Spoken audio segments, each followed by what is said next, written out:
Children Above 180 IQ Stanford-Binet, Origin and Development by Leta S. Hollingworth.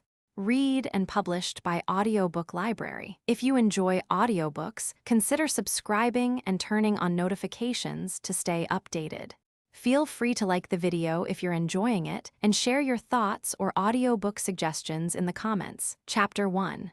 The concept of intellectual genius. It would be an ambitious project to find and discuss all the definitions of genius that have ever been offered in writing.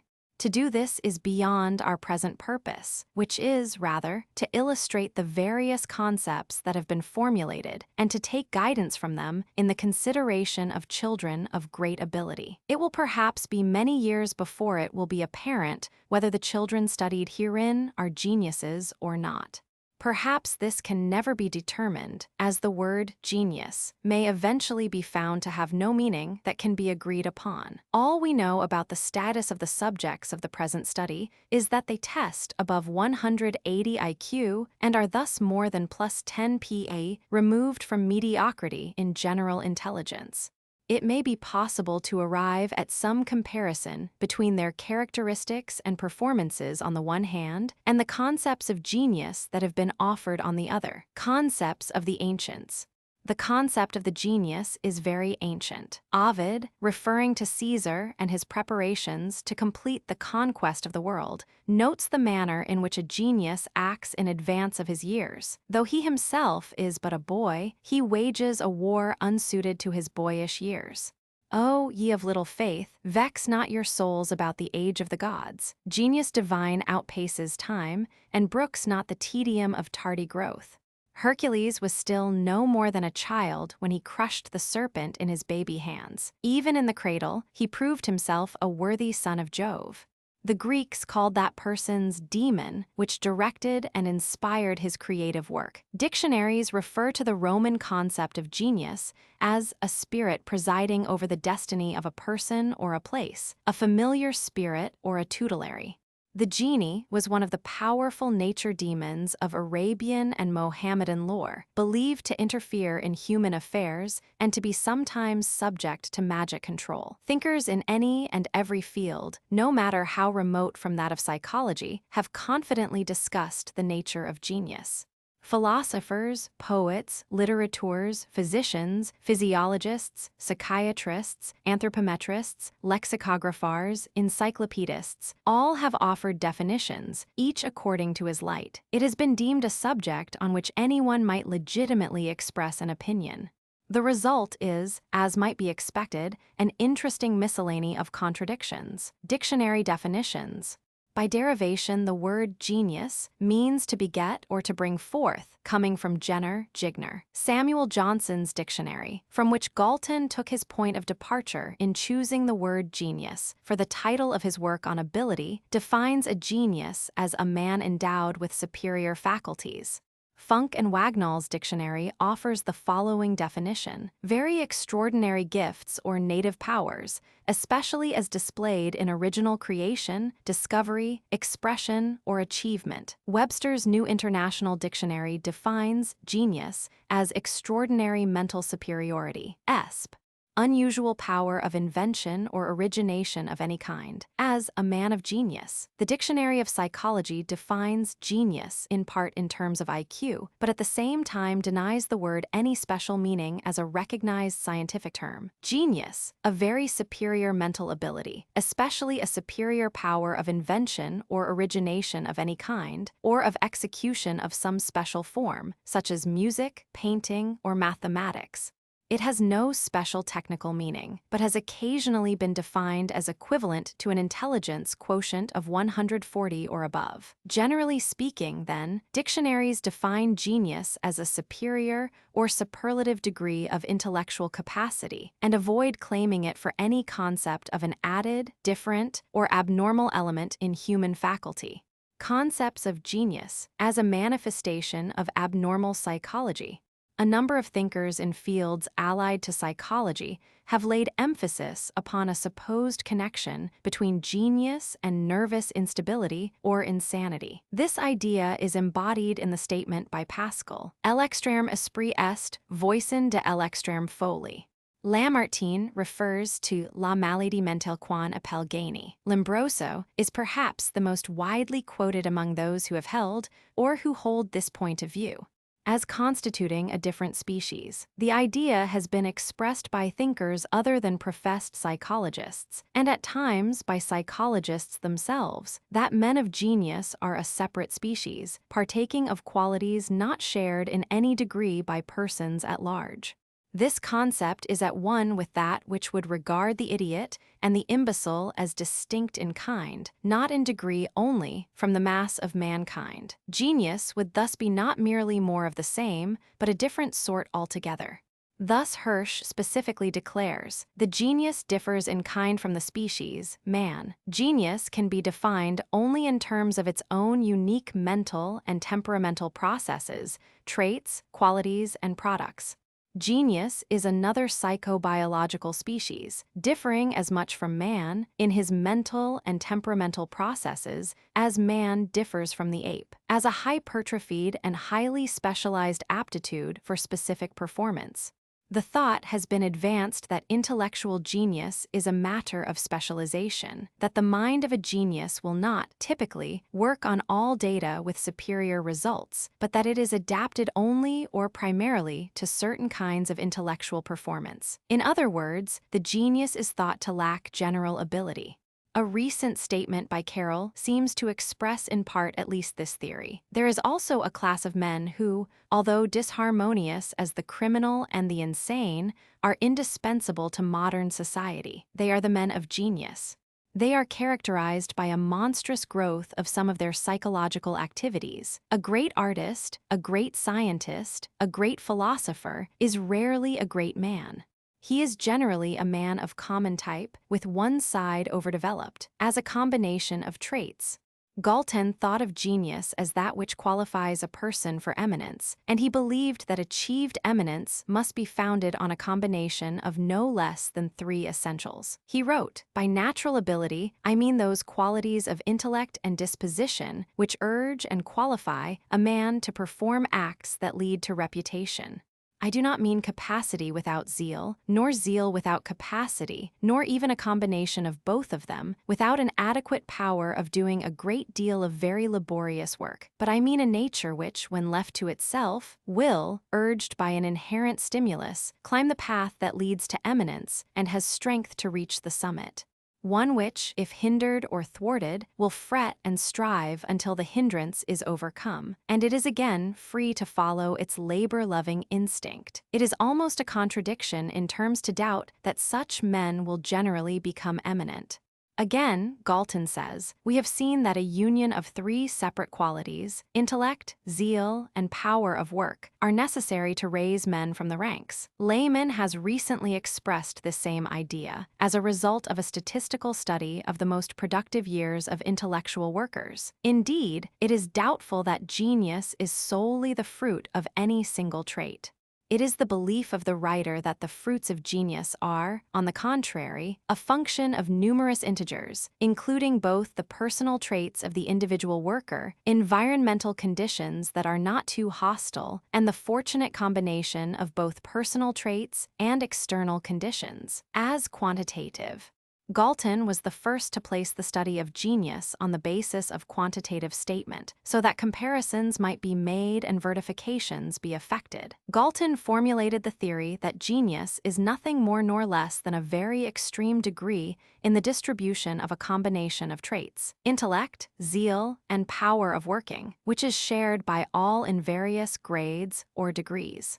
Reasoning thus, Galton applied for the first time in human thought the mathematical concepts of probability to the definition of genius. Quetelet, drawing objects from congeries of known composition, had elaborated the form which the probabilities take of drawing a given combination. This form, with the law of deviation from the average governing it, is now, of course, a commonplace in psychological laboratories, so that it is hard to realize that when Galton made the mental leap from this curve to the abilities of men, no one had ever thought of human minds as fitting the curve drawn by Quetelet. Such a fit had already been thought of in connection with measurements of physique, and had been demonstrated for measurements of the shrimp and for physical traits of persons. But that natural ability should be susceptible to the probability curve and the curious theoretical law of deviation from an average, as length is among shrimps, or as circumference of the chest is among Scottish soldiers, was not conceived. With the modern methods of mental measurement, it is easy enough to perceive the truth of this. But Galton was working in the dark, entirely without instruments of precision, and his table of frequency for the classification of men according to their natural gifts must be regarded as one of the most prescient statements in the history of social science. Working with the tables devised by Quetelet, Galton proposed the tabular classification of men according to their natural gifts, shown. Classification of men according to their natural gifts. Grades of natural numbers of men comprised in the several grades of natural ability, whether in respectability, separated to their general powers, or to special aptitudes by equal intervals. Below above proportionate. In each million in total male population of the United Kingdom, say average viz.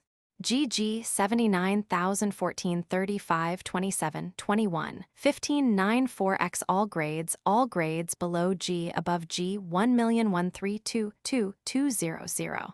Interpreting this theoretical tabulation, Galton wrote, "It will be seen that more than half of each million is contained in the two mediocre classes A and A. The four mediocre classes A, B, contain more than 4/5, and the six mediocre classes more than 19/20 of the entire population. Thus, the rarity of commanding ability and the vast abundance of mediocrity is no accident, but follows of necessity from the very nature of these things."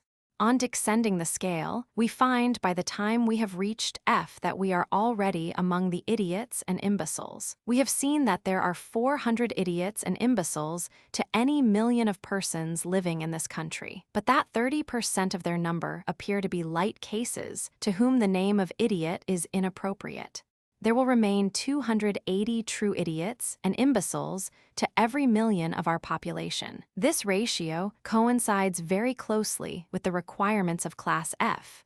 No doubt a certain proportion of them are idiots owing to some fortuitous cause, but the proportion of accidental idiots cannot be very large.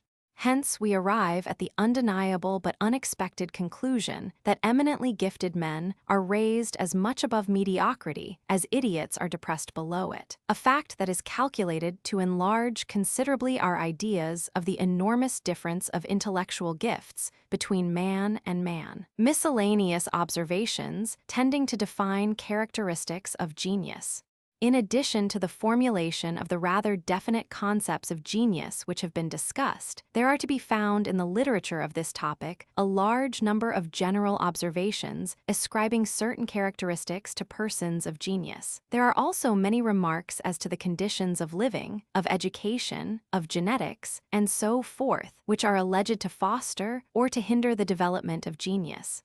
Many of these observations and remarks emanate from others than professed psychologists, some of the most interesting coming from littérateurs and philosophers. One of the most penetrating discussions of genius by a littérateur is that of Shaw in his preface to St. Joan. Shaw regards St. Joan as a young genius, and in introducing his readers to this point of view, he says, "Let us be clear about the meaning of the terms. A genius is a person who, seeing farther and probing deeper than other people, has a different set of ethical values from theirs, and has energy enough to give effect to this extra vision and its valuations in whatever manner best suits his or her specific talents."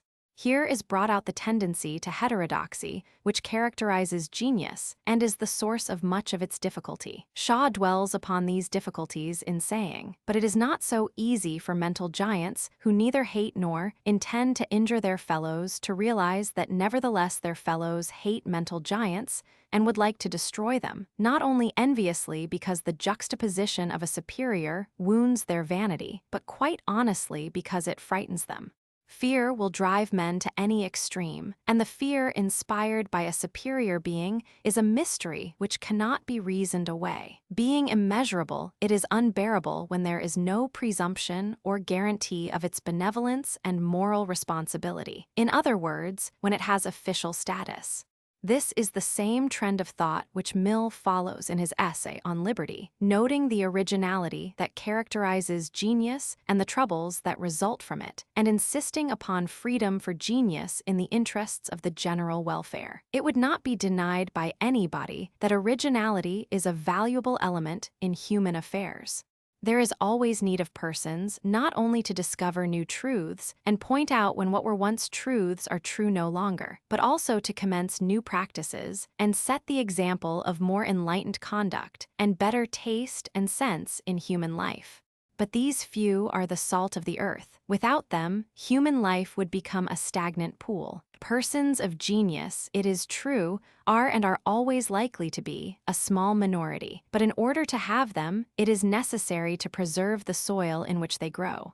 Genius can only breathe freely in an atmosphere of freedom. Persons of genius are, ex Romans 6 termini, more individual than any other people, less capable, consequently, of fitting themselves, without hurtful compression, into any of the small number of molds which society provides in order to save its members the trouble of forming their own character. If from timidity they consent to be forced into one of these molds, and to let that part of themselves which cannot expand under the pressure remain unexpanded, society will be little better for their genius. If they are of strong character and break their fetters, they become a mark for the society which has not succeeded in reducing them to commonplace, to point with solemn warning as wild, erratic, and the like, much as if one should complain of the Niagara River for not flowing smoothly between its banks like a Dutch canal. Mill, indeed, had much to say about the conditions under which the exceptional individual contributes to social change and progress, which bears immediately upon the education of highly exceptional children. There is, however, at least one form of persecution, very definite in character, which it is easy to estimate, since the national biographers have probably in few cases passed over it. I refer to imprisonment. I find that at least 160, or over 16%, of our 975 eminent men were imprisoned, once or oftener, for periods of varying length, while many others only escaped imprisonment by voluntary exile. This is a conclusion reached by one investigating the condition of genius among what are probably the most liberal people in the world, the British, a nation of Protestants. Another condition of genius frequently alleged is that of personal isolation. Shaw makes St. John say, "I was always alone."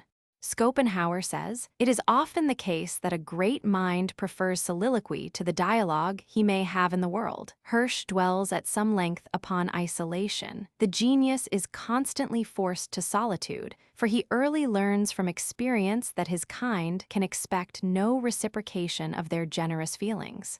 Solitude can best be defined as the state in which friends are lacking or absent, rather than as the opposite of sociability. Solitude is but a refuge of genius, not its goal. Time after time one detects from the lives or writings of genius that solitude is not its destiny, but only a retreat, not the normal fruition of its being, but an empty harbor sheltering it from the tortures, griefs, and calumnies of the world. It is a grievous error to credit the genius with an innate inclination to shun men. But in his youth, he learns by experience that solitude is preferable to suffocation, stupefaction, or surrender.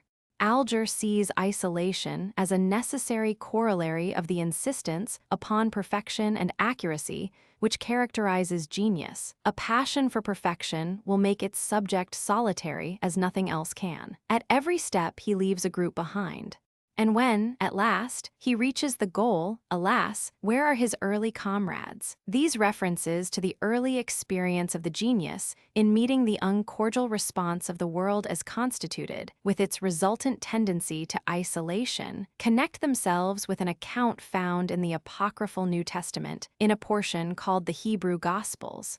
And Joseph, seeing that the child was vigorous in mind and body, again resolved that he should not remain ignorant of the letters, and took him away and handed him over to another teacher. And the teacher said to Joseph, "I shall teach him the Greek letters and then Hebrew."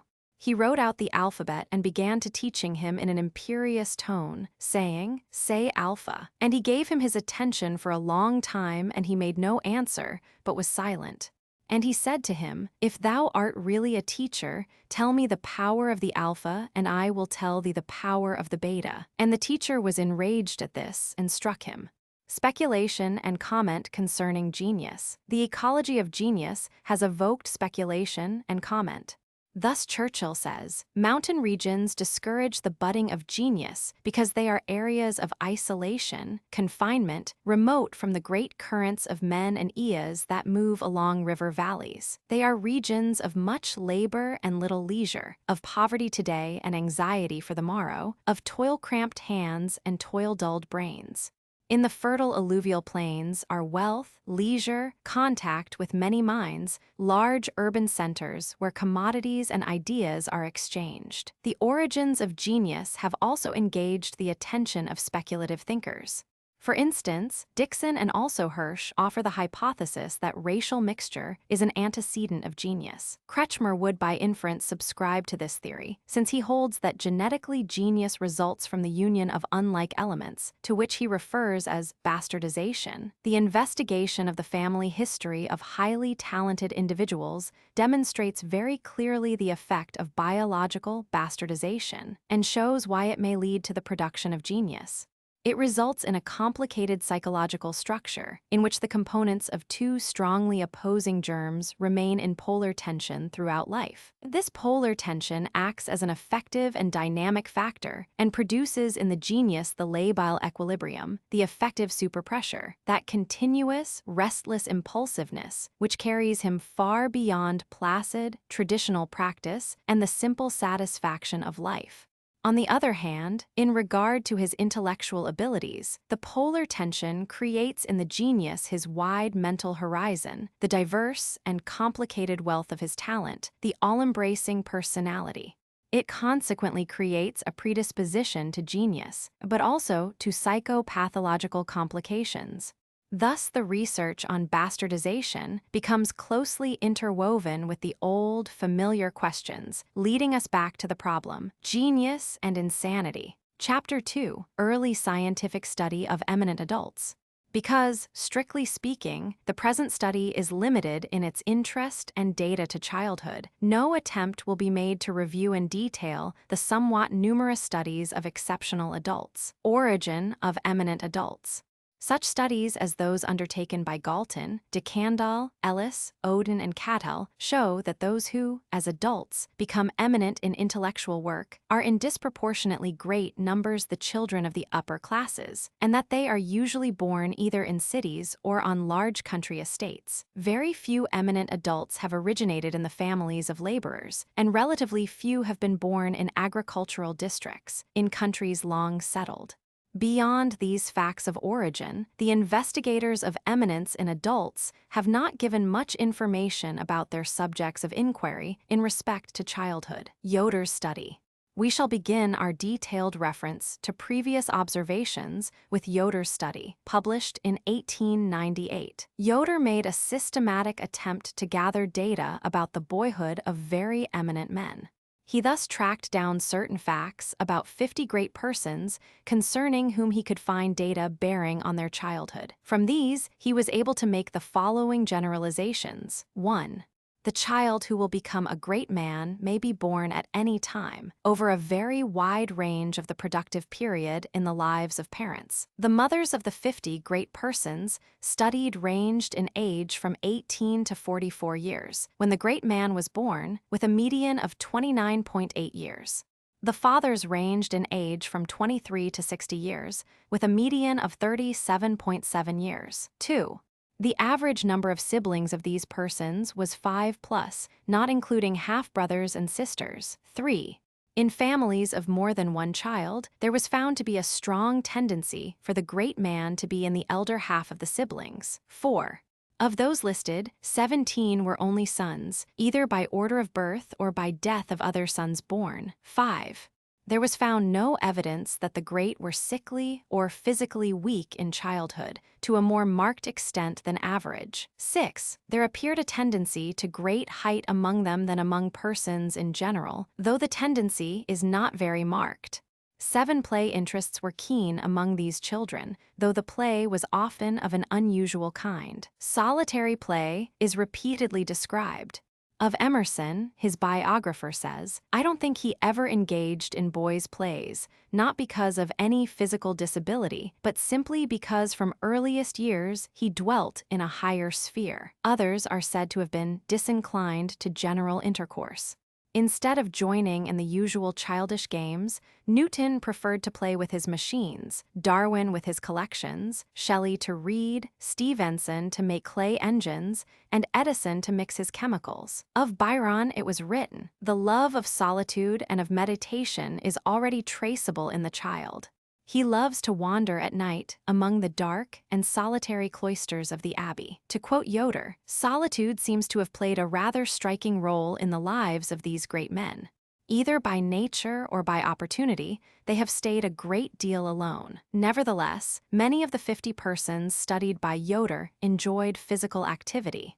Washington loved outdoor sports, Schiller was a leader in athletics, Byron was an enthusiastic swimmer and rider, and Lincoln was the champion wrestler and woodcutter of his neighborhood. 8. The popular idea that great men owe their success to their mother's influence upon their education does not receive verification from a study of these cases. The mother's place seems very often to have been filled by some other person, frequently an aunt, either because the mother had died or because there were many other children to care for. The role of the aunt stands out prominently. 9. These great persons were, in the decided majority of cases, derived from well-to-do families. Most of them were privately educated, by tutors or in private schools. Very few were self-made. Terman's inferences from biography. Terman has effected an interesting advance over Yoder's method in the interpretation of evidence from the biography of adults. By analyzing data in the biography of Francis Galton, and by relating these data to modern knowledge of mental tests, Terman derives that the IQ of Francis Galton in childhood must have been not far from 200. As Terman has elsewhere pointed out, these attempts to study genius in childhood by inference from the biography of adults are very unsatisfactory. In the first place, only those whose potentialities have been realized are included in such study. Since factors other than innate intellectual power act also as determinants of eminence, we cannot be sure whether equal capacity for selective thinking may have existed in persons who died before the age of achievement, who were younger sons, who were girls, or who were the children of the poor. Moreover, such evidence, as can be gleaned concerning those who have achieved eminence, is comparatively unsystematic and unreliable as regards childhood. Most clearly related to our present study are the previously reported observations of children made directly during childhood by trained investigators. The modern development of mental tests has now enabled psychologists to identify young children who deviate from average in the direction of superiority as regards selective thinking, and to follow their development for some years. Eventually, therefore, it will be known how to recognize those children who can become great, and whether extreme deviation in mental tests is a basis of prophecy. Chapter 3. Published reports on tested children. Galton and those who built directly upon his pioneer thought about ability were limited to the study of those who had passed the tests of life itself, the study of the old and the dead, upon whom developing theories and processes of education have no bearing. Today, one of the principal reasons for obtaining knowledge concerning able persons is that they and others like them may be properly educated for the social functions which they alone can perform. Inferences from study of eminent adults are, therefore, of negligible importance compared to the identification and education of today's gifted children. Modern approach to the study of ability. In 1905, Binet and Simon, announcing their scale for the measurement of intelligence in children, rendered it possible to know at the beginning of a human being's existence where, within narrow limits of error, he or she, in comparison with all others, grades in caliber of general intelligence. Binet's method. No extended discussion of what general intelligence is will be undertaken in these pages, as it would not be germane to the purposes of this monograph. It will be sufficient to refer to the concept, which Binet had in mind in standardizing his scale. It seems to us that there is a fundamental faculty, the alteration or the lack of which is of the utmost importance for practical life. It is this fundamental faculty, which Binet named judgment, that is the variable upon which rests the extreme position of the children who are to be studied herein. The quantitative methods which make possible the study of the status of these children when they have reached adulthood are those developed in recent years by Thorndike and his students. As the children identified years ago by Binet's method grew to adulthood, there were developed in the various laboratories of Columbia University methods of measuring the intelligence of superior adults based on the fundamental principles which are the same for mental measurement at all periods of development. Methods have thus been made available for making quantitative statements of the status of these individuals, both during development and at maturity. The range of intellect above 180 IQ. It is pertinent to inquire what are the limits of variation in terms of standard use in respect to human intelligence. How far superior to the average person are the most highly intelligent individuals currently produced? Galton's X grade of man was defined in terms of incidence as 1 in a million, but this X-man was not a product of one variable. Galton's X-man resulted from an intellect in combination with zeal and power of working. The incidence of this combination of traits would probably be less than the incidence of intellect alone in degree sufficient for X. Our purpose in this chapter will be to consider investigations, made by direct methods, of the origin and development of children of a type extremely rare in occurrence, incidence being based on one variable only, i.e., intelligence measured in terms of IQ. For this purpose, the line might be drawn at any point farther than +7 PE or +8 PE from the mean. A choice of 180 IQ as a minimum ensures a degree of plus deviation very rarely found even in metropolitan cities and their suburbs, as is clear from the reports of mental surveys conducted during the present century. The choice of 180 IQ instead of 179 or 181 or some other amount of IQ in the extreme upper range is obviously arbitrary and is adopted merely for the purpose of defining a point at and above which there are very few children who score. Frequency of occurrence. Just how often does a child testing above 180 IQ appear in the juvenile population of the United States? We cannot tell exactly until we know more about the spread of the distribution of IQ. In terms of PE, according to Terman's original findings, we should come upon a deviate of +10 PE only once in more than 1,000,000 times, provided the distribution of IQ corresponds exactly or even rather closely to Quetelet's curve of probability as respects spread. For on this curve cases above or below ±5 PE approach 0 in frequency.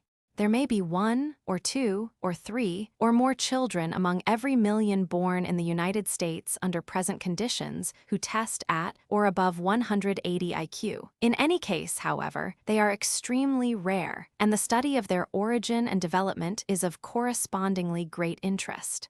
In the course of discovering about 1,000 children testing at or above 140 IQ in the state of California, Terman found 15 who tested at or above 180 IQ. Children who test at and above 140 IQ are as 1 in 250 of children in large California cities and environs. Thus, 140 IQ defines a frequency of about 4 in 1,000 of urban juvenile population in California. About 1.5%, therefore, of those children who are as 4 in 1,000 reach the status of which we are here treating, i.e., 180 IQ. Nor can we take the children of California urban districts as a true sample of the population of the United States at large, since there is reason to believe that among urban children there is an uncommon proportion of intelligent individuals. Also, it should be conceded that California has a total population that is above the average of the United States in general as regards mental ability. In any case, it may be guessed with some degree of approximation to fact how very few there are among American children who test at or above 180 IQ, children observed before the era of Binet. Scattered observations of children, estimated by more or less competent persons as very unusual, are to be found dating from quite early years. In this period, the literature of child psychology was still in the state of narrative. The earliest of these narrations bears the date of 1726 and concerns the child Heinecken, Christian Heinrich Heinecken. Born February 6, 1721, the little Heinecken of Lübeck was the son of an artist. When the child was 10 months old, his elders first noticed that he was looking with sustained attention at the figures wrought in gold on a grotesque that decorated the walls of his room, and that were also on a white stove that stood therein. Den 3 December 1721 bemerkt man zuerst, dass des kind dies Figuren hin und her, ein Zeitling on unterles Anse und sen Eugelchen auf ein derselben gleichsam anklebt. Man sagt ihm daher die Namen dieser Figuren, des sei ein Katze, des ein Turm, ein Schäftchen, ein Berg. Den andern Tag, den 4 December, fragt man wieder, wo die Katze, der Berg, des Schäftchen wäre und siehte, des kind dutit mit seinen kleinen Fingerchen hin und traf immer des richte Bild, des man ihm genannt hat. By the time this child was 14 months old, he had learned all the stories in the New Testament. At this age, he was still not weaned from the breast of his nurse, and had an antipathy to other foods. In order to get him accustomed to other forms of food, the family took him to sit with them at meals, but instead of eating, he did nothing but learn. When he saw the various appurtenances, he asked persistently how the dishes were named, where they came from, what else could be made from the things, and did not rest until he had discussed every piece of information. In this mode of life, the child remained always happy and in good humor. He was lovable. Only when at times he was refused answers to his questions, because it was feared that he might be injured by too many remembrances, the child was sorely grieved. The extent of his learning in the 4th year of life was as follows. Es konnte gedruckt und geschrieben Sachen Latinisch und Deutsch lesen. Schreiben konnte es noch nicht, sen Fingerchen wären zu schwach dazu. Des Einmalins konnte es in und außer der Ordnung herzigen. Auch nummerieren, subtrahieren, addieren und multiplizieren vermacht es. In Französischen kam es soit, dass es ganz Historien in dieser Sprache erzählen konnt. In Latin lernt es über 1500 gut Spruch aus Latinischen Autoren. Plattdeutsch hat des kind von seiner von der es nicht lassen wollt, gelernt. In der Geographie fuhr es fort, des merkwürdigst eins jedden auf der Landkarte steheneden Ort zu fassen. On a journey across the sea to Copenhagen, undertaken for the boy's health, a storm arose and the passengers were badly frightened, all but the child who said, smiling, quiescit orer, discate navigare. When subsequently the ship came safely to anchor, he remarked, Ancora navis sisteter, deserit alessius nunquam qui cuncta gubernat. When the boy was brought before the Danish king, he said of the diamond order that the king gave him to hold, se l'order d'elephant, garni de diamant. And gazing at the diamonds, he added, Les bijoux sont précieux, mais la vie du roi est plus précieuse. The little Heinecken died at the age of 4 years 4 months, in accordance with the popular superstition that early death awaits the highly intelligent child, a wonder for all time. Carl Witt, the father of Carl Witt, has furnished a somewhat elaborate account of his son's development, from which we learn that the young Carl could read fluently before his 4th birthday. He learned to write soon thereafter. At the age of 7 years 10 months, a public demonstration of his ability to read was given, covering Italian, French, Greek, and Latin. He passed tests of preparedness to matriculate at the University of Leipzig when he was 9 years old. In the field of mathematics, he pursued analytical geometry at 11 and calculus at 12 years of age. At 14, he achieved the degree of Doctor of Philosophy and was awarded the degree of Doctor of Laws at 16. At 23, he became full professor of jurisprudence at the University of Breslau. He was then called to Halle and continued there for the remainder of his life, teaching and writing. At the age of 83, still vigorously engaged in mental tasks, he died, thus outliving the melancholy promise of early death which had often been prophesied to his father. Pastor Witt, who directed his son's education, did not claim for him extraordinary intelligence. Any man normally well endowed can become a great man if properly educated, he wrote. His special method of educating the boy seems to have been simply to afford him companionship. He describes the child as strong, healthy, and playful, without vanity or conceit. From the total record, one must conclude that Carl Witt's intelligence quotient in childhood was in excess of 180, comparing his history with those studied in this monograph. His performances in childhood compare favorably with those of the children we have known with IQ in the range above 185. Otto Perthler. In 1910, Birkin recorded the performance of Otto Perthler, the early reading child of Braunschweig, the son of a master butcher, born August 20, 1892.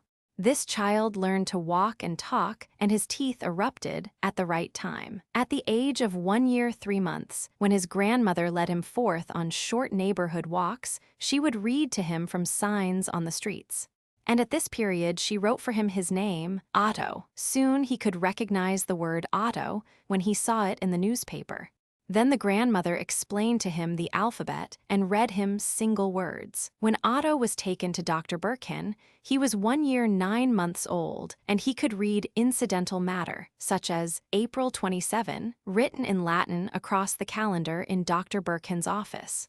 Otto Perthler, geboren den 20 August 1892, zu Braunschweig, erst und einziges Kind des Schlachtmeisters, bekam zu Richter seit Zen und lernt zu Richter seit Laufen und Sprechen. Als 5 Jahr alt war, fuhet ein die Großmutter vor die Tür und in die nächsten Straßen und nannt ihm dabei die Namen, welch auf den Haus und Straßenskaldern standen, auch hatten ihm angehörigen Mehrfach seinen Vornamen Otto aufgeschrieben. Als des Kind nun ein Zeitung in die Hand bekam, zeigt es den Mehrfach in derselben gedruckten Namen Otto. Von der Ab erklärt ihm die Großmutter die Buchstaben und las ihm einzelne Wort vor. Dabei ergab sich, dass des Kind einen gehöriges Gedächtnis für Buchstaben, Wort und Zahlen hat. Als mir der kleine Otto zugefuhet word, war ich vorhin anfuhet 134 Jahre alt. Tat sehr vertraut, klettert sofort mehrfach auf mein nie, zeigt sich überhaupt sehr beweglich und unruhig. Als einen neben dem Schreibtisch hängenden Wandkalender erblickt, las unaufgefordert laut die auf demselben latinisch groß gedruckt Anzeige, April 27 equals April 7. I am October 1894, stellt ich den jungen Otto im Alter von 2 Jahren und 2 Monat dem Eslichen Landesverein vor. Als derselb nach Beendigung meines über einen gehaltenen Vortrags in den Sitzungssaal gefuhet word, zog einer der est, den Bernerschen Medizinalkalender herver mit der Aufforderung, die latinisch Aufschrift zu lesen. Les fließend, Ray X Medizinalkalender, begründet von der Pa ul Berner. Eins ich nun wir. When Otto was 4 years old, Stumpf reported concerning him in the Vossische Zeitung of January 10, 1897, describing him as not strongly yet not poorly developed physically. The back of the skull was said to be conspicuous, the face delicate, and the eyes, wise and alive, taking on a remarkably concentrated expression in thinking. The general impression was that made by a merry, unspoiled youngster seeing the world. His great passion was still for reading, and the most important things in the world to him were history, biography, and geography. Ist körperlich nicht stark, aber auch nicht schlecht entwickelt.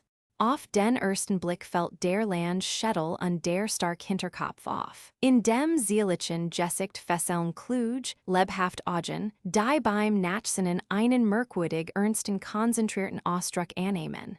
I am ganzen macht keineswegs den Eindruck eins ungesunden, Objemität, sondern eins noch ganz frisch und lustig in die Welt scheuenden Jungen.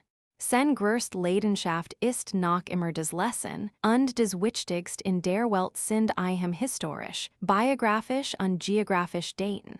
Kennt die Geberts. und Todesjar vieler deutscher Kaiser, auch vieler Feldherren, Dichter, Philosophen, zumeist Sager auch Geburtstag und Geburtsort, ferner die Hauptstadt der Masonstaaten, die Fluss, und denen sei Legion Udurgel, Weiss Bescheid vom Anfang und End des Dreißigjährigen und des Siebenjährigen Krieges, von den Hauptschlichen dieser und anderer Krieg. Des als hat sich nach Ausse, der Mutter und Frems Zuten durch des im Studium, eins patriotischen Kalenders, und ähnlicher im, Haus vorfeindlicher Literatur, auch durch Entzifferung von Denkmalsinschriften in den Städten angeinet. Als hem auf zwei Verskadenen Blättern nacheinander, tu zwölfstellig Zahlen gezeigt wurden, die sich nur durch ein der mittleren Ziffern unterscheiden, las sei sogleich als Milliarden und Kant dan, und die Blätter wieder. Ansehen mit Sicherheit angeben, waren der Unterschied lag, Stump further said. Dr. Plaxek die den neben früher beobachteten, den bestimmten Eindruck einen eins besonders geüchten, rasch und scharf denkenden und zugleich eins gutartigen, durchaus liebenswürdigen Keins, und den Eltern und Zumel in der Mutter hängt mit der größten Zeitlichkeit. When Birkin saw Perthler in July 1907, the boy was an Obersekundaner in a gymnasium. In April 1909, aged 16 years 8 months, he appeared as an intelligent, wonderfully retentive, cultured young man who oriented himself easily and who, although favored over and above his contemporaries, had kept a modest and lovable nature. Jetzt fast 17 Jahre alt ist ein intelligenter, mit einem bewunderungswerten Gedächtnis ausgestatteter, kenntnisreicher, sich auffallend leicht orientierender junger Mann, der, obgleich in seiner Weise vor der Mitwelt bevorzugt, sich ein bescheidens, liebenswürdiges Wesen bewahrt hat. Perthler's plan, when seen on this final occasion, April 1909, was to go at Easter 1910 to the university to become a student of German history. Other cases, general discussions of mental gifts in children, which bear interestingly upon the subject here under discussion, but fail to present any specific instances of individuals who exemplify extreme status, are those by Dahlbeer and by Hartlaub, and the lectures given in 1930 before the Hungarian Society for Child Research and Practical Psychology.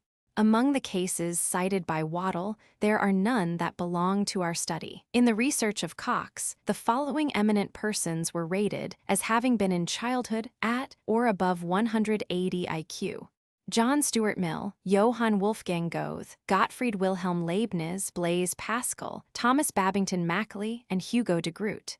Many of the persons studied by the methods of Cox were rated at 140, 150, 155 IQ, whose performances in early maturity were far in excess of what can be expected of persons who represent nothing better than what the upper quarter of American college students can do. Children who test above 180 IQ by Binet-Simon tests. After the publication of the Binet-Simon tests, a few cases of children testing very high by means of them were reported in the literature, which resulted from the tests before they were revised by Terman. At that time, which was previous to the appearance of the Stanford-Binet tests, the IQ was not used in expressing mental status, but we are able to calculate what this was from the data of mental age. These early cases, definitely measured, are as follows. Bush's daughter, B. In 1914, Bush reported upon the mental examination of his daughter, B., who at the age of 3 years 6 months tested at 6 years by the Binet tests of 1911. Her IQ would thus be proved at about 185, calculated from her father's detailed record of responses.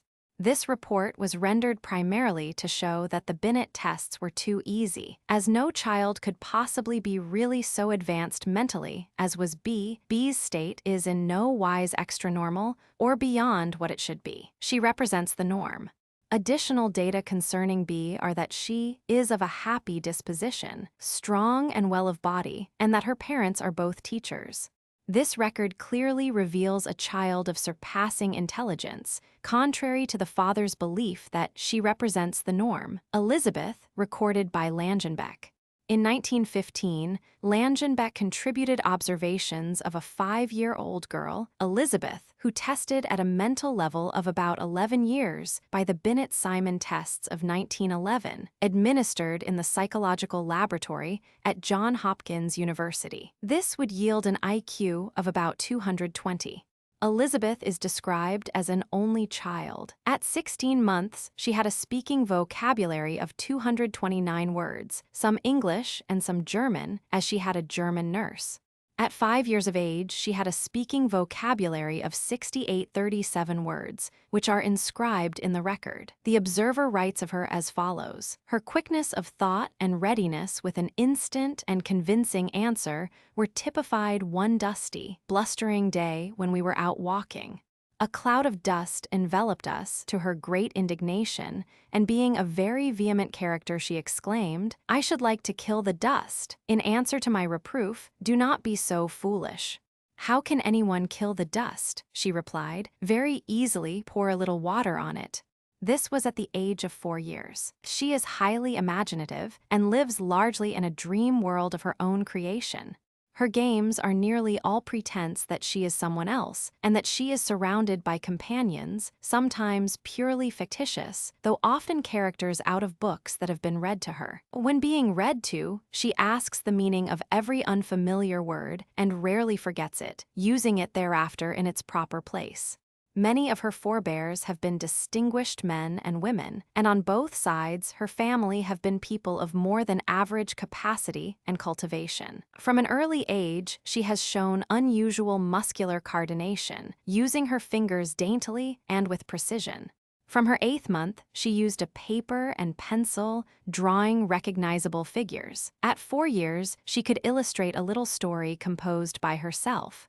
The source of much of her knowledge is a mystery to her parents, and can only be explained by her keen observation and retentive memory, as well as by a power of comprehension much beyond her years. However absorbed she may appear to be in her play, talking vigorously to herself, and to imaginary companions all the time, she nevertheless hears everything that is said in her presence, though months will often pass before she alludes to it. She taught herself her letters from street signs and books, and could print them all before she was 3, and during the next few months would write letters of several pages, of her own composition, having the words, of course, spelled for her. She has an accurate ear and could sing a tune correctly before her 2nd birthday, and dances in excellent time. Every new thought or impression is at once associated with some previous idea. Hence, doubtless, her marvelous memory. For example, in a country walk she noticed a typical Virginia snake fence, having never seen one before. After a single moment's hesitation, she said, "You see that M or W fence?" At the age of 5 years, she had coined 23 words, e.g. latent to make late, neaten to make neat, plaque to pretend, upjar picture. Rusk's case from Scotland.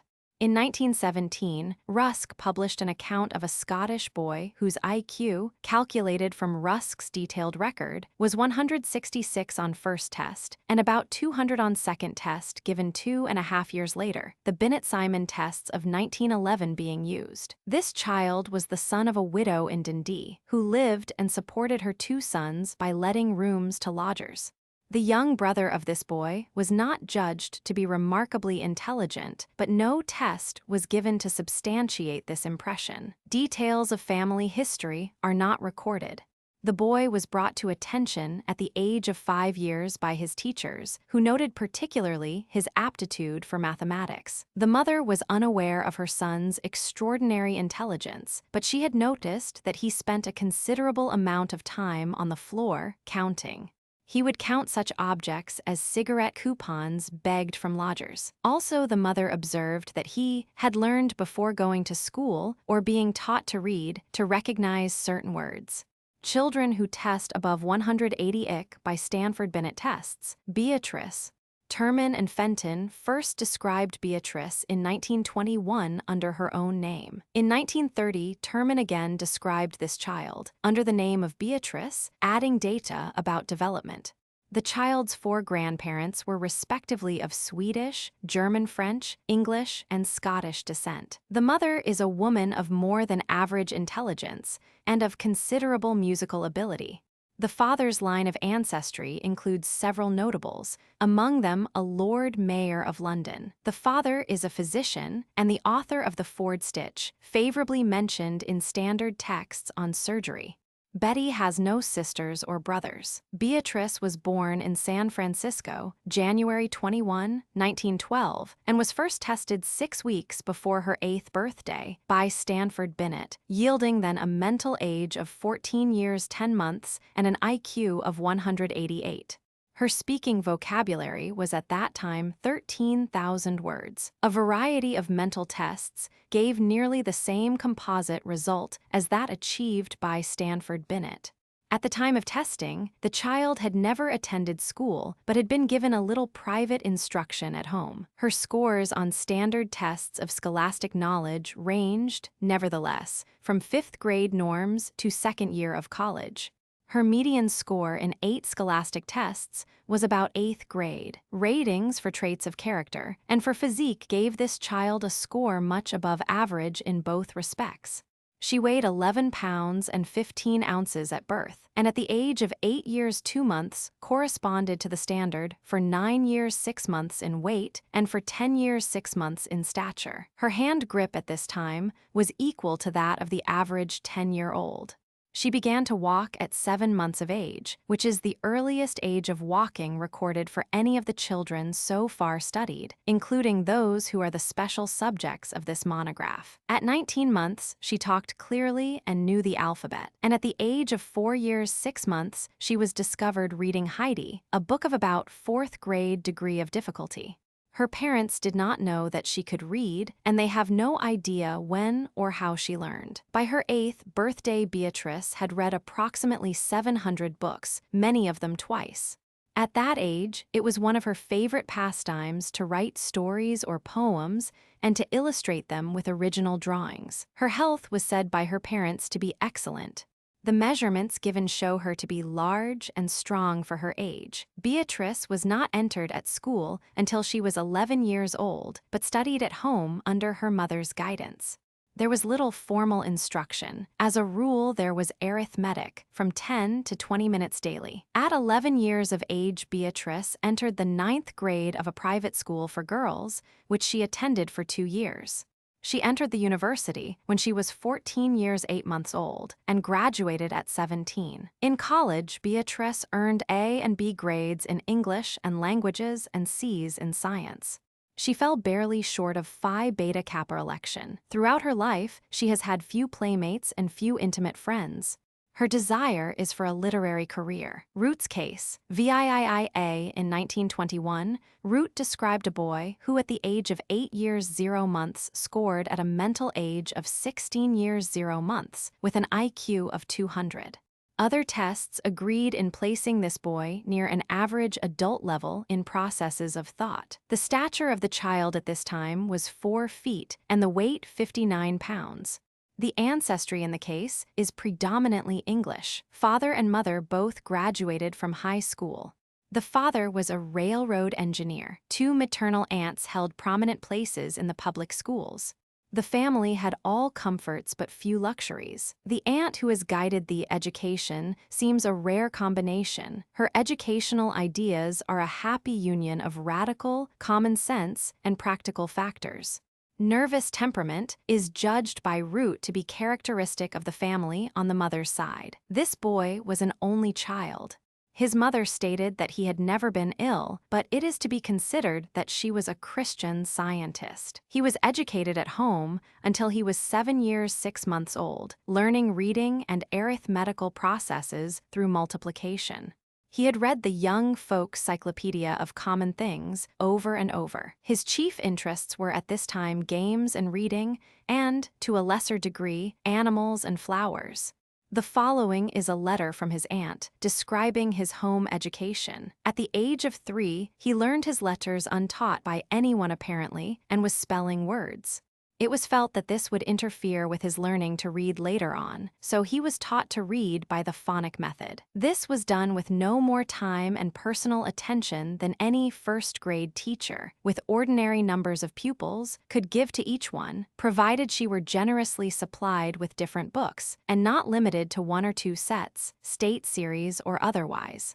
A few months after his 4th birthday, he was reading with independence and an almost perfect power to recognize new words. His only noticed failures were such foreign words as Chevrolet seen on billboards and unusual words like aisle, used without context, which he pronounced Alice. His ease in reading was, of course, made possible, or at least greatly facilitated, by the fact that an effort had always been made to use an extended vocabulary in talking to him. Even at 2, he would surprise acquaintances and strangers with expressions which meant no greater effort to him than a child's baby talk, such as, "Oh, the spider has attached his web to the board."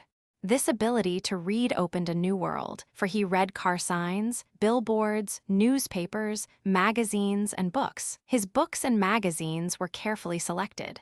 His access to newspapers, especially the funny sheets, had the most questionable results, but the child's garden of verses and others proved a veritable dream world, as real as the everyday one. He once asked his mother, "Does Robert Louis Stevenson know when I'm naughty?" At another time, he wrote a letter to some of the characters in another book. At the age of 6, he read Swiss Family Robinson and Champlin's Cyclopedia of Common Things, the 2 books which have been and still are his favorites. Other books which he read before entering school at 7 years were Overall Boys, Brownie Book, Kipling's Just So Stories, Swift's Gulliver's Travels, Kingsley's Heroes, Aesop's Fables, Tolstoy's Stories for Children, Grimm's Fairy Tales, Arabian Nights, Barrie's Peter Pan and Peter and Wendy. He entered school at 7.5 years and was put in the B1 class. In the 2 days he was kept there, he developed a distinct aversion to school since nobody discovered he could do anything, and the class confinement and need for sitting still made school most disagreeable to him. On the 3rd day, a member of the family intervened, and the teacher, very reluctantly, allowed him to enter the 2nd grade. She insisted that he could not do the work, as he did not know his sounds. Of course he did know his sounds, but perhaps he refused to do such baby work, although he never expressed his unwillingness at home and seemed quite afraid of displeasing his teacher. In the 2nd grade, he was forced to sit for 20 to 25 minutes, studying a reading book, which he could have read through in that time. At home, he was told to take some work to school, but the teacher refused to let him read in school, even the Cyclopedia of Common Things. At the end of a week and a half, he was in absolute rebellion and was taken out of school. The family then took this child to a teacher of 4th grade who was personally acquainted with him and asked her to examine him for proper placement. This resulted in a more appropriate adjustment. By February of his first year in school, he had reached grade 5A in school placement and had 13 different teachers, including those for special subjects such as music, nature study, and the like. His initial aversion to school lessened, but he found no positive joy in attending. Root describes the temperament of the boy as somewhat irascible. This case illustrates in extreme degree the maladjustment to school which is characteristic of children testing above 180 IQ. Twins A and B in 1922, Jessel reported the case of twin girls, both of IQ 183. Jessel was interested, but incidentally, in the IQ ratings of these girls, his main interest centering in the condition of twinning. Measurements were taken with a view to comparing twins, and therefore many details that would be of interest for our present purpose, for instance, those of family history, are omitted from the report. A and B were born by cesarean section, somewhat prematurely, weighing 4.3 pounds and 5.3 pounds, respectively. Notwithstanding their premature birth, in 6 months A was able to rise spontaneously to a sitting posture in her mother's lap, and very soon thereafter B did likewise. At 11 months both had begun to walk and to talk in sentences. At the age of 3 years they began the study of French, and in less than a year from that time they were reading elementary English, French, and Esperanto. At the age of 4, they could distinguish parts of speech. They entered the 3rd grade in school at the age of 6 years, and at the time of report, they had achieved the 7th grade and were engaged in junior high school work at the age of 9 years. They are not prigs. They are attractive, animated, sociable children with a bubbling sense of humor. They are popular with their playmates. They can take charge of a gymnasium class in which most of the members are 2 to 4 years their seniors, and preserve excellent attention and discipline. They speak mature but not pedantic English, and they speak French with the fluency of a native. They have read the Book of Knowledge in its entirety in French, and a year ago embarked on Russian. They play duets on the piano, but not with rare distinction. They swim, they ride horseback, they write jingles, and they read by the hour. Their schoolwork does not tax them, they do not worry about it, and they are far from fastidious in regard to the form of their written work. A complete family chart of the twin sisters, A and B, would show evidence of superior endowment in the immediate ancestry on both the maternal sides. Scientific and linguistic ability of high order and physical energy are some of the traits which are found in the 2 immediate generations. The trait of twinning likewise has a hereditary basis in this instance, for the mother also bore 2 boys, twins who died in infancy. Measurements of physique show A and B to be slightly smaller than children of their age in good private schools, but very well nourished. The children have no living brothers or sisters. Elizabeth, reported by Hurt.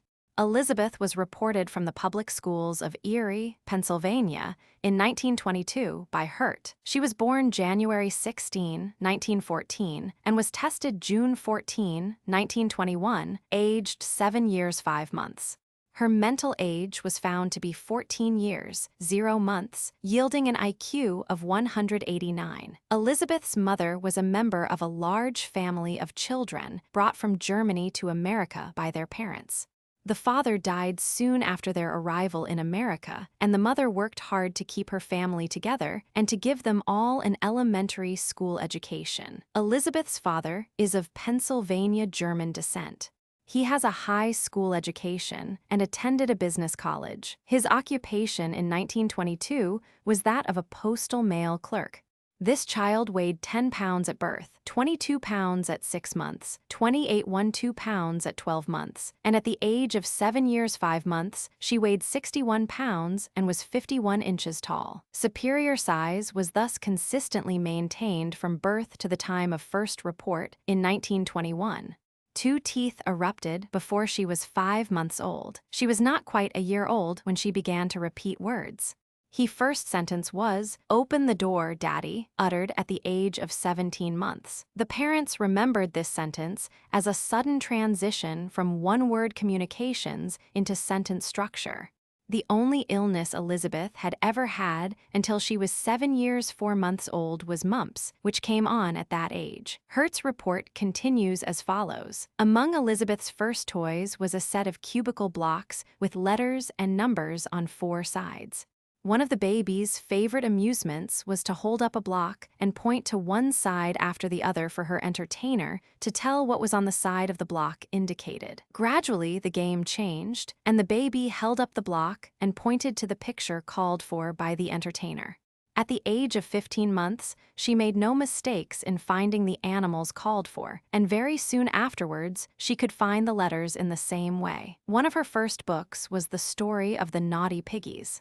The child seemed never to tire of hearing the story read, and by the time she was 2.5 years old, when she sat in the lap of the reader, she could turn the page at just the right place in the story. About that time, the 2 leaves in the center of the book loosened and dropped out. The German grandma made a mistake in sewing them in, putting the second first. Elizabeth quickly discovered the mistake and was very unhappy about it. She followed her grandmother about, asking her to fix it. The grandmother could not understand what the child meant and finally appealed to the child's mother, who discovered what was wrong.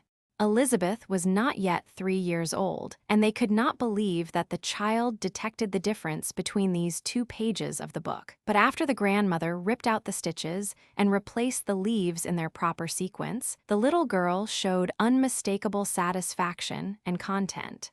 At 3.5 years of age, Elizabeth was spelling everything she saw printed and asking what the letters spelled, and she could recognize many words. At 4 years, she read the advertisements in the streetcars, as well as everything in all the books she possessed. During all this time, there was no attempt on the part of the parents to make their daughter precocious. They were pleased with her readiness to learn, but they did not look upon her as an unusual child. In September 1920, Elizabeth was enrolled in the first grade in the public schools of Erie, Pennsylvania. She was then 6 years, 8 months old. On her second day in school, her teacher discovered that she could read anything that was placed before her. The principal put her in the second grade until she had time to investigate her case. She spent 42 days in the second grade, during which time the principal observed her closely and decided to place her in the fourth grade. Elizabeth had no trouble in completing that grade in the remainder of the school year, the principal giving her some special help in spelling and arithmetic. Elizabeth is not a skillful writer as far as penmanship goes, but she seldom makes a mistake in either spelling or punctuation, and the content of her letters and compositions is superior, even for the advanced grade in which she is now working. Intellectually speaking, this child takes everything to which she is exposed, and she is not satisfied unless she understands the subject fully. Unfamiliar words or terms bring from her the question, just what does that mean? She has a cheery disposition and laughs often and heartily. She is contented in any environment because her imagination makes it as she wishes it. When she is reading or studying, she becomes so engrossed that it is hard to attract her attention to anything outside her book. She is slow in her written work, and she is slow and rather awkward in some of her motor coordinations. After less than a month in the 5th grade, in September 1921, Elizabeth was promoted to the 6th grade, where she is doing superior work. In the examinations at the end of the last semester, she ranked about the middle of the class, due to the fact that she is still slow in her written work, but in comprehension, she easily leads the class. Thus far nothing has been done for this exceptional child, except to move her along from grade to grade 5 times as rapidly as the average child can go. When we see her at times very evidently bored, while a teacher is trying to make a subject clear to pupils of average ability, we wonder what would have happened if Elizabeth were now in the 2nd or 3rd grade, where most 8-year-old children are found. In 1925, Hurt again reported upon the child, Elizabeth, as follows. By February 1923, she had completed the work of the 6 elementary grades, and she was promoted to the junior high school. Now, at the end of her 5th year in school, she is ready for the 2nd semester's work in the 9th grade. After her promotion to the junior high school, some of her teachers complained that she was lazy, others said that she was very inattentive, and all declared that she was very silly. The school psychologist had a conference with these teachers, and it was decided that Elizabeth should be given a heavier schedule, and Latin was added to her program. She has been enthusiastic over this subject from the very first. During the past year, there has been a steady improvement in Elizabeth's attitude toward her schoolwork as well as in her behavior in general. Though some of her teachers still consider her silly, they all recognize her unusual mental ability. While they give her B and C grades in most of her subjects, they realize that she could easily do a work in every subject if she cared to.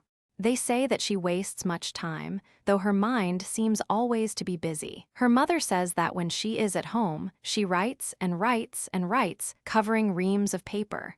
Elizabeth has told her mother that she is writing a book and a play. In the spring of 1925, when a friend asked Elizabeth where she was going to spend her summer vacation, the child replied, "Why, I expect to take a trip around the world." Then seeing the surprise in her friend's face, she explained, "Of course, it is not probable that I shall go far from our porch swing, but I find the swing a very satisfactory conveyance. It is perfectly safe, and it always takes me exactly where I want to go." When Elizabeth entered the 10th grade in senior high school in 1926, she was 12 years 8 months old.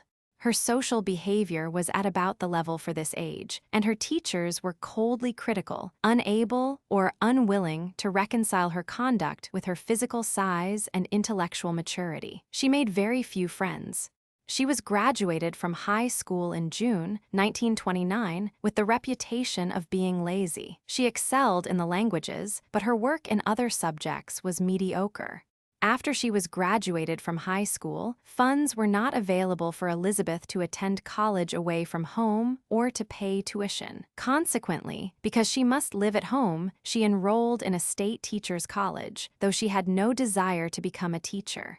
She was 15 years 8 months old at this time, and her work was very uneven in excellence. When the time arrived for practice teaching, she was assigned to teach high school pupils of about her own age and failed in this branch of the work, so that she was not graduated. She received, however, an honorable discharge from the college. During these years, 1929–1933, her situation was further complicated by the passing of a state law prohibiting students below 17 years of age from attending the state teachers' college. As Elizabeth was then still below the age specified in the new law, she was forced to withdraw and wait for time to pass, resuming her studies as soon as she fell within the law. When Elizabeth was discharged from the teachers' college, interested friends made attempts to secure for her a subsistence and tuition scholarship at some good liberal arts college, but no such opportunities were found. One college otherwise interested in granting a tuition scholarship now found her too old, she being then aged 19 years. The scholastic history of Elizabeth is too long to be told here in greater detail. It affords an instructive and tragic example of the blindness of current educational practice in dealing with children who test in the highest ranges of intellect. At 22 years of age, Elizabeth lives at home without suitable occupation, writing poetry and helping with the tasks of the household. Her education as conducted has not provided her with any recognized equipment for entering into the intellectual life of her world, although she possesses one of the best intellects of her generation. The case of J.M. The history of J.M., a 10-year-old girl of IQ 190, was presented by Washburn in 1924. This girl was a pupil in the public schools of Winnetka, Illinois, where the plan of individualized instruction is followed, with individual subject promotions. At the age of 10 years 6 months, J.M. was 54.5 inches tall and weighed 88.5 pounds. This is decidedly in excess of the standards for average children as regards size. She was doing work of good quality in the 8th grade and could have been in high school had not the school authorities checked her progress in the 7th grade by giving her a large amount of extra work to do. Her school record shows that she entered the public schools of Chicago in the 1st grade in September 1919. The teacher of 1st grade immediately discovered that she knew too much for that grade and brought about her placement in the 2nd grade. There she remained until the following April, when her family moved to Winnetka. In Winnetka, J.M. entered the 2nd grade and was promoted in June. Her reading, tested by the Monroe and Gray tests, was up to 5th grade standard when she reached 3rd grade and had reached the 6th grade standard by December 1920. Her progress in other school subjects was such that in September 1921, she entered the 5th grade. Her rapid progress was halted somewhat, as she was carrying a double language course, finishing the 4th grade and beginning 5th grade work simultaneously. When in May 1922 she began the 6th grade work, she completed it in 2 weeks. June 1922 found her, therefore, doing advanced 6th grade reading, through with 6th grade spelling, almost through with 6th grade arithmetic, and promoted to the 7th grade in language. She was then 9 years old. In the course of this progress, the grade standard in penmanship was last to be achieved. The perplexities which now arose in connection with this child's education are set forth as follows by Washburn. In spite of the fact that she was so clearly ready for 7th grade work in the fall of 1922, we hesitated about having her come from the lower grade school to our junior high school. She was smaller and younger than any of the children in the junior high, and we felt that she was already so far advanced that still more progress was perhaps undesirable. But she had formed a warm attachment for 2 girls a year or so older than herself, both possessed of high IQs, and she felt that there would be nothing for her to do in the 6th grade if we held her back. This was so obviously true that we admitted her to the junior high school with an agreement that she would remain there until she was 12 years old. We felt that while she doubtless could do the work of the junior high school within a year, or at the most in a year and a half, since our junior high contains only the 7th and 8th grades, she ought not to go to the senior high school too young. We agreed to give her a widely enriched curriculum of electives and special courses to keep her active and happy for 3 years, but it didn't work. When she found that no effort on her part would get her through any sooner, she stopped making effort. The end of the first year found her with 7th grade cooking, 7th grade art, and 7th grade pottery, all incomplete. She had taken up general science toward the end of the year, and of course had not finished it either. She had, on the other hand, completed all of the 7th grade English and arithmetic, including some advanced work, had done exceptionally well in French. In dramatics, she first had a know-it-all attitude, owing to her mother's success in amateur theatricals, but later did very good work. In social studies, she had been inclined to superficiality, trusting to her quick grasp on a single reading of the material and doing little real thinking. But she was interested and finished the course within the year. The general feeling of the teachers and of J.M. herself was that she had loafed on the job a good deal, had been overconfident, and had let down generally when the stimulus of rapid advancement was taken away. This gives us some inkling as to what would have happened to her in a regular school system, where the class lockstep is the rule. This year, J.M. is taking a straight 8th grade course with one elective, and is tying up the loose ends left undone at the end of last year. The child's strong desire to move forward with the children who are now her friends, and the undesirable effect on her of our last year's experiment in holding her back regardless of her effort or ability to go forward, have resulted in our decision to let her graduate this coming June. Her parents, however, have requested that we keep her in our junior high school for a postgraduate year, because they feel that the influence of this school is needed by J.M. We shall, therefore, try to provide a special course for her next fall. If we found out that it does not work out successfully, we will enter her in the senior high school in February 1925. If, on the other hand, we find that we can give her the sort of education that will be helpful to her in our junior high school, and that she responds rightly, we shall hold her here until June, letting her enter the senior high school at the age of 12½ years. Interpreting and summarizing our experience with J.M., our system of individual instruction has permitted her to make full use of her intellectual ability.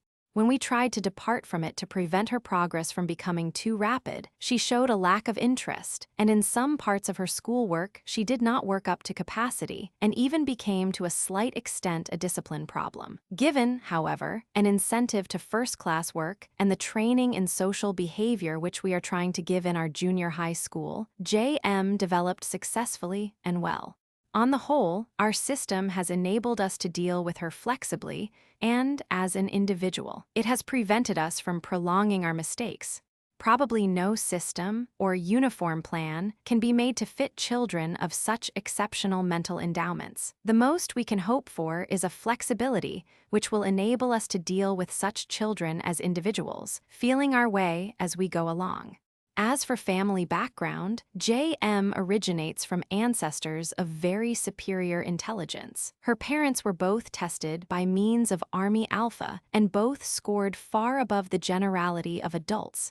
Her father was educated as an electrical engineer, but subsequently went into investment banking. J.M.'s paternal grandfather was an architect, trained in Manchester School of Science.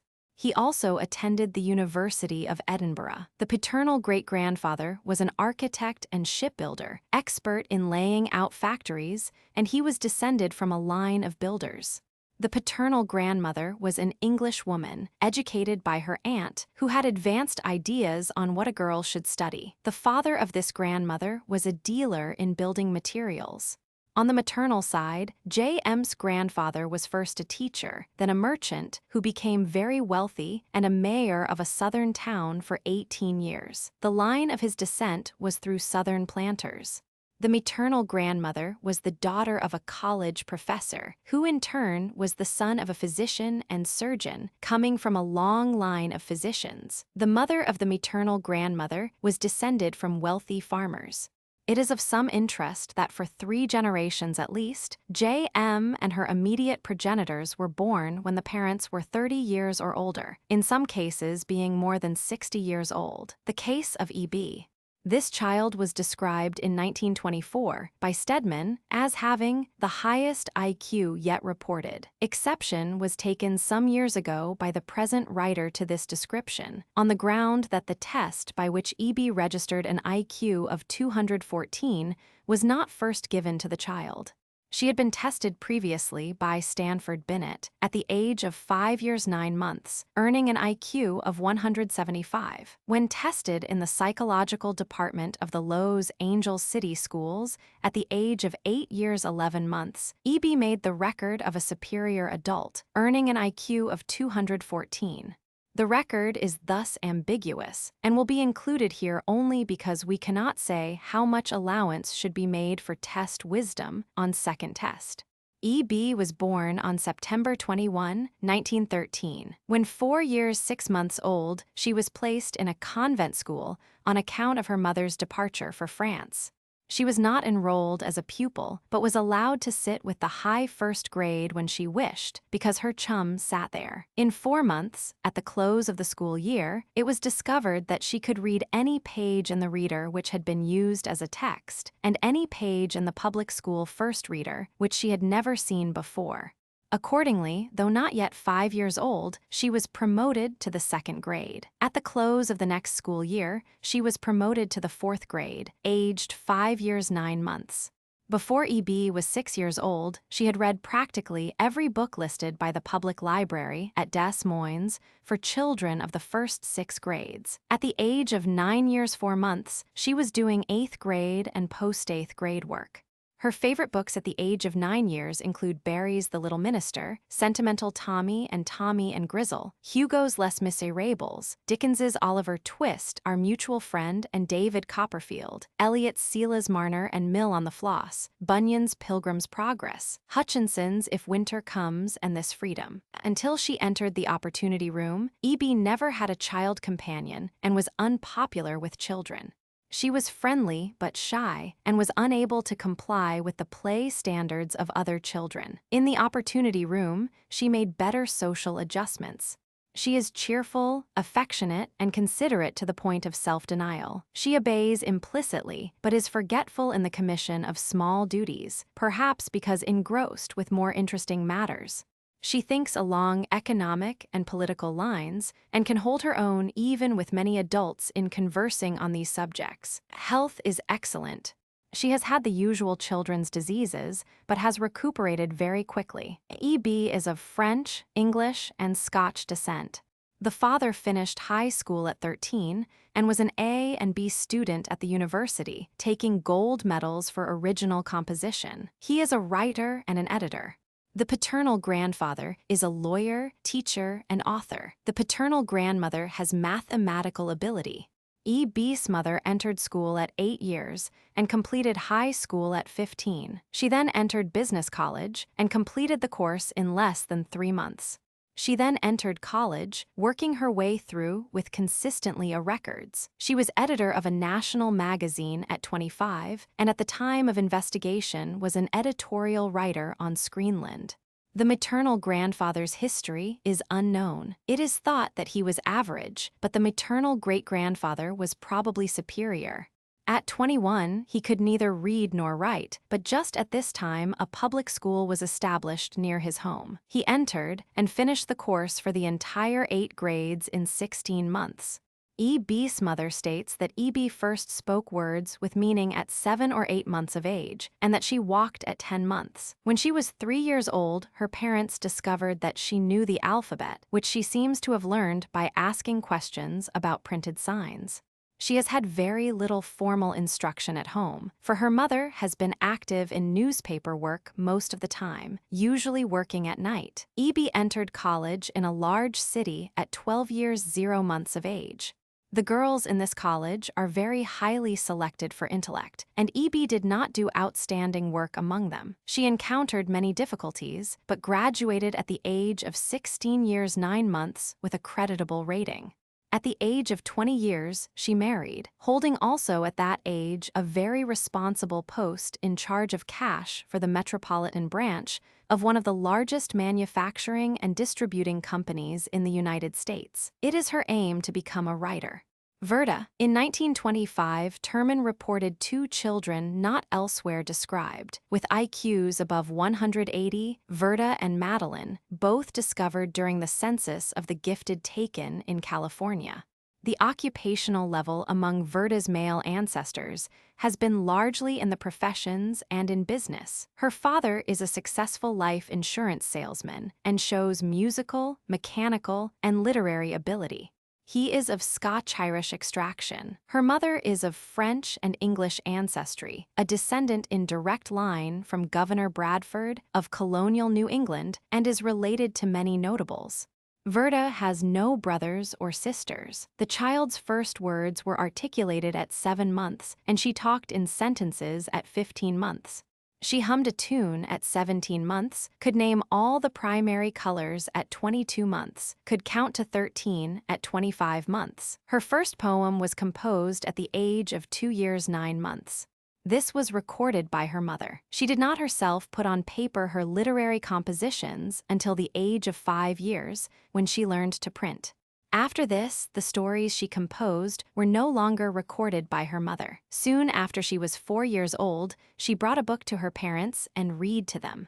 Up to that time, she had had no formal instruction in reading, but she had been read to. Verda did not enter school until she was 8 years 7 months old, beginning in the high 4th grade. Her IQ was first determined at the age of 11 years 1 month by an incomplete test, made as a demonstration before a group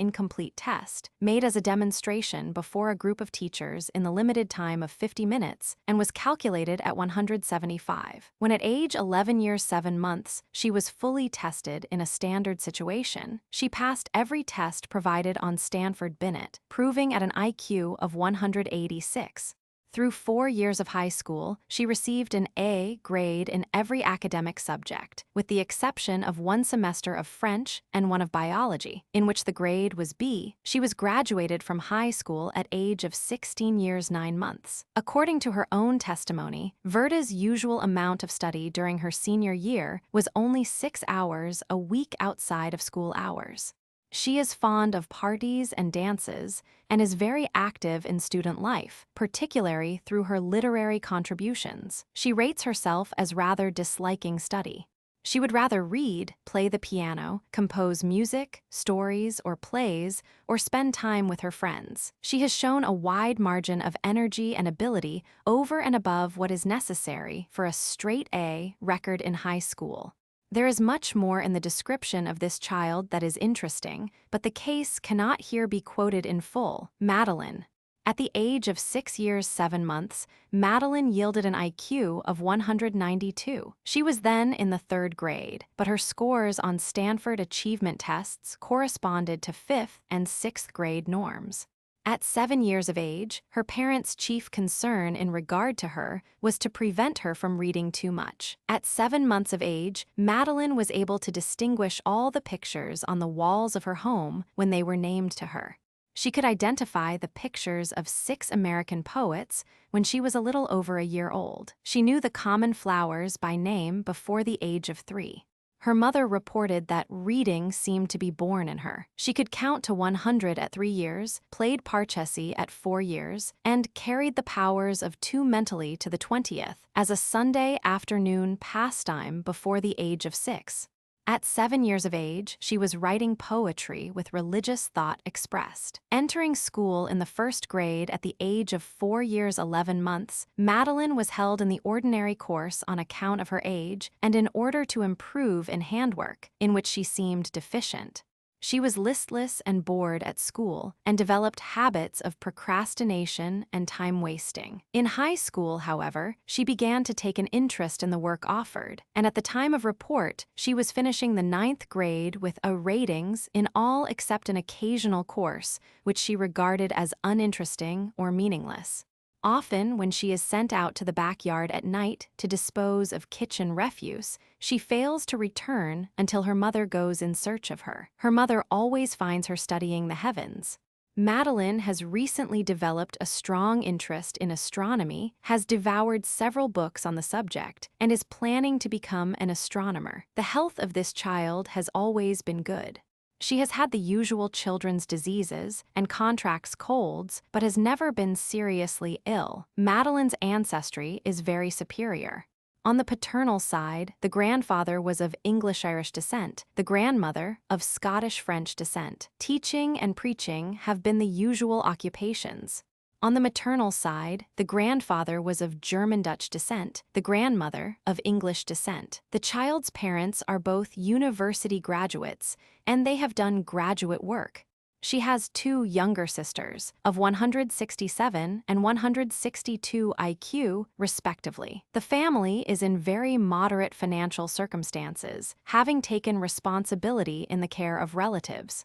Rosemary. In 1928, Scorn reported upon a girl aged 4 years 6 months who tested at 8 years mental age in the Psychologisches Institut at Wurzburg. This report gives her an IQ of 184. She was brought to attention because she could read fluently at the age of 3 years 6 months without having been schooled. The case of this child illustrates some of the points of misunderstanding of such children by those who have not seen several like them. Because she could not perform motor tasks in advance of her years, it was concluded that she was not generally bright. The case of K. In 1934, Goldberg described the case of K., a boy who achieved an IQ of 196 when tested at the age of 6 years 7 months. K. was born June 25, 1927, in New York City, of Jewish parents, and is an only child. The parents state from memory that Kay started to walk at 14 months of age and could talk rather fluently at the age of 1 year 6 months. Dentition began at 8 months of age. His health has been very good and he has had no serious illnesses. When Kay was 20 months old, he knew his alphabet, and within a short while after that, he was able to recite it backwards. At about the same time, he had a set of blocks, which offered him additional opportunity for developing a well-nigh astounding feat. He could, by looking at one of the figures on a given block, call off from memory the other 5 objects on the remaining sides. This he was able to do for almost the entire set. At about 2 years of age, Kay knew his own name and address, and what is more significant, the addresses and telephone numbers of the entire family, numbering about a dozen. By studying a calendar, he learned to tell on what particular day a certain date would fall. For example, if he were asked on what day of the week July 16 would fall, he would indicate Thursday. Kay began to read at about 4 years of age. He was given no formal training in the beginning mechanics of reading. The only assistance he received was a suggestion that he pronounce words by syllables. At this time, he was already reading simple words easily. Kay is of Jewish origin. Mr. Kay at the time of Kay's birth was 32 years of age, and Mrs. Kay was 35. Neither Kay's mother nor his father has had the benefit of college training. They are for the most part self-educated. Mr. Kay is a proprietor of a small retail business. At the age of 6 years 7 months, Kay's height with shoes was 47.3 inches, and his weight was 52 pounds.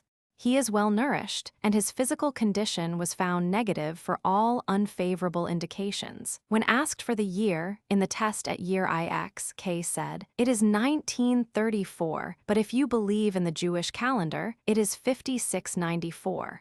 The case of B. Whitty and Jenkins have reported the case of B., a gifted Negro girl who was tested at the age of 9 years 4 months, earning an IQ of 200, corrected score, and of 187, uncorrected score. At the time of testing, B was in the low 5th grade at school, her mental age being 17 years 5 months at least. She had received but one double promotion, though others were offered by the school, because B's mother is afraid that the child will get too far from her age group. B was discovered by asking a teacher to nominate the most intelligent and best student among children in her class. B was nominated as Best Student, while a girl 4 years older, whose IQ turned out to be below 100, was nominated as Most Intelligent. This circumstance is illustrative of the lack of insight which necessarily exists in relation to such children, where teachers have no special instruction in regard to them. The report continues. The following items were secured from B's baby book and from the mother's reports. B, an only child, was born November 18, 1924. The mother was then 27 years of age, and the father 31. B weighed 634 pounds at birth, 14 pounds at 3 months, and 17.12 pounds at 9 months. At 9 years and 5 months, B weighed 60 pounds and was 50 inches in height. This is normal for a child of her height and age. B walked a few steps at 8 months, but walked no more till she was 12 months old. She employed short sentences when she was about 16 months of age. Her mother reports that B expressed her thought in sentences rather than in isolated words almost from the beginning of language development. She excited considerable comment among friends by displaying an extensive vocabulary and by using nursery rhymes at age 2. B was taught to read by her mother at age 4 by the picture story method. A few lessons only were given her, and thereafter B read and has continued to read independently. B has had no serious illnesses or accidents. Her health history appears normal, and her physical condition at the present time is excellent. Furthermore, she seems unusually well-balanced from the standpoint of mental hygiene. B exhibits regularity in habits, sleeps soundly, seldom reports dreams, displays no unusual fears, and adapts herself quickly and successfully to the demands of her child group. B's parents appear distinctly above the average both in intelligence and in academic training. The mother finished a 2-year normal course and taught for a number of years in a metropolitan school system. The father is an electrical engineer, a graduate of Case College of Applied Science. He has pursued graduate studies at Cornell University and has done some college teaching. At present, he is a practicing electrical engineer. Her maternal great-grandfather was private secretary to each of 4 executives of a large railroad system. Her paternal grandfather was an inventor and manufacturer of polishes and waxes. The mother reports B to be of pure Negro stock. There is no record of any white ancestors on either the maternal or paternal side. B has not much ability or interest in music. Her favorite subject is science, and chemistry attracts her to the extent that she wishes to become a chemist. Child R in 1936, Zorba and Boardman described a boy, R, of IQ 204. They mention also 3 other children of IQ above 180 tested at New York University's Clinic for the Social Adjustment of the Gifted, but R is the only one described. R was brought to the clinic when he was 8 years old, and at that time he had on the Stanford-Binet an IQ of 204. His father, an engineer, is a well-known writer in the scientific field. His mother holds a doctor's degree in physical chemistry from a foreign university. Neither the father nor the mother has been tested, but they are both persons of very unusual mental ability. R's 2 younger brothers are also of very superior mentality. The family is of Jewish origin, and both the father and the mother were born in a foreign country. R, their first child, was born when the mother was 30 and the father was 35. His early development was exceedingly precocious. His first tooth erupted at 5 months of age. He began to walk at 9 months and was running at 11 months. He was talking in sentences at 11 months. He learned to read at 4 years of age and was reading omnivorously before he entered school. When he entered school, he had an unusual vocabulary, using such words as casuistry and disproportionate. At the age of 2, he was modeling in clay, and at the age of 3, he began to design and make machines. He applied through his father to the United States Patent Office for 2 patents before he was 8 years old. At 8 years of age, he had a large library in his home composed mostly of books of science, history, and biography, which he had cataloged himself on the Dewey Decimal System. At this age, he was writing a book on electricity. Also, at the age of 8, he had a small machine shop in which he was working on his machines. At the age of 6, he enjoyed discussing philosophy. At the age of 7, he would debate on the significance of religion in world development. The day he first came to the clinic, Claudel's experiments on developing power by raising the colder water from the lower levels of the sea had just been reported in the scientific section of the New York Times. R explained the theory involved much more clearly than had the scientific writer of the Times. R is well developed physically, above average in height, and considerably above average in weight, likes the outdoors, especially hiking and riding horseback. At the age of 9, he showed the first symptoms of the approach of puberty. R is well adjusted to his school and his playmates, plays on their soccer and baseball teams, is well liked, and is a leader in many of their activities. Other cases. In addition to these children who have been somewhat fully described, a few others testing above 180 IQ have been mentioned in the literature of gifted children, or their records have appeared in tabulations. In 1923, Dvorak told of a boy of IQ 183 who was examined at the University of Minnesota. This boy was conspicuously maladjusted at school. He hated school and did poor work there. He was 8 years 7 months old at the time of examination and passed the tests at a mental level of 15 years 9 months. The educational authorities were unsympathetic and resistant to advice, but finally placed the child in the 5th grade, where both work and conduct improved greatly. This observer also mentions a boy of 189 IQ who was tested at the same university. Cyril Burt, writing of mental tests in the schools of London, cites an English boy of 190 IQ but does not give a description of him. The value of these mere mentions is slight because there is no elaboration and no subsequent history of the cases, which would be useful for purposes of generalizations. Generalizations. The preceding describe in some detail 19 cases rating 180 IQ or better, if those be included that were reported before the Stanford revision came into use. Although the reports are lacking in uniformity and vary in emphasis, it is possible to glean from them a few generalizations concerning origin and development among the gifted. Origin is extremely varied as regards racial stock. In describing the 14 American children, German descent is mentioned 3 times, French 3, Scottish 5, English 5, Swedish 1, Scotch-Irish 1, Dutch 1, Jewish 1, Negro 1. There is 1 German child. The occupational status of the fathers all fall in Class 1 or Class 2 of Tausig's rating, professional, clerical, or business proprietors. Social economic status, wherever mentioned, is said to be moderate. None is stated to be very wealthy or very poor. Age of parents at birth of the exceptional child covers a wide range. Development is decidedly ahead of schedule for the group in all respects. Reported age of walking ranges from 7 months to 14 months. Talking in sentences, in the 10 cases in which it is given, ranges from 8 months to 19 months. In 13 cases, the age of reading is assigned, this being always 3.5 or 4 years. General health is, whenever mentioned, always reported as good, and except for the twins born prematurely, physique is superior.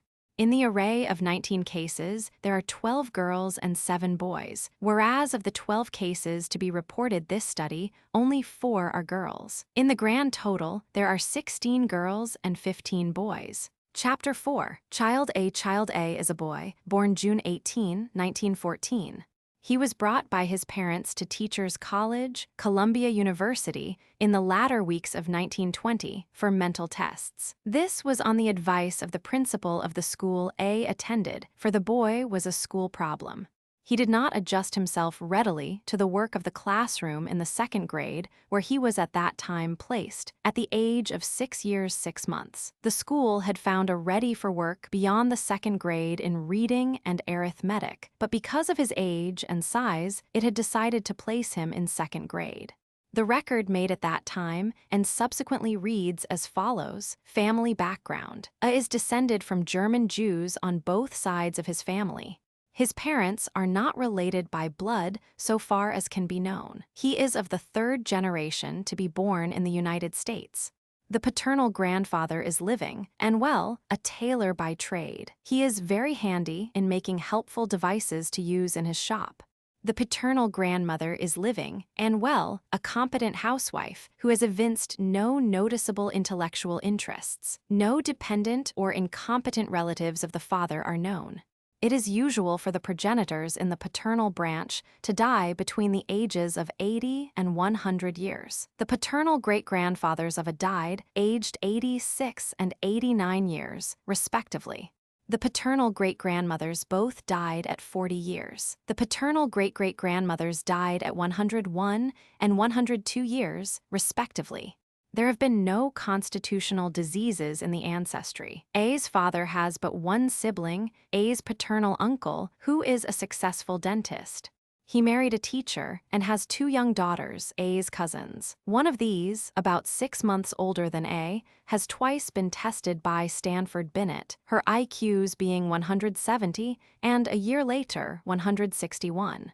At the age of 8 years, this girl had reached the 5th grade in public school. She now attends a special class organized for children of her age who test over 150 IQ.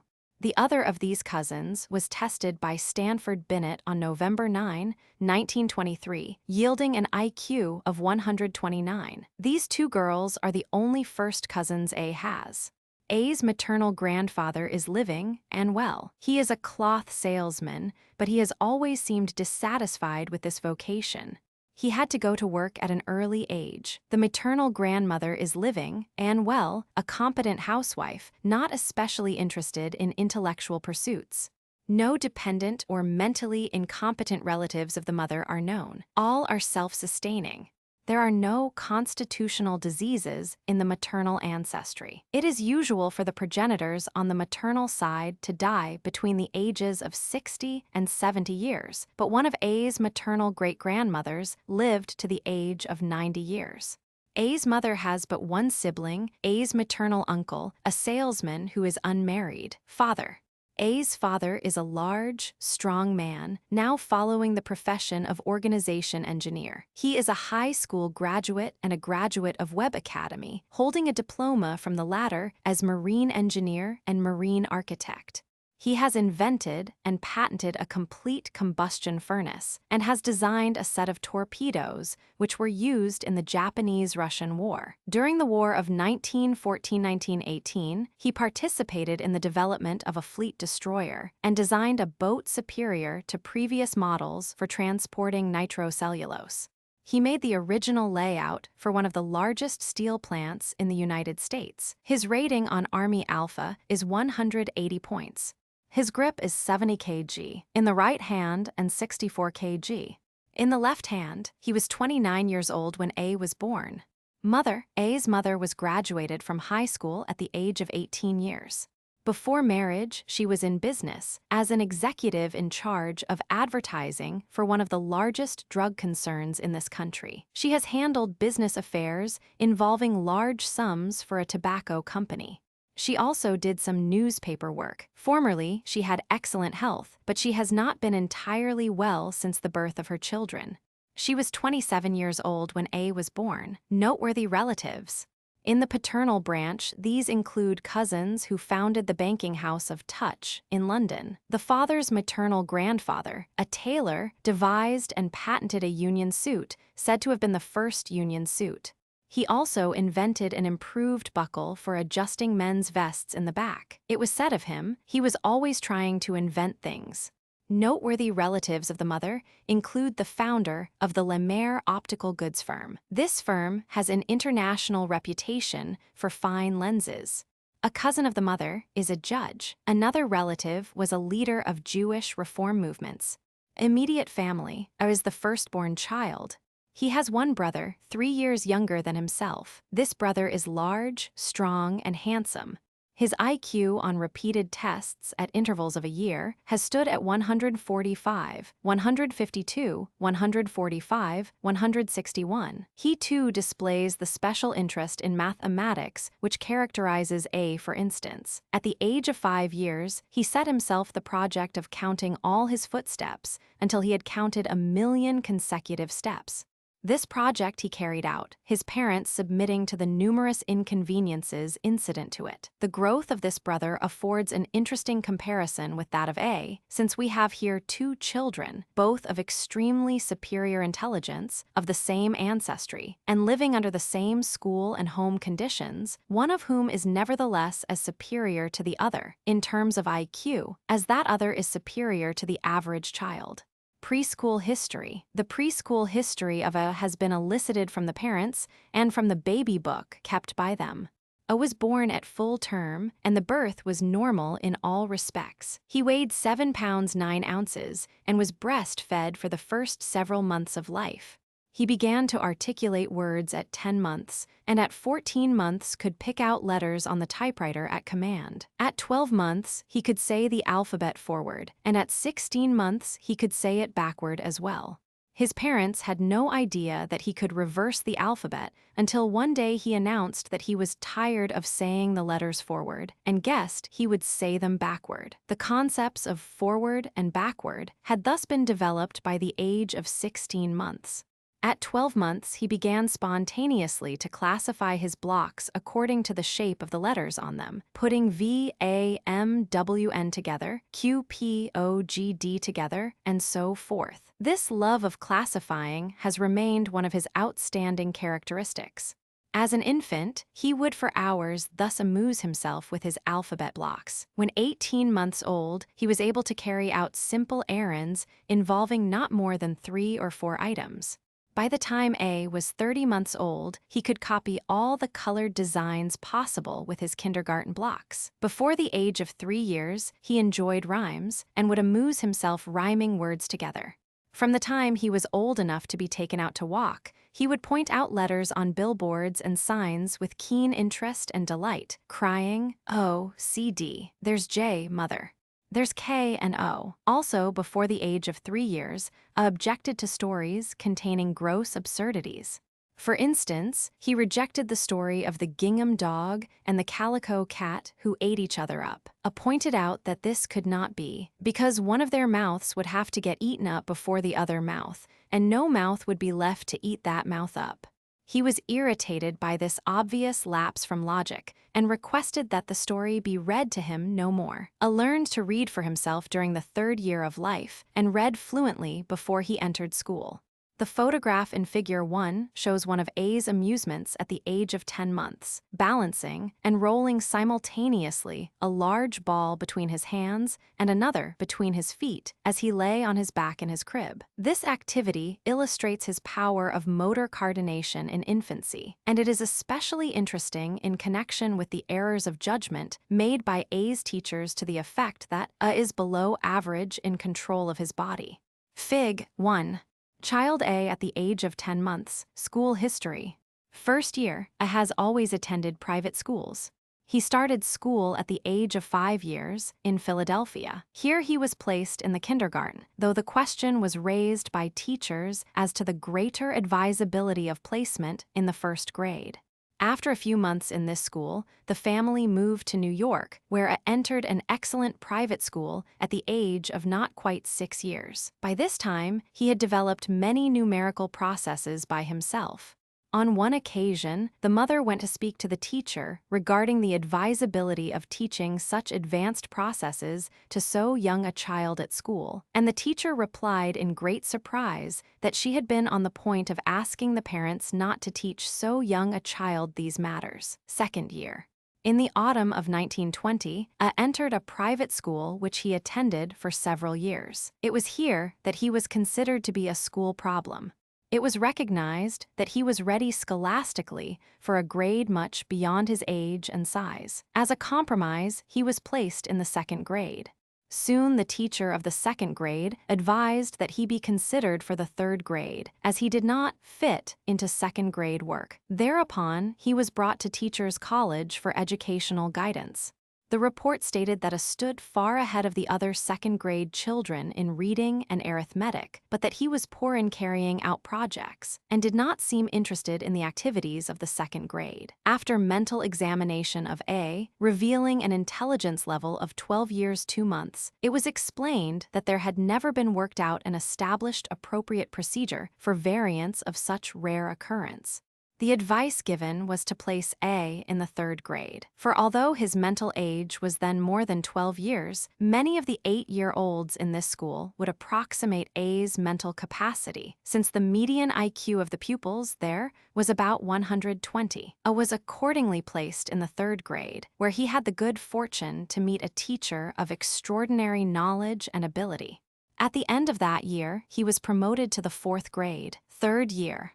In the autumn of 1921, A was in the fourth grade, with the same teacher he had had in the third grade. Outside of school hours, he took special work in sports and games with a group of young boys. At the end of that year, he was promoted to the fifth grade and placed in a special fifth grade group, which had been formed of the brightest children of this status in the school. During this time, a special effort was made to develop in social activities and to interest him in group projects, with the result that he became much more a member of the group. Nevertheless, he still liked to lie down on his back and look up at the ceiling instead of joining common projects. His mind often seems to be miles away. Fourth year, in the autumn of 1922, A was in the fifth grade, composed of the special group referred to above, with classmates about 2 years older than himself, whose IQs ranged above 140. At the end of that year, he was promoted to the sixth grade at age 9 years. He seemed happy and contented during his fourth year in school, but displayed many characteristics which might well try the patience of any but a very wise teacher. The tendency to become absorbed in his own line of thought continued, giving an impression at times of indifference, absent-mindedness, and non-cooperation. Also, he was slow to take advice. He decided, for instance, not to learn French as he was not interested in it. He persisted in this attitude until it was clearly explained to him that people who go to college must know French, whereupon he applied himself and learned the language. The relative difficulty in handwriting, shop work, and other manual tasks which such a child experiences in comparison with older classmates is also a problem for the teacher. Fifth year. In the autumn of 1923, A entered the sixth grade. He was at this time 9 years old. Judgments of teachers. Teachers' judgments of a show the usual disagreements and errors. His superior intelligence has been recognized to some extent by nearly all. One teacher, however, has felt his superiority to be merely for reading and arithmetic. Several teachers have judged it to be inferior in respect to manual dexterity and motor coordination, forgetting that their comparison was based always on older children, A's classmates. Only one teacher bore this fallacy of judgment in mind in reporting her estimates. For instance, one of the supervisors who had observed A reported that he was below the average child of his age in penmanship. A was then 6 years old. This supervisor seemed not to recall that the average child of that age has no penmanship whatever. Direct quotation from teachers' estimates will best show how A has been appraised. He was quite a desirable pupil, and we should have been glad to keep him. From the headmaster of the school, A first entered. Though ahead of the class in arithmetic and reading, he reasons like a child of 6. He has undeveloped judgment. From a teacher in 1920, he seems to like the third grade, and the children like him. Intellectually, he is able to carry the work of the grade, and while he is not yet very responsive in manual work, I think he can gain the muscular control he needs here as well as in a lower grade. He has made a splendid effort in the matter of penmanship. He is still very imperfectly adjusted to the school situation, but in time will find himself able to meet the requirements, I am sure. From a report of a classroom teacher for February 1 to March 18, 1921. Although A still has lapses of inattention during class lessons, in general he complies with class requirements and he has learned to use his free time without direction. His gain in penmanship has been marked. From report of a classroom teacher for March 21 to May 27, 1921. He is doing well but needs handwork. From report of a special teacher, 1921. He is slow to take advice but has shown big improvement over last term. He seemed to go ahead suddenly. From report of a special teacher, 1921. He has got little from the playground, doesn't get into the game, and is a trial to his mates.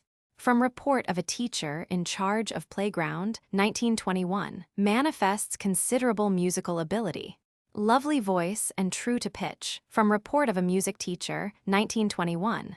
Is making excellent progress both socially and in his work. Mr. W reports that his shop work is good, considering his age, and that it is improving. Miss C says there is continued improvement in art. I find that his writing of figures is improving more than written English. He does not like to write and is apt to neglect written homework. From report of a classroom teacher for November 17, 1921 to January 31, 1922. Is the youngest child in his group. It is difficult to classify him in general terms as the first in scholastic standing, as he is with a group which numbers 9 or 10 superior children with IQs running from 140 to 175, but in scholastic standing, with the exception of written work, he is among the best. If one compares his age with that of the others, his ability is of course most marked. Even in this group, he is conspicuous for his accuracy and lucidity of statement and for the clear thinking this indicates. One noticeable indication of his intelligence is his ability to criticize his own concepts. Unless he understands every detail of a subject, he does not consider that he understands it. His ability in academic work seems well distributed, though strongest in mathematics. For this grade, he is markedly low in art and industrial work, but he would be average in second grade, where his age would under ordinary circumstances place him. His artistic feeling is all for music and literature.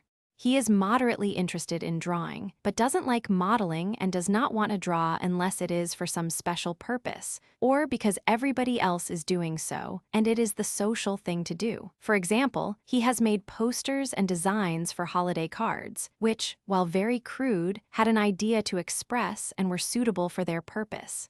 He enjoys shop work and here does better technically than in other types of handwork. I think he is rather clumsy with his hands, even for his age, though not much below the average child. With his mental ability, he can learn to do anything in which his interest is aroused. This ability to attack any sort of problem is shown in his physical work.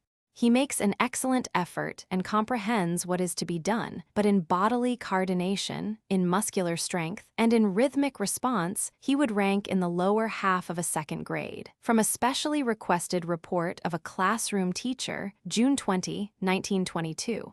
In short, I am fully convinced that it requires most of all training which will develop a proper harmony and rhythm between mind and body. From the report of the instructor in the special boys group, to which it belonged, outside of school, April 19, 1922. A's teachers seem to hold the universal opinion that he is not doing well in his work unless prodded or specially urged. It was to be expected that the handwork, such as art and shop work, would be hard for him, but he seems to do poor work and at the same time to be entirely satisfied with it, his teachers say. Miss B finds he is not an observer of nature, but rather inclined to tell what he has read in books. However, on the academic side, in French and the regular classroom studies, he seems to require the same prodding. His sleepiness and inattention are quite marked at times. When aroused, I find him capable of good thinking and excellent memory work. I have been afraid to overstimulate him, but in order to accomplish the work of the 5th grade creditably, we must develop in him more of a feeling of responsibility on his own account. His immaturity shows rather clearly in some of these respects.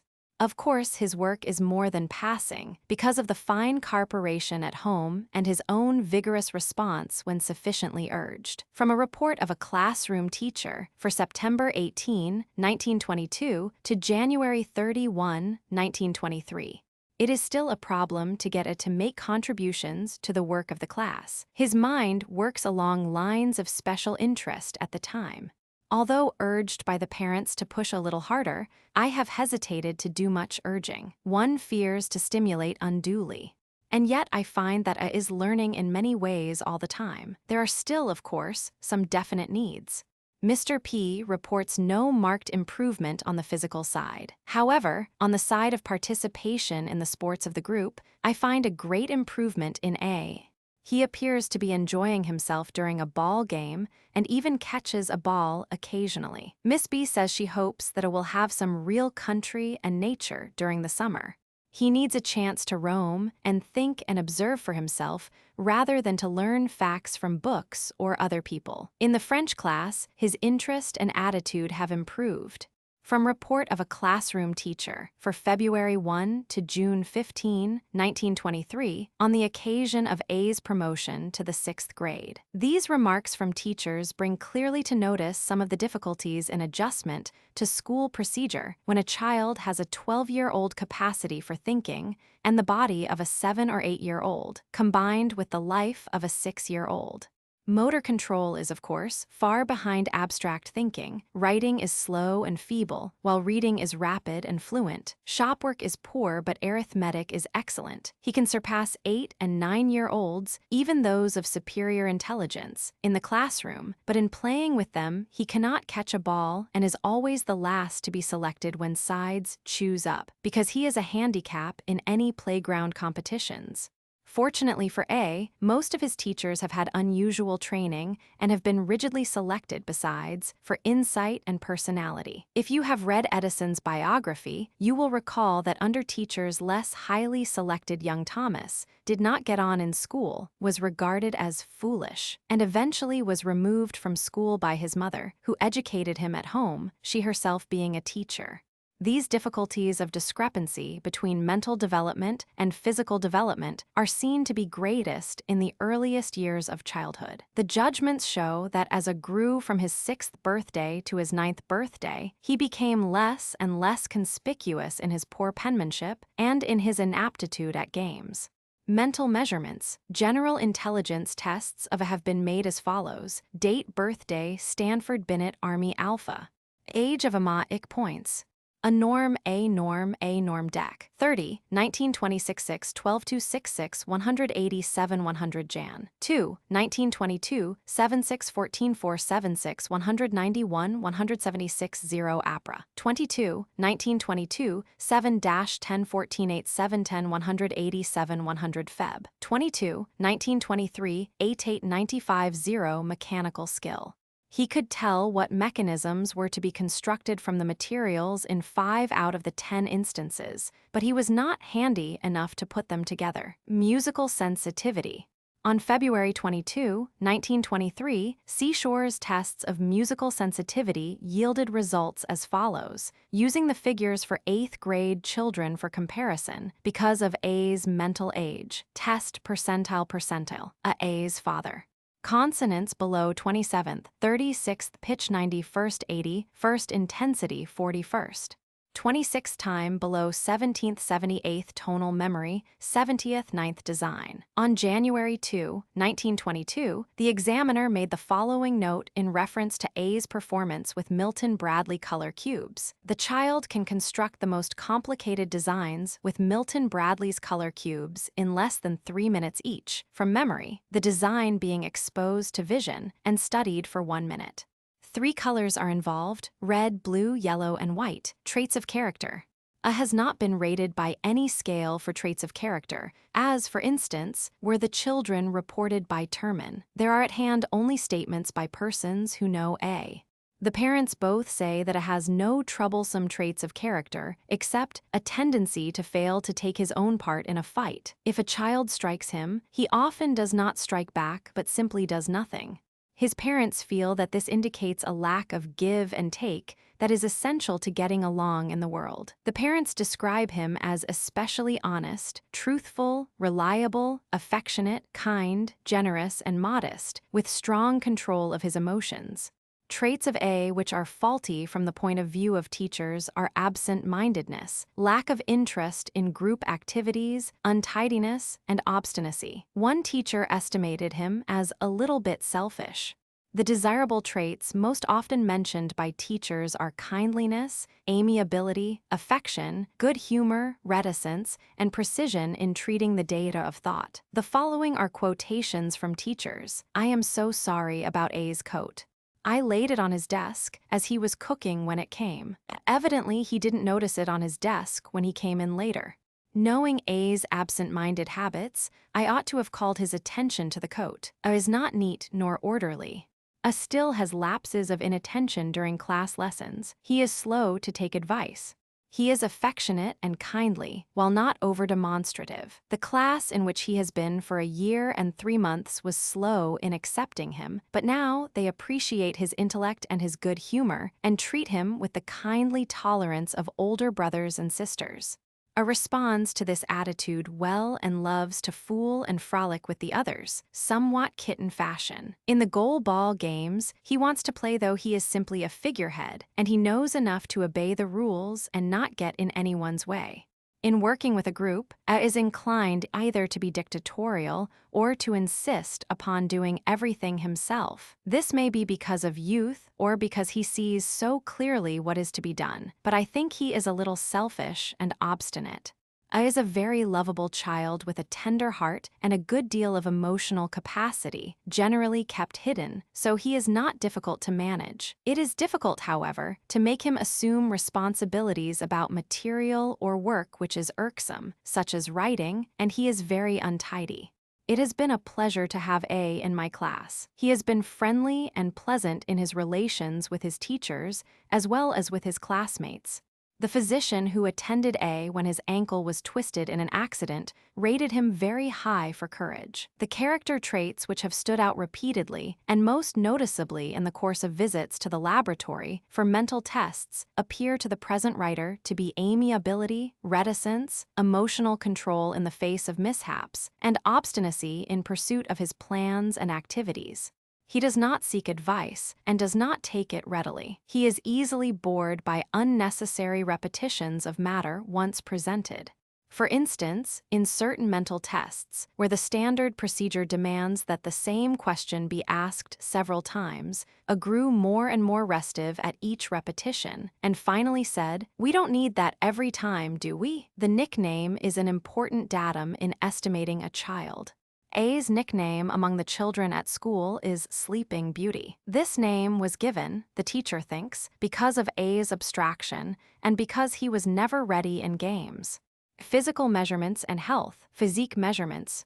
The following measurements were made by the present writer, using the standard scales and stadiometer of the teacher's college laboratory. The measurement of cranial circumference was made with a reinforced fabric tape.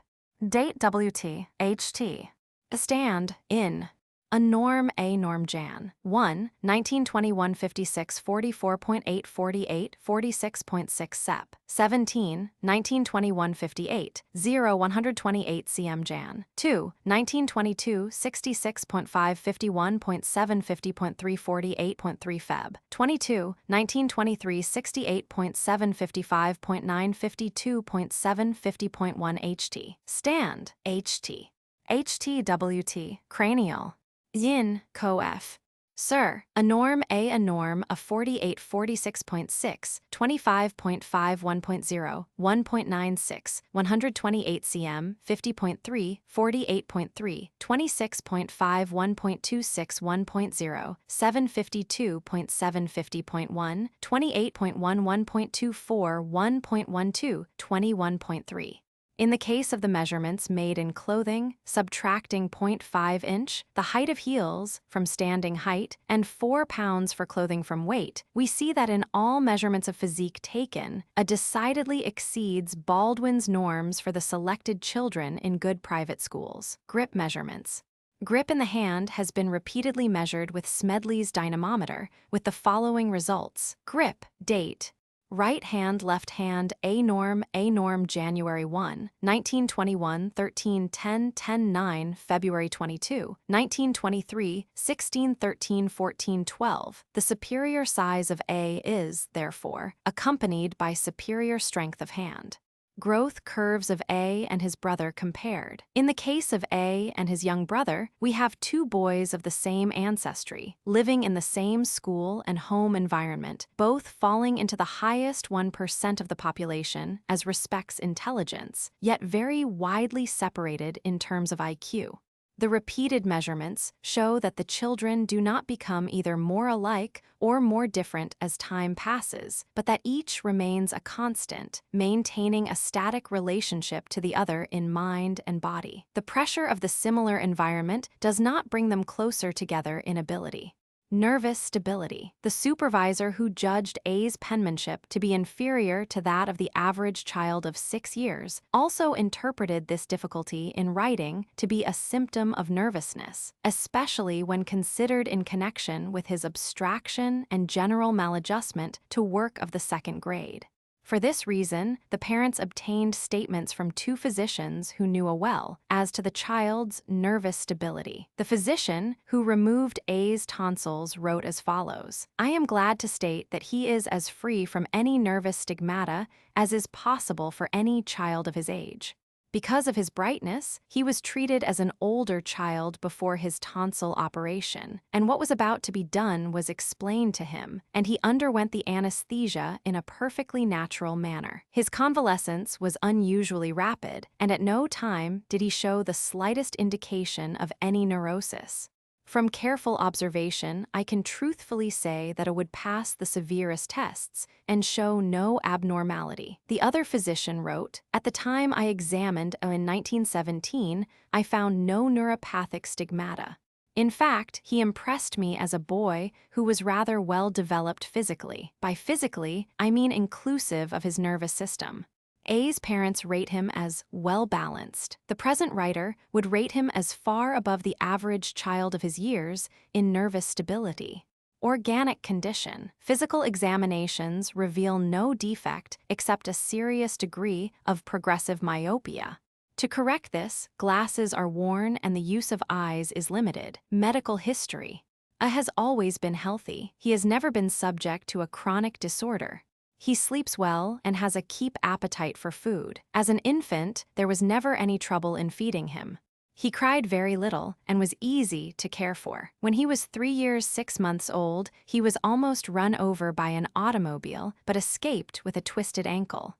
After that, for about a year, he had a series of boils. At the age of 5 years, A was threatened with a mastoid infection and the drum of his right ear was pierced, liberating a large quantity of pus. Hearing was not, however, impaired. Adenoids and tonsils were removed at the age of 6 years. These had never been especially troublesome, but the parents decided on the operation because a breathed through the mouth. He has not had children's diseases, and except for the incidents narrated, his medical history is negative. Miscellaneous characteristics. Diversions. At the age of 5 to 6 years, A had much difficulty in playing with children of his own age because he could not be satisfied with play involving merely sensory stimulation and diffuse motor activity. He always tried to diver the play to some planned end, to organize it in ways not appreciated by others of his age. When he was 6 years old, boys of 12 to 14 years of age were preferred by A as playmates, and he would join them whenever they would accept his company. However, he had and continued to have chums of approximately his own age. At the age of 6 years 6 months, A's favorite diversions were reading, playing games of intellectual skill, and playing in sand. At the age of 8 years 8 months, his favorite diversions were reading, chess, and pinochle. Imaginary land. At the age of 3 to 6 years, A had an imaginary land which he called Center Land. This fantasy appears to have started when his brother was born. When this event occurred, A asked just how it happened. His mother thereupon gave him the real physiological facts. To these, he made no immediate comment. Several days later, he said he had no doubt his brother did come into the world in just that way, but that he, A, did not. He, A, originated in Center Land, where he chose his father and mother. Thereafter, the imaginary land developed rapidly. In this land, children stayed up all night. They could play with fire whenever they wished. He lived there in a 100-story house, with an elevator he could run by himself. 2 playmates, Catherine and another child, lived there also. By the age of 6, this imaginary country had almost ceased to engage him, and at the age of 9, he no longer thinks of it. Religious experiences. Between the ages of 6 and 8 years, A became very religious. Prayer was regarded as extremely sacred, and God was much reverenced. Now, at the age of 9 years, he is no longer seen to devote himself to these observations. Career ideas. At the age of 6 years 6 months, A wanted to become an eye doctor. I like to tend to mother's eye. I like to tend to people's eyes. At the age of 8 years 8 months, in answer to the question, "What will you be when you grow up?" A replied, "I will do something with arithmetic in it, whatever has the most mathematics in it." Reading interests. To the question, "What do you like to read?" A gave the following responses. True books, like The Fall of Jerusalem, that's the best one, and Burgess Animal Books, Burgess Bird Books, Our First Flag, The Arabian Nights, books about people who really lived. A has always preferred books of fact to books of fancy, true books, as he called them, but now he enjoys fairy tales more than he did when he was younger. This may be because the fact behind the fancy now makes a stronger appeal. The following list represents 6 months reading, from the age of 7 years 0 months to 7 years 6 months, some of the books being read to A to reduce eye strain. On Plymouth Rock, S. A. Drake, 4 Great Americans, J. Baldwin Stories of New York, A. T. Lovering the Children's City, E. Singleton. The Burgess Bird Book, Thornton Burgess, The Burgess Animal Book, The Empire State, J. W. Redway, Around the World, with the Children, F. G. Carpenter, East O. The Sun and West O. The Moon, G. W. Day St. Miles, Standish, H. W. Longfellow, The Wreck of the Hesperus, H. W. Longfellow, Fables, Bulfinch, Aesop's, Fables, Tales, and Teachings from the Pentateuch, M. M. Joseph. The Little Gray Grandmother, Carolyn, S. Bailey, Stories of the Bible, Louise M. Pleasanton, The Pied Piper of Hamelin, R. Browning, Tanglewood Tales, N. Hawthorne, 1st Jungle Book, R. Kipling, 2nd Jungle Book, R. Kipling Poems, J. W. Riley Poems, Eugene Field Poems, R. L. Stevenson, The Wonder Book of Knowledge, The Blue Bird, M. Meterlink, Historic Boyhoods, R. S. Holland. The Friendly Stars, M. E. Martin. This list gives an idea of the reading preferences of A at the age of 7 years. Within the year following, the preference for biography and autobiography developed. Interest in astronomy. Because other very young children of more than 180 IQ known to the present writer had been especially interested in astronomy, particularly child E, it was desired to observe what would be the reaction of if knowledge of astronomy were made accessible to him. Books which had interested child E at the age of 6 to 7 years were therefore made accessible to A. He at once became interested in the heavenly bodies and their movements. Tendency to classify and diagram. A's love of classifying, first noted at the age of about 12 months, is a conspicuous characteristic. He classifies events, objects, names, numbers, and other data of experience. He can think in terms of diagrams and sometimes draws a diagram to clarify or condense his meaning. Lightning calculation. A's keenest intellectual interest is probably in numbers, and he has responded very readily to his father's instruction in shortcut methods of calculation. By March 1922, he could very quickly square any number up to 100, multiply any two numbers of a sum not to exceed 200, square any number up to 1,000 ending in 5 such as 865, 935, etc., square any number up to 10,000, ending in 55 or in 555, solve problems in proportion such as 9, 21, 21, x, 8 divided by 42. Editor's supplement. The author's original write-up of Child A ends with the above, written early in 1923.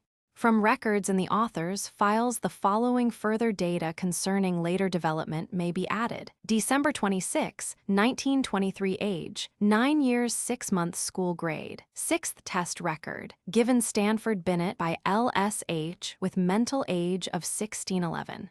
This would give IQ 178, but the comment is made, can no longer be measured by Stanford-Binet. On this day, also given Army Alpha, with a score of 128 points, this being the score assigned to chronological age 17 years 8 months.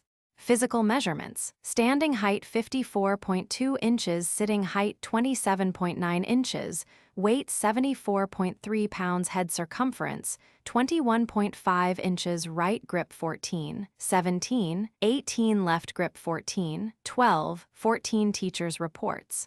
A's reports show that he has attained high credit in mathematics and history, low credit in French, shop work, art, music, and physical training, average credit in other subjects. His written work shows improvement. He presents the usual problem of the unadjusted. There is now more alertness in his manner, but still a lack of the will to do work because it is a group demand. Something more of maturity has come to him with his greater freedom. He has started the manual training problem with some sense of self-discipline. If he will now attack his work with the mental grip of which he must be capable and give to the group the benefit of his ability, it will be a joy to have him among us. December 22, 1924 age, 10 years 6 months school grade, 7th test record. On Stanford-Binet, passed 4 of the 6 superior adult tests, failing on tests 1 and 4. Alpha score, 166 points. Physical measurements. Standing height 56.2 inches, sitting height 29.4 inches, weight 80.5 pounds, head circumference 21.5 inches, right grip 18, 18, 16 left grip 19, 17, 15 December 22, 1925 age, 11 years 6 months school grade. 8th test record, passed all tests on superior adult level, Stanford-Binet, took 2 forms of Army Alpha. Form 7, 162 points, and on Form 5, 168 points. English literature C plus English composition C, German B, geometry B plus trigonometry B plus science B plus January and June, 1931 age, 16 years 6 months to 17 years school grade. Now a freshman in college test record, was given CAVD test, levels M, N, O, P, Q at 2 different sittings, one in January, the other in June. Score 422 points. January 20, 1932, at the age of 17 years 7 months, in the 3rd year of college, he scored 204 points on Army Alpha, Form 8, a score made only by the top 1% of college juniors, seniors, and graduate students. November 23, 1939, notice was received of A's marriage. Chapter 5. Child B is a girl, born November 25, 1912. She was discovered in a private school in the course of a systematic survey made by Dr. E. H. Malherbe, who was at the time a graduate student at Teachers College, Columbia University. To Dr. Malherbe, the present writer is indebted for introduction to this child, and also for data on first tests, as well as for other information. Family background. Child B is descended from colonial settlers in this country. Her ancestors came chiefly from the British Isles, as set forth in her family history. Her parents are not related by blood so far as can be known. The paternal grandfather was of English descent, the paternal grandmother of Irish descent. No dependent or incompetent relatives of the father are known. All are self-sustaining. The maternal grandfather was of Irish-Spanish blood.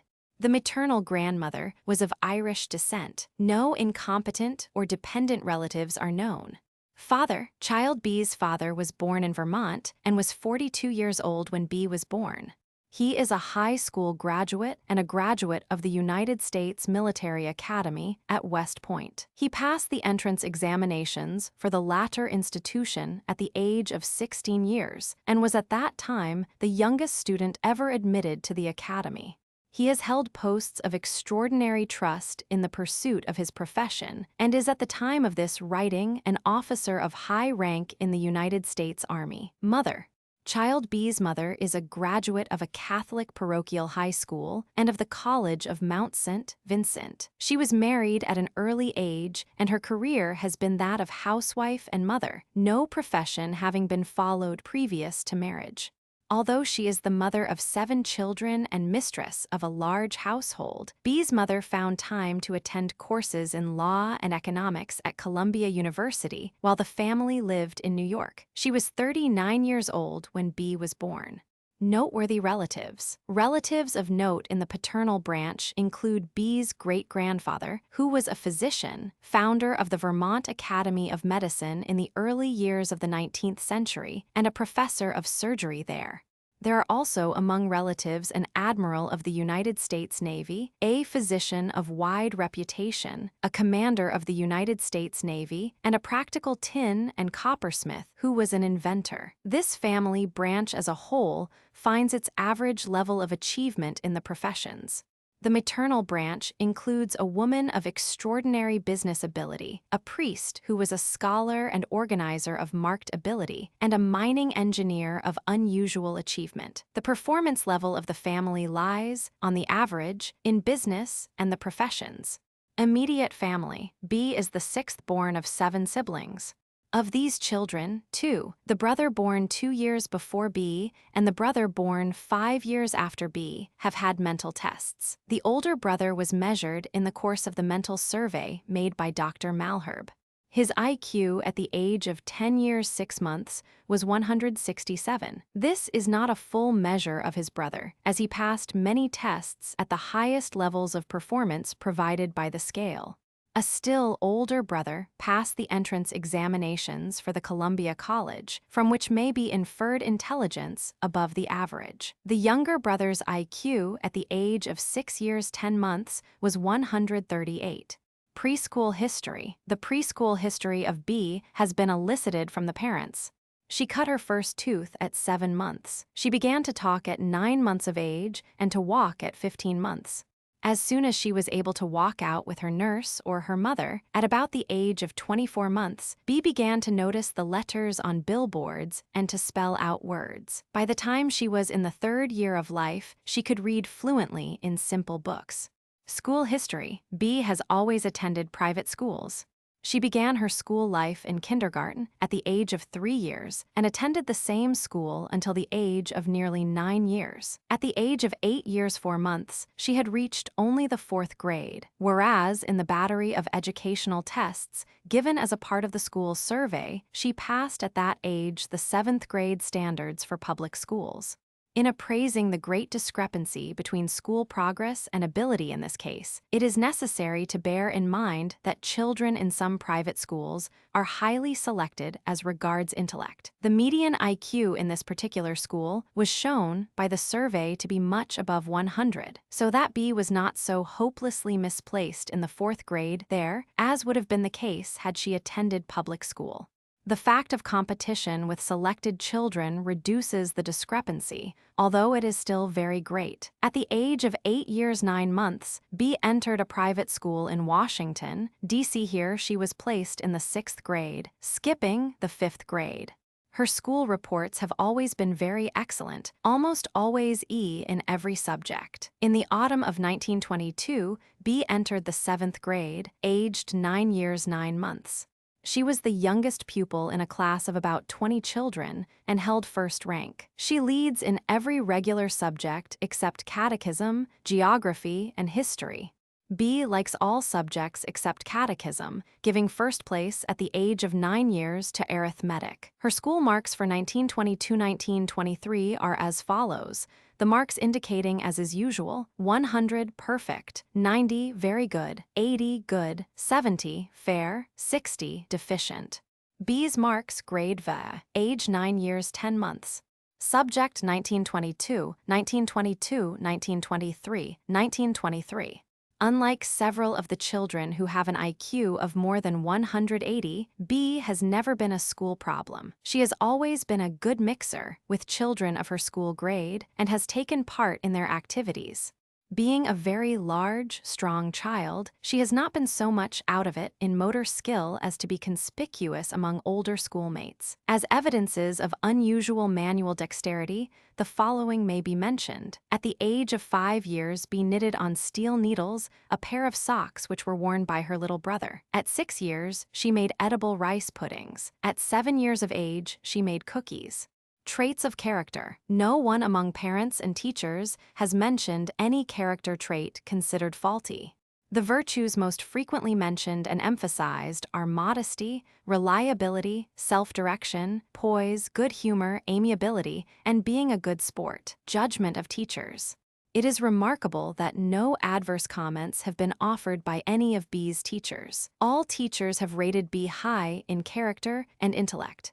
The chief error in judgment lies in not ranking her as high as she really stands. This error arises partly from the fact that teachers in the private schools B attended deal with selected children whom they may come to think of as representing the average of child ability.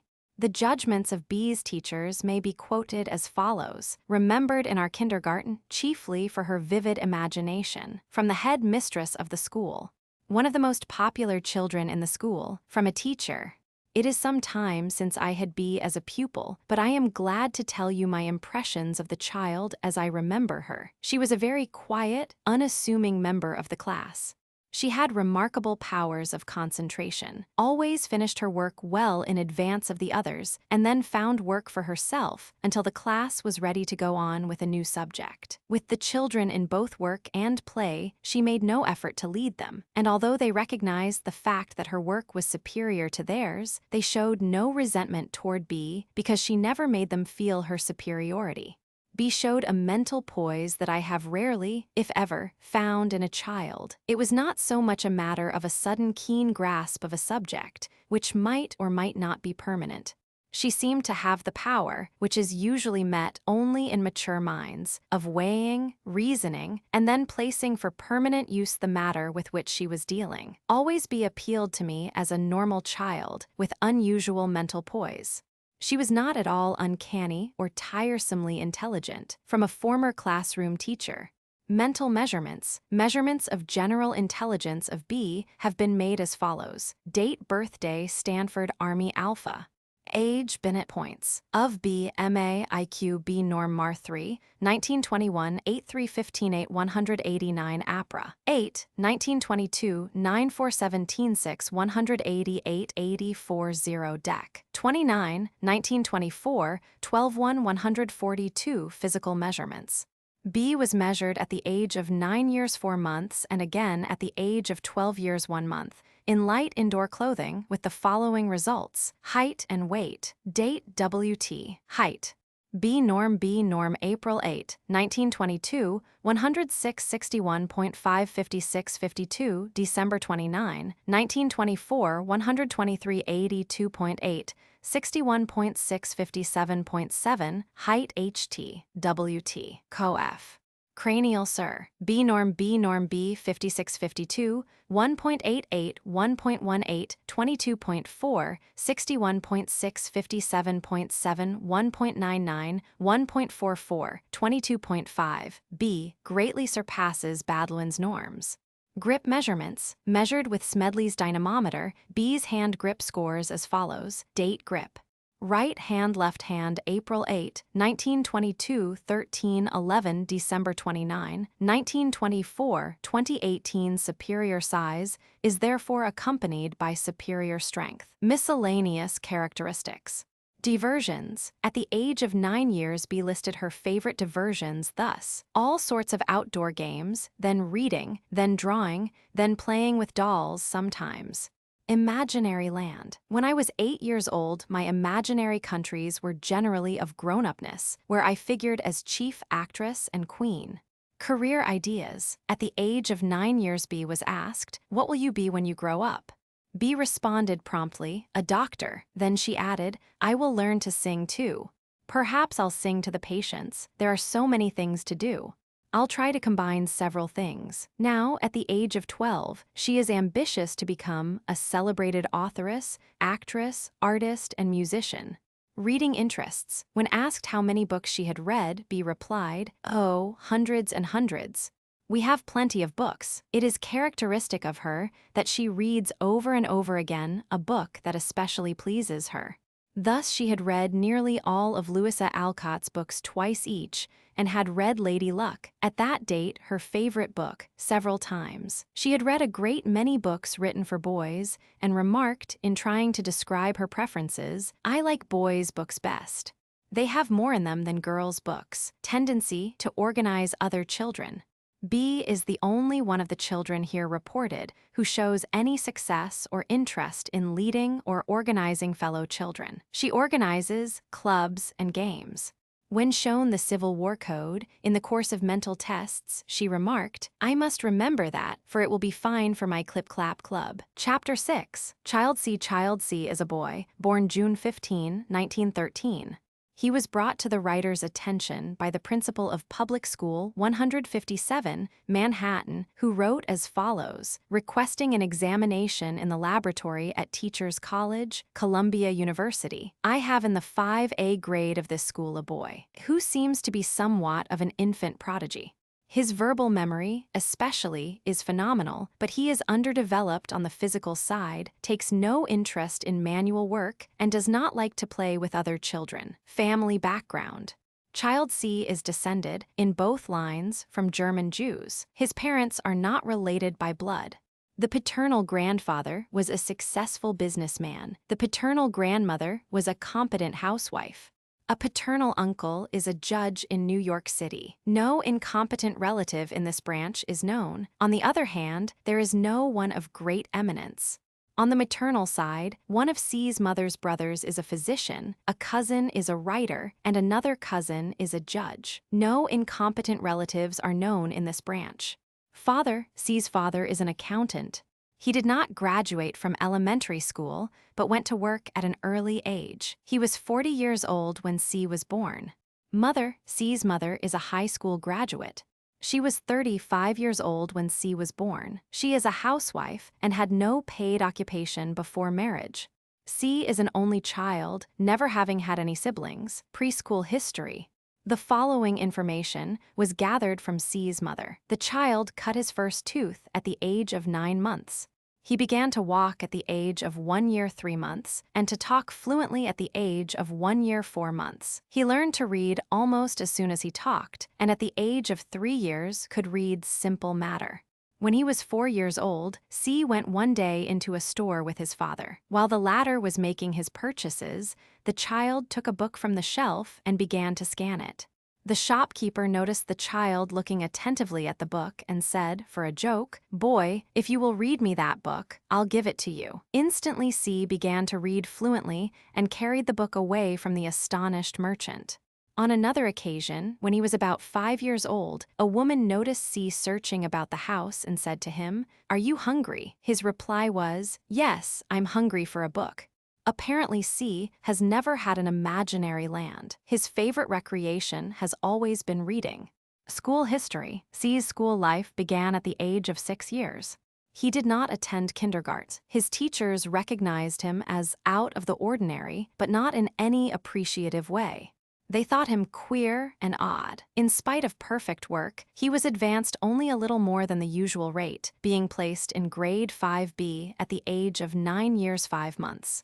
His obvious misplacement and unhappiness here caused the principal of the school to seek advice regarding C's education. After mental tests had revealed the mental level of a superior adult, C was invited to enter the special opportunity class, then just organized at Public School 165, Manhattan.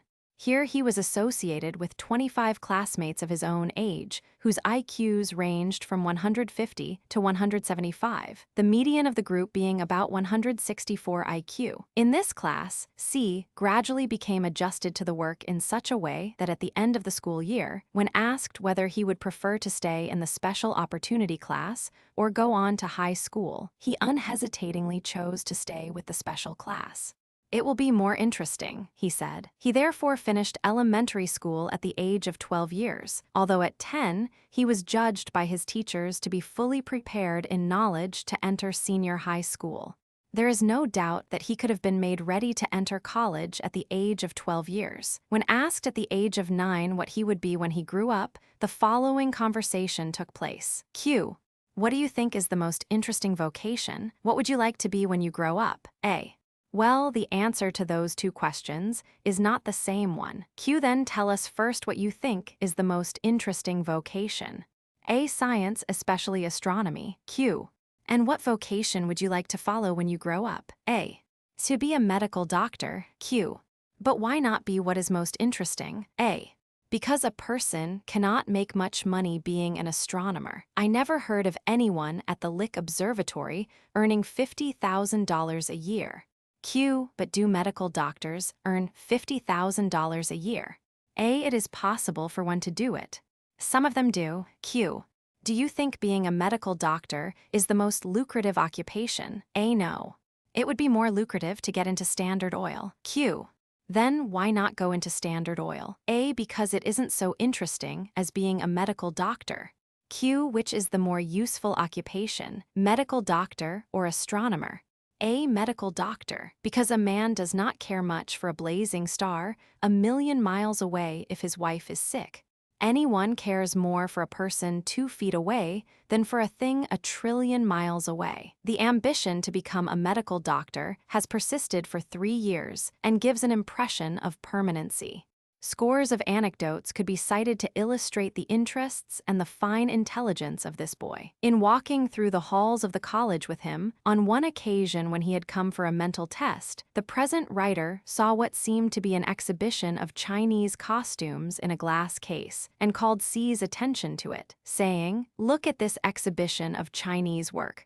C looked closely at the exhibit for several moments without comment, and then said, "Well, I believe it is Japanese work, isn't it?" He then proceeded to point out certain minute differences, which are found between the work of Japanese and Chinese, and which were later verified by an authority on the subject.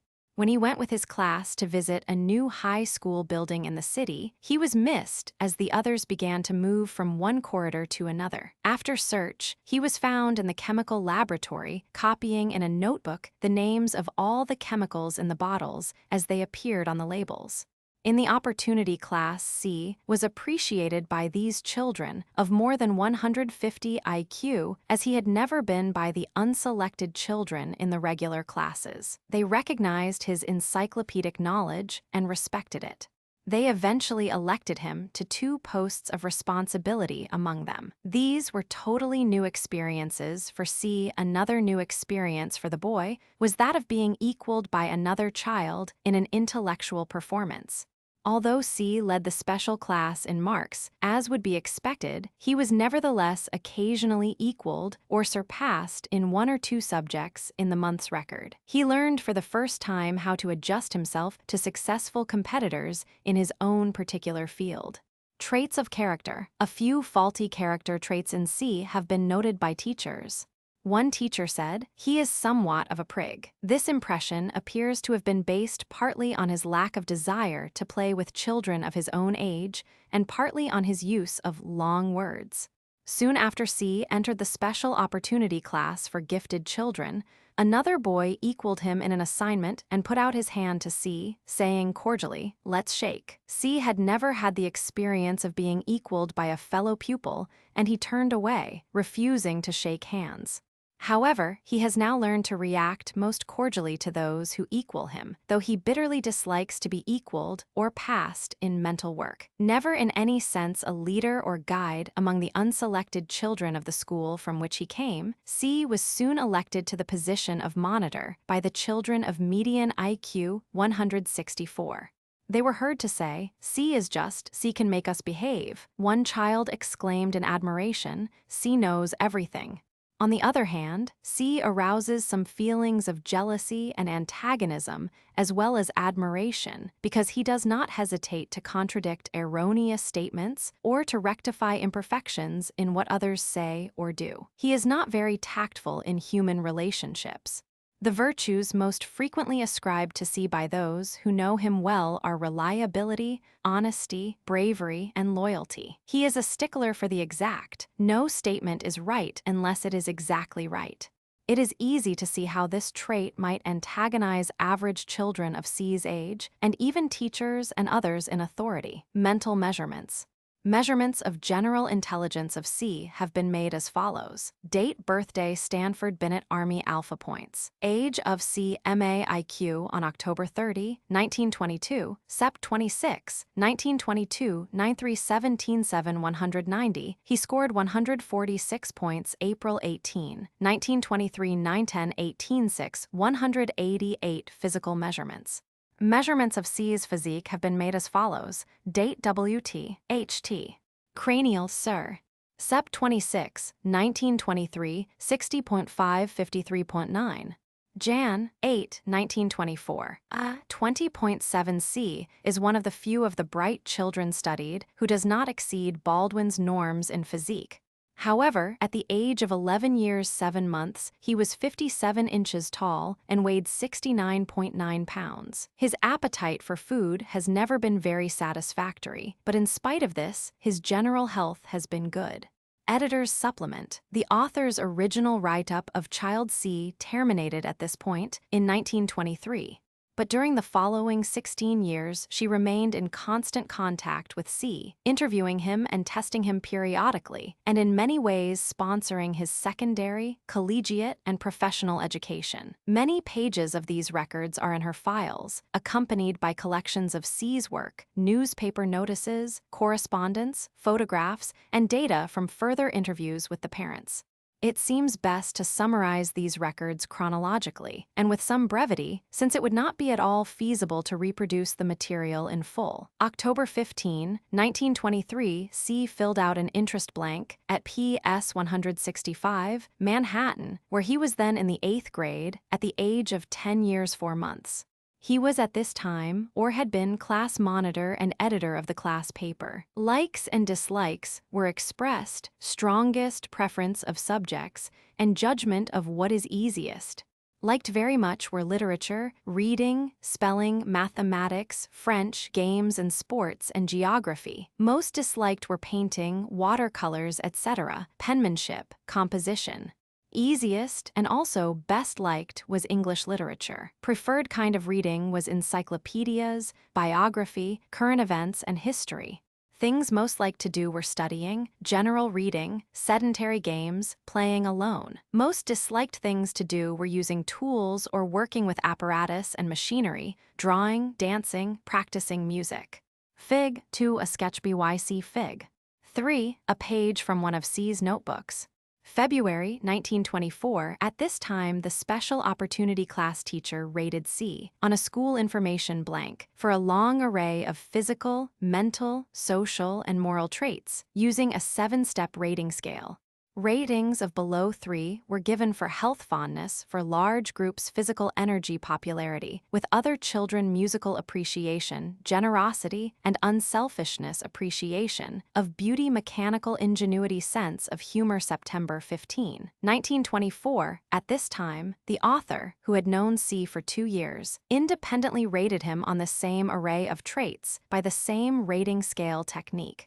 Popularity with other chiltism, Dren mechanical ingenuity ratings of below 3 were given for health generosity and unselfishness physical energy fondness for large groups musical appreciation. The only striking differences between the two sets of ratings are in sense of humor and appreciation of beauty, in which C was rated low by the teacher and high by the author.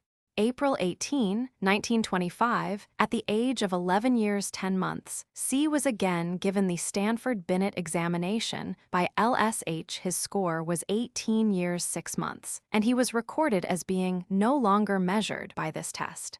January 16, 1926, at this time C was in a private high school, being then 12 years 7 months old. On these data, his score in Army Alpha was 195 points.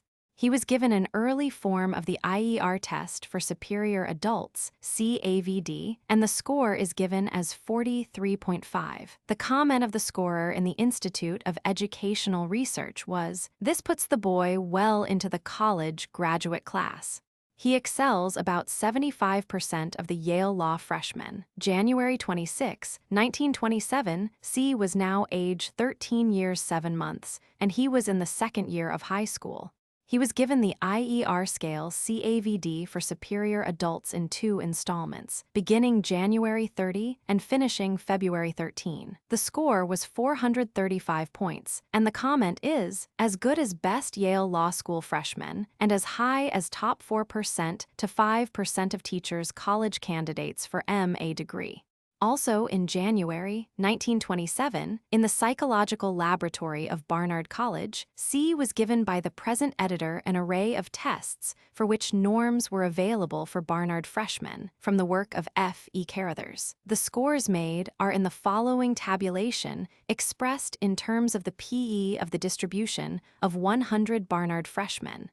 SCORES made by C8T age of 13 years 7, MONTHS in TARMS of PE of distribution of 100 Barnard freshmen. Unless otherwise indicated, the score is plus. Test C's score word building 3, 22 PE completion 3, 09 directions 2, 78 word recall 2, 72 analogies 1, 66 logical recall 0, 49 naming opposites 0, 16 substitution 0, 07 color naming -0, 06 cancellation -0, 15 word recognition -0, 27 logical recognition -0, 64 number checking -0.81 verb object. Most of the things on which C scored below average are simple and more or less mechanical. This result may perhaps be confirmed by his score in Stenquist assembling test, Series I, given on the same day. His T-score was 58, placing him only a little above average among 13-year-old children. It will be recalled that C was uniformly rated low in mechanical ability and also expressed a lack of interest in working with machinery. On this day, C was also given the Rossinoff High Standard Frequency Test, based on Class A words only. The available standards and also C's score are given in the following: 5th grade, total value 15. First year high school 100, first year college 375, master's degree 600, starred men of science 800. C's score 823, August 23, 1931, at the age of 18 years 2 months. C was in his 3rd year of college. December 26, 1932, at the age of 19 years 6 months, in the 4th year of college, C scored 210 points on Army Alpha, Form 8, a score equaled only by the top 1% of college seniors. Chapter 7, Child D is a boy, born March 9, 1910. He was first described by Terman, who tested him in 1917. D, like E, was brought to the attention of the writer by the principal of the Horace Mann Kindergarten as being a child of remarkable endowment. He was at that time 7 years 4 months old and had a mental age of 13 years 7 months, with an IQ of 184. Family background. D is descended from Russian Jews in the paternal branch and from English Jews in the maternal branch. Father. D's father immigrated to America at an early age. He is a high school graduate and was a student of engineering, but abandoned these studies in the 3rd year to do newspaper work, and later entered the advertising business in a large city.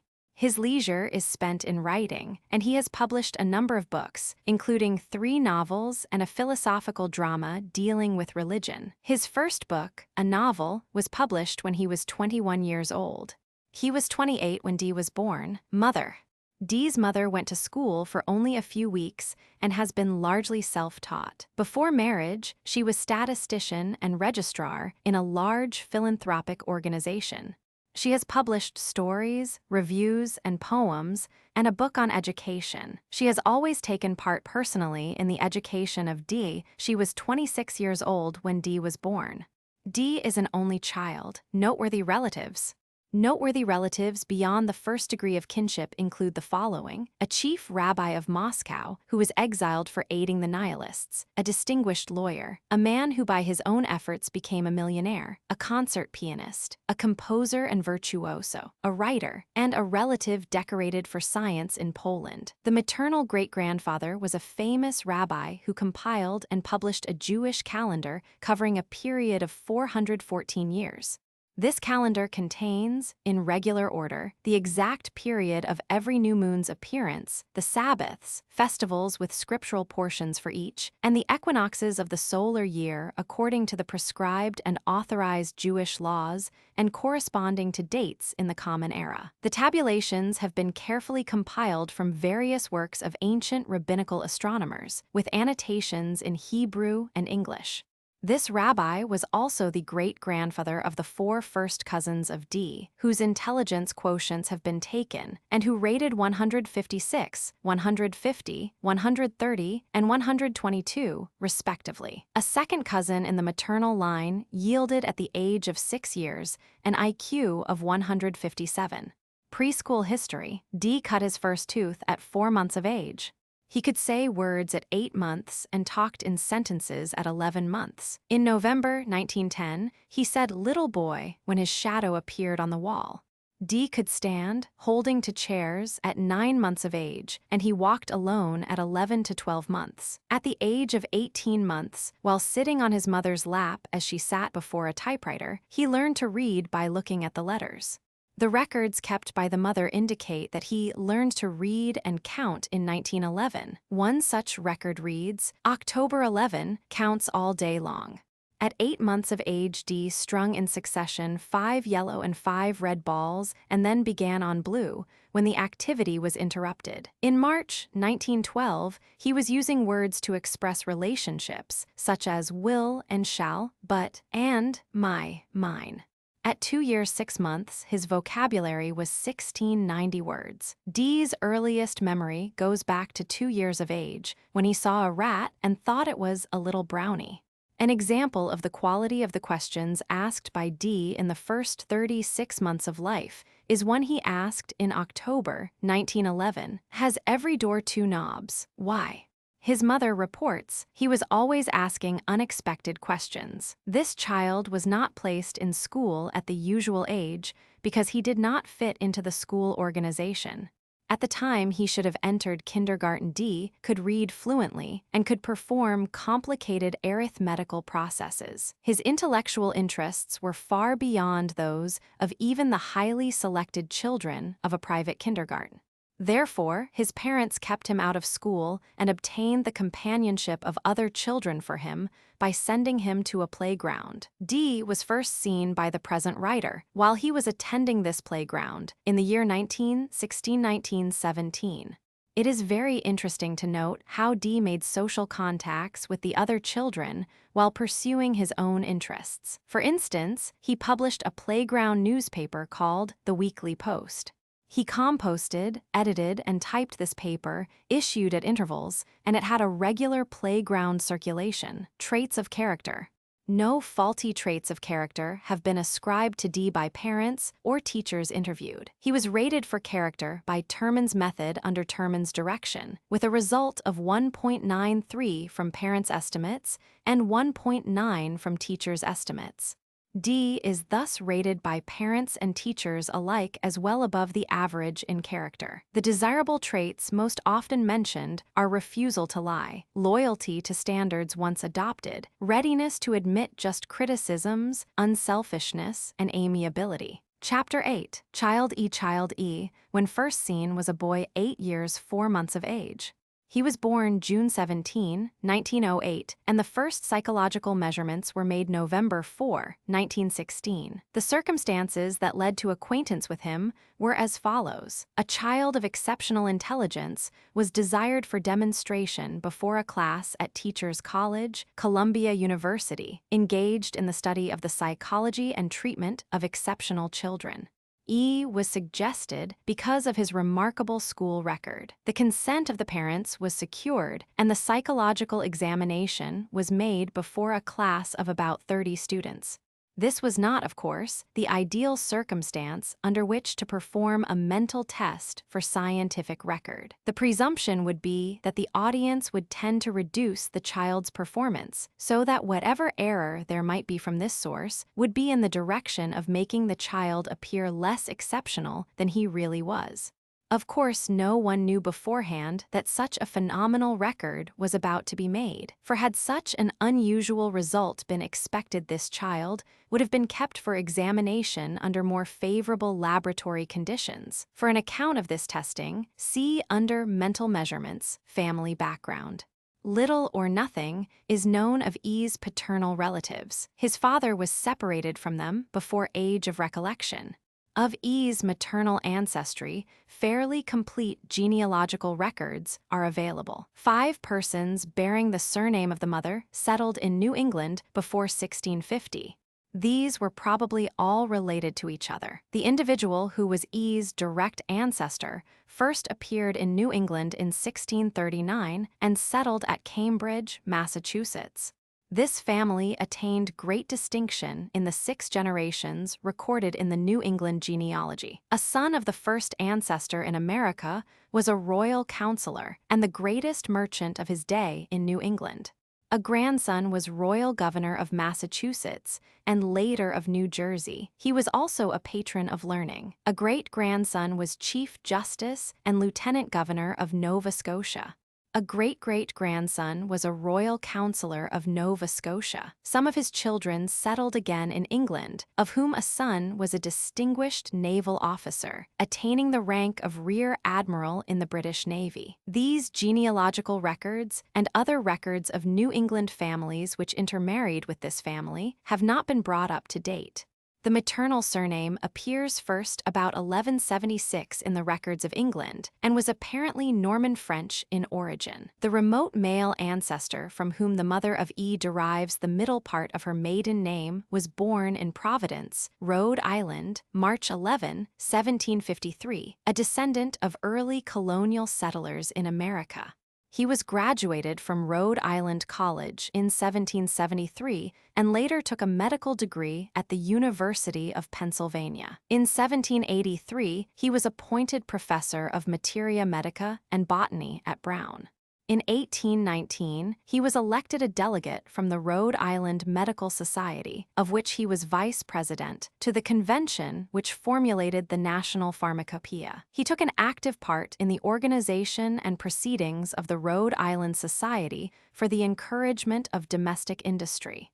In 1824, with his son William, he published The Farmer's Guide, a comprehensive work on husbandry and gardening. He participated in the proceedings of the American Academy of Arts and Sciences and delivered many lectures on botany. He died at the age of 81 years, leaving among descendants a large proportion of persons in the learned professions. E's father, while still a college undergraduate, produced a Latin play which was performed in a Boston theater. Since graduation from college, he has maintained a keen interest in educational matters. He organized a special library of insurance in Boston, which is now used as a reference library all over the world. He is at present engaged in business, has written several books, is a university lecturer on insurance, has served on many important city commissions. Unusual mental endowment is clearly indicated by the fact that he rose entirely by his own direction and effort to a post of honor in an intricate field of knowledge. He was 45 years old when E was born. E's mother was a qualified physician and a specialist in bacteriology.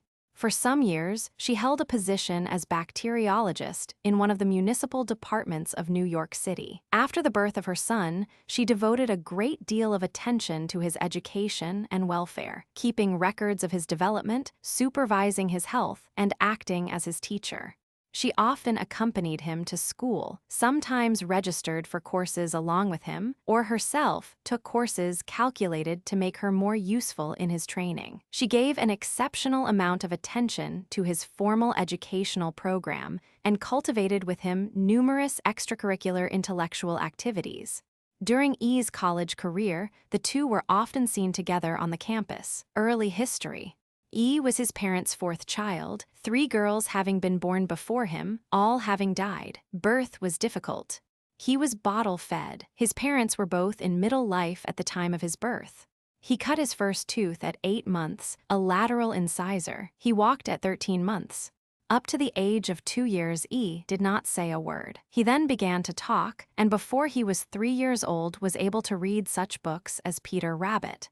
Conversation with him was carried on in German, French, Italian, and English equally. When he did begin to talk, he could say in these 4 languages all the words he knew.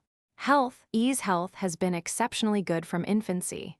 He has had no disorders or diseases except measles and an occasional attack of indigestion. He is exceptionally free from colds. Physical measurements. The figures given below as averages are for a boy of 8 years 4 months who is the same height as E. The average height for a boy of this age is 49.7 inches. The measurements here given for E were transcribed from the gymnasium records of the school he was then attending. Child E average for measurements October age 8 years 4 months 30, 1916, at height 54.3 inches. Other characteristics. E has clear, well-molded features. He does not like physical exercise of any kind, but has had special attention along this line, such as lessons in swimming, dancing, and horseback riding. He sleeps 11 hours and goes to sleep immediately upon going to bed. School achievement. E went to kindergarten from the age of 3 years to the age of 5 years. From 5 to 6, he was out of school on account of school organization. From 6 to 7 years, he attended an open-air, ungraded school and did the work of the 2nd to the 4th grades. From 7 to 8 years, he was in the 4th grade in regular school classes, and at the time of first observation by the writer, when he was 8 years old, he was in the 6th grade. He was thus 3 full years accelerated in school grading, according to age grade norms, but was still 3 years retarded in school according to his mental age. His mother stated that under private tutors E had at this time covered the work of the 7th and nearly all the work of the 8th grade. His school standing, on his last report preceding this initial account, was as follows: courtesy 1 composition 2 penmanship 3 promptness 1 grammar or industrial arts 1 system 1 language 2 fine arts 4 spelling 2 mathematics 3 music 2 reading or geography 1 physical educa literature 1 history 1 tian 4 science 1. In addition to his regular school work, E, by the time he was 8 years old, had covered the following special work in language and mathematics, either with a tutor or with his mother: mathematics, algebra as far as equations, geometry, Latin, partial knowledge of the 4 declensions. He has been taught by the direct, informal method and reads easy Latin. Greek, worked out the alphabet for himself from an astronomical chart between the ages of 5 and 6 years. French, equal to about 2 years in the ordinary school. German, ordinary conversation. Spanish, attended class with his mother, reads and understands. Italian, reading knowledge and simple conversation. Portuguese, asked his mother to take this course at the Columbia Summer School because he could not be registered himself. Hebrew, a beginning. Anglo-Saxon, a beginning. Astronomy, he has worked out all the constellations from Macready and displays a very great interest in this subject. One evening, this winter, he noticed a new planet near the twins. He said it was Saturn, but his mother thought it was Mars. E went home, worked the position out from the chart, and found it to be Saturn. Miscellaneous. He has a great interest in nature, wherever found, and is already able to use a pgar intelligently. His writing is not equal to his other accomplishments. He is very slow at it, and for this reason dictates most of his homework to a stenographer. History is his chief and absorbing interest among school subjects. Mental measurements. At the time E was first tested, at Teachers College, Columbia University, in November 1916, the Stanford revision of the Binet-Simon measuring scale was used for the determination of the child's mental level, general intelligence. The examiner began with the ball-in-the-field test. E responded at once with the superior solution, thus giving a preliminary cue to the quality of his mind, and the examiner proceeded immediately with the other tests at the 12-year level of intellect.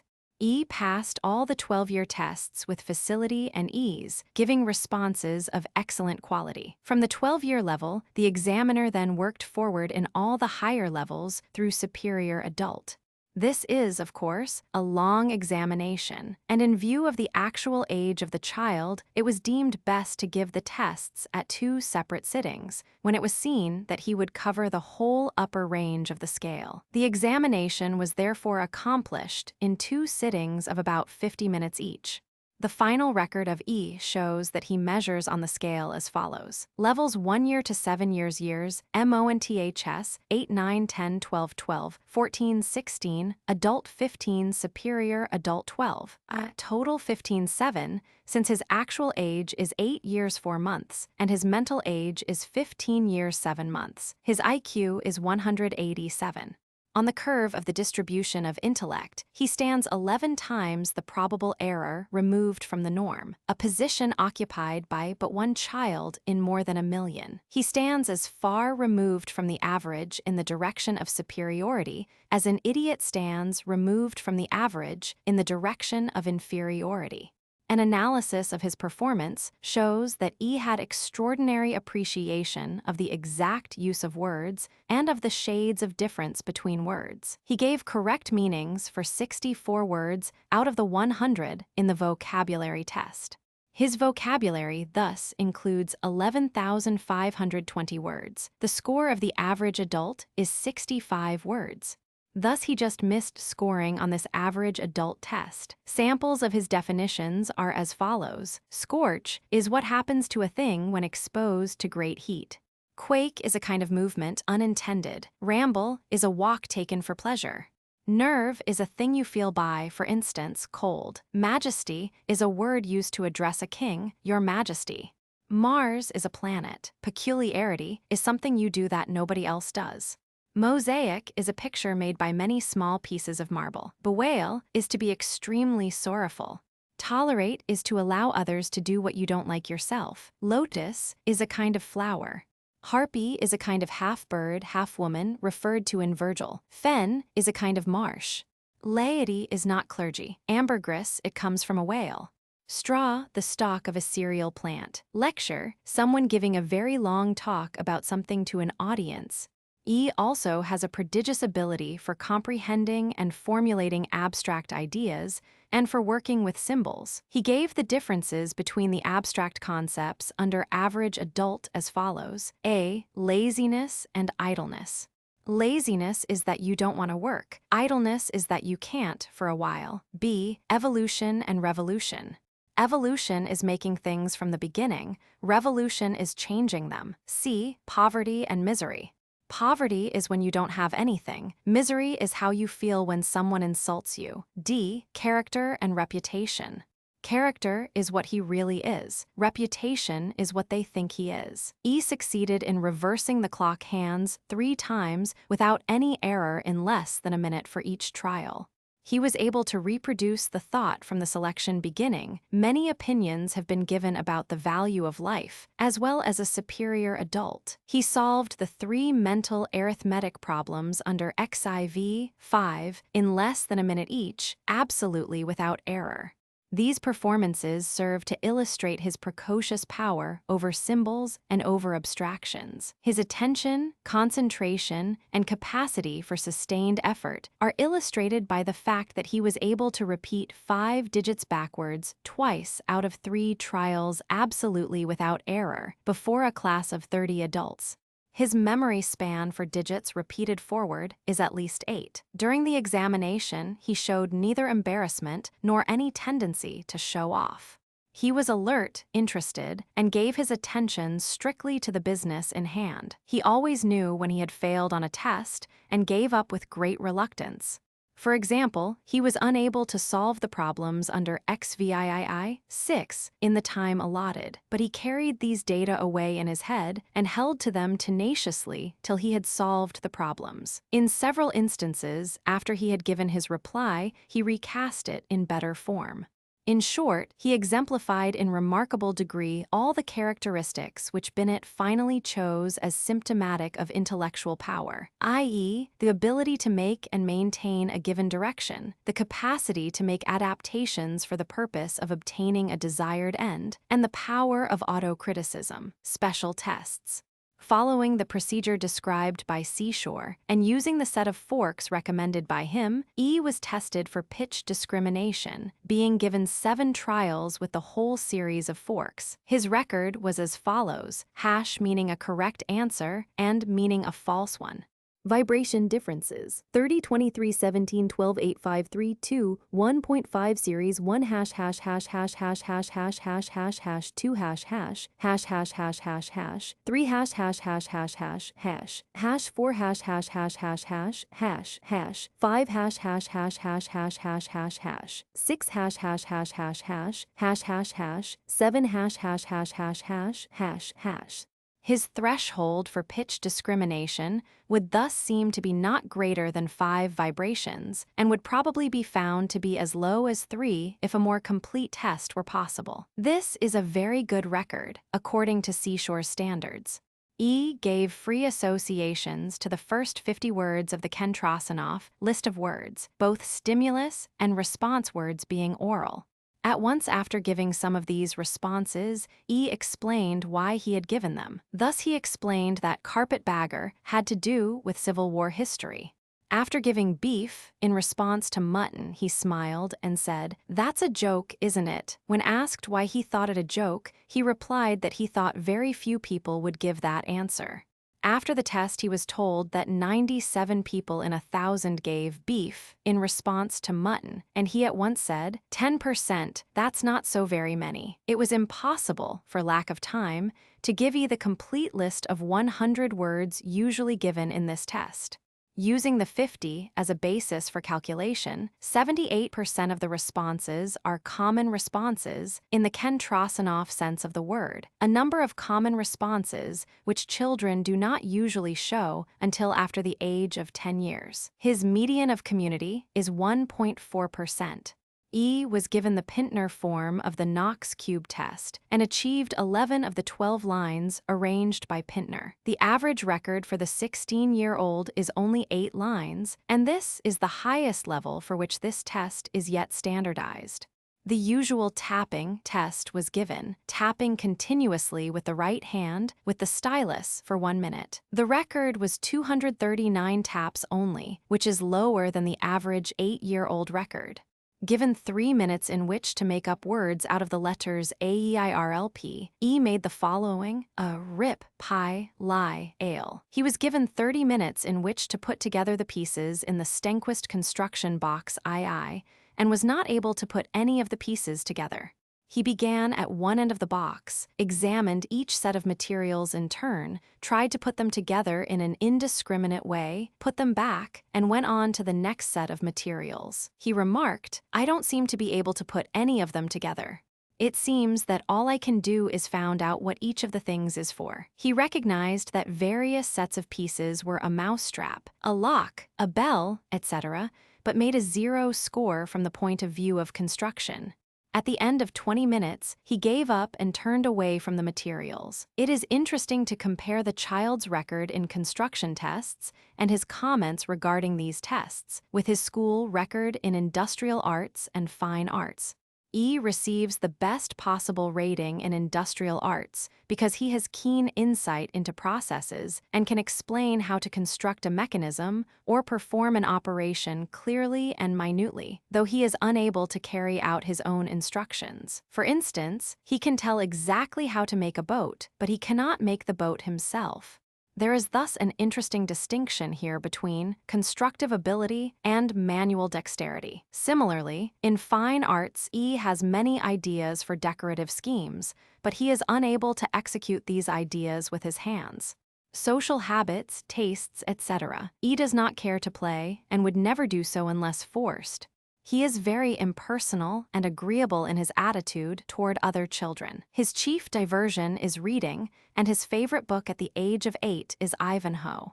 He has no hobbies at this age. In the spring of 1916, after careful and thoughtful preparation, he was confirmed in the Episcopal Church. His desire is to be a clergyman and to become a missionary. When asked what he would consider the most fun in life, he replied, "To have statistics of my imaginary country." This country is on Venus. It is inhabited by people and has a navy like ours. E does not volunteer much information about his interests. All these items had to be elicited by questioning. Later mental measurements. In the spring of 1920, E took the Thorndike mental tests for freshmen for entrance to Columbia College. An official letter from the director of admissions at Columbia College states that, in the freshman tests, he was number 2 out of 483 entering Columbia College. He was at this time 12 years 0 months old. The median age of his competitors was about 18 years.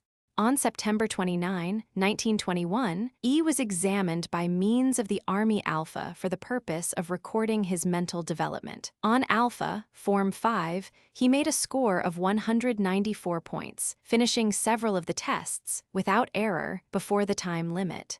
On Form 6, which was taken subsequently, on the same afternoon, his score was 201 points, and with these, too, some of the tests were finished in about 2/3 of the time allowed, without error. As the method of scoring alpha does not provide for a time bonus, this cannot be taken into account in the formal score. In April 1927, at the request of the writer, E took the tests of the IER Intelligence Scale, CAVD. Levels MQ. This series of tests is described in a recent publication. Briefly, it may be said here that this instrument was chosen for the purpose in hand because it is the most thorough method available for approximating in quantitative terms the intelligence of the best among college graduates. E's score on this test, at levels MQ, was 441 points. The score of the average adult is not yet known, but the median score of college graduates in professional schools of first-rate standards is 415 points, with an upper quartile at 421 points. The best scores yet made by college graduates hover about 440 points. Thus, E rates plus 4 PA in relation to college graduates in first-rate professional schools, ranking with the best minds revealed in any group so far tested. These groups may each be expected to include some of the best intellects existing. The comparative groups are, of course, older than E. Some of them are composed of persons over 30 years of age on the average, while all are past 20 years. E was 18 years 9 months of age on the date when he took the test, in comparison with these groups. The number of years lived in an intellectual environment, other things being equal, probably affects results to some extent in favor of those who have lived longer. A score of 441 points on the IER scale corresponds to a score of about 116 points on the more widely known Thorndike tests for college freshmen. The top 1% of college graduates make a score of 108 or better on the latter test. E, therefore, surely rates at least in the top 1/4 of 1% of college graduates. At the age of 8 years, E rated plus 11 PA in general intelligence, as compared with the generality of 8-year-olds. It seems likely that in these later measurements, he rated at about the same status, in relation to the generality of 18-year-olds, since his status is plus 4.3 PA in relation to highly selected groups of college graduates. E, at the age of 18, was probably mature, or nearly mature, intellectually. However, in view of recent findings in regard to the growth of intelligence among pupils in high schools, we cannot be sure that at this age he has quite reached the maximum of possible accretions of power from inner growth.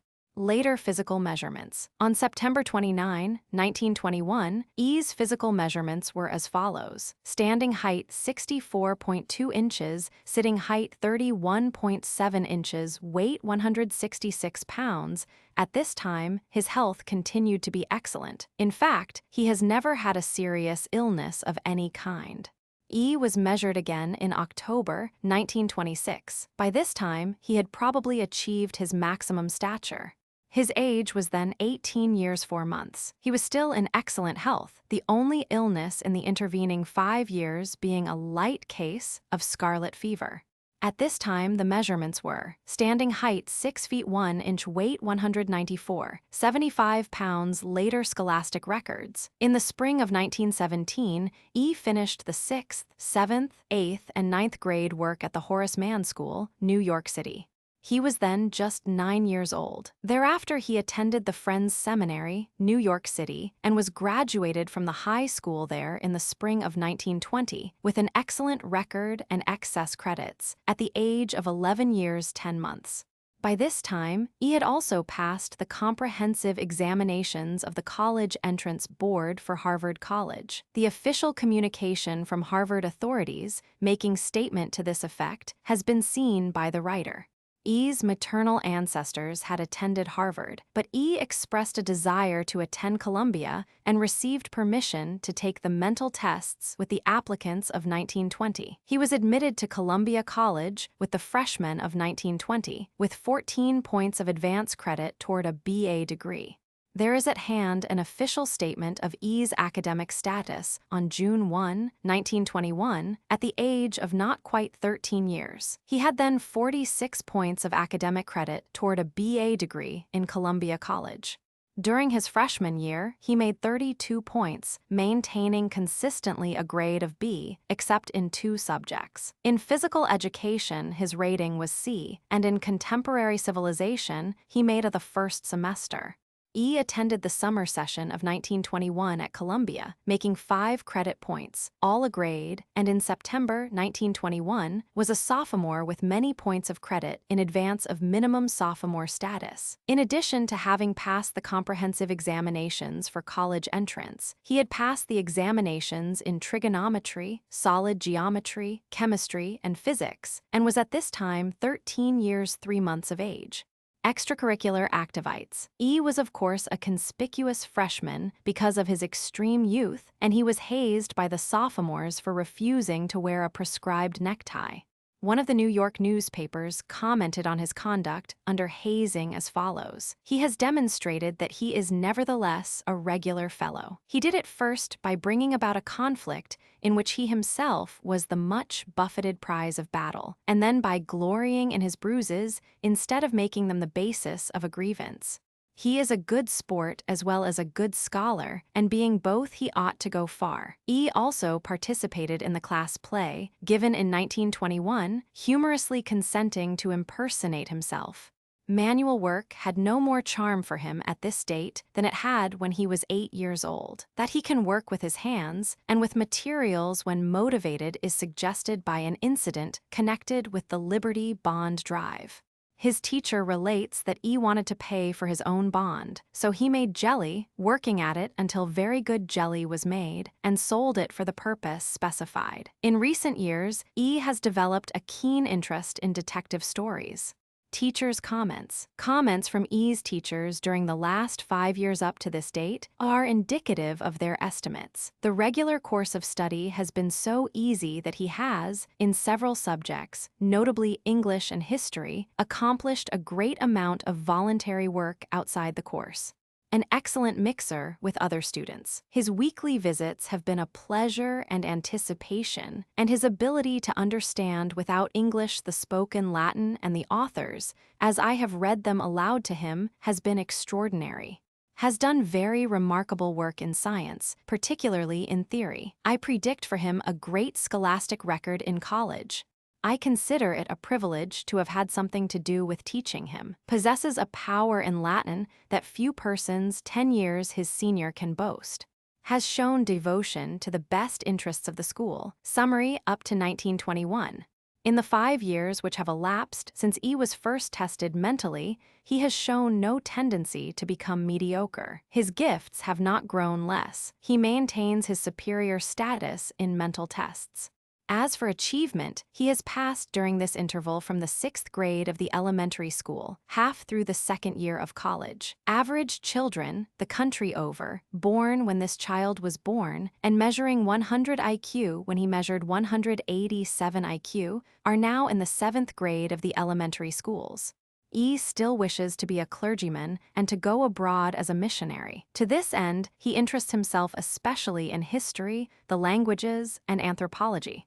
It is an interesting theoretical question as to how far human intelligence may vary from the norm in the direction of superiority. The case of this child has been placed on record largely because it seems probable that such cases represent very nearly the extreme possible limit of variation in the human species as it now exists. At 8 years of age, his IQ stood at plus 11 PE. The probabilities are usually regarded as slight that cases beyond 5 PE will occur. Perhaps the range in human intellect is much greater than probabilities would lead us to guess. Since the initial report of this child's qualities, readers have occasionally asked with what meaning the word prodigious was used in reference to him. It was used in the dictionary sense of wonderful, extraordinary. In these reports, there is no intention to approve or to disapprove the educational regimen pursued. Who knows what should be the educational treatment of a child standing at 11 PE in intellect? The sole intention is to record the identification and development of a deviation so extreme that the chances are theoretically almost nil that it would occur at all. Eventual scholastic records. In June 1923, E was graduated from Columbia College with the degree of BA. He took General Honors, Phi Beta Kappa Honors, and the English Seminary Prize, awarded by the Society for Promoting Religion and Learning, for the best essay in sermon form on an assigned topic. He was within 11 days of his 15th birthday when he was graduated. He was elected to Phi Beta Kappa at the age of 14 years, probably the youngest person ever elected to that organization. E was graduated with excess credit toward the MA degree.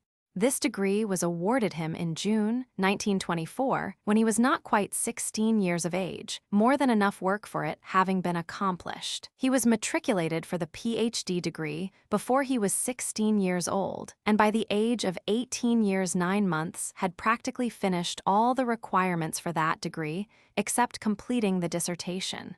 The dissertation topic had been then approved in the field of history, and E was at work on the material. In October 1926, E entered upon his professional studies for the ministry in the theological seminary of his choice.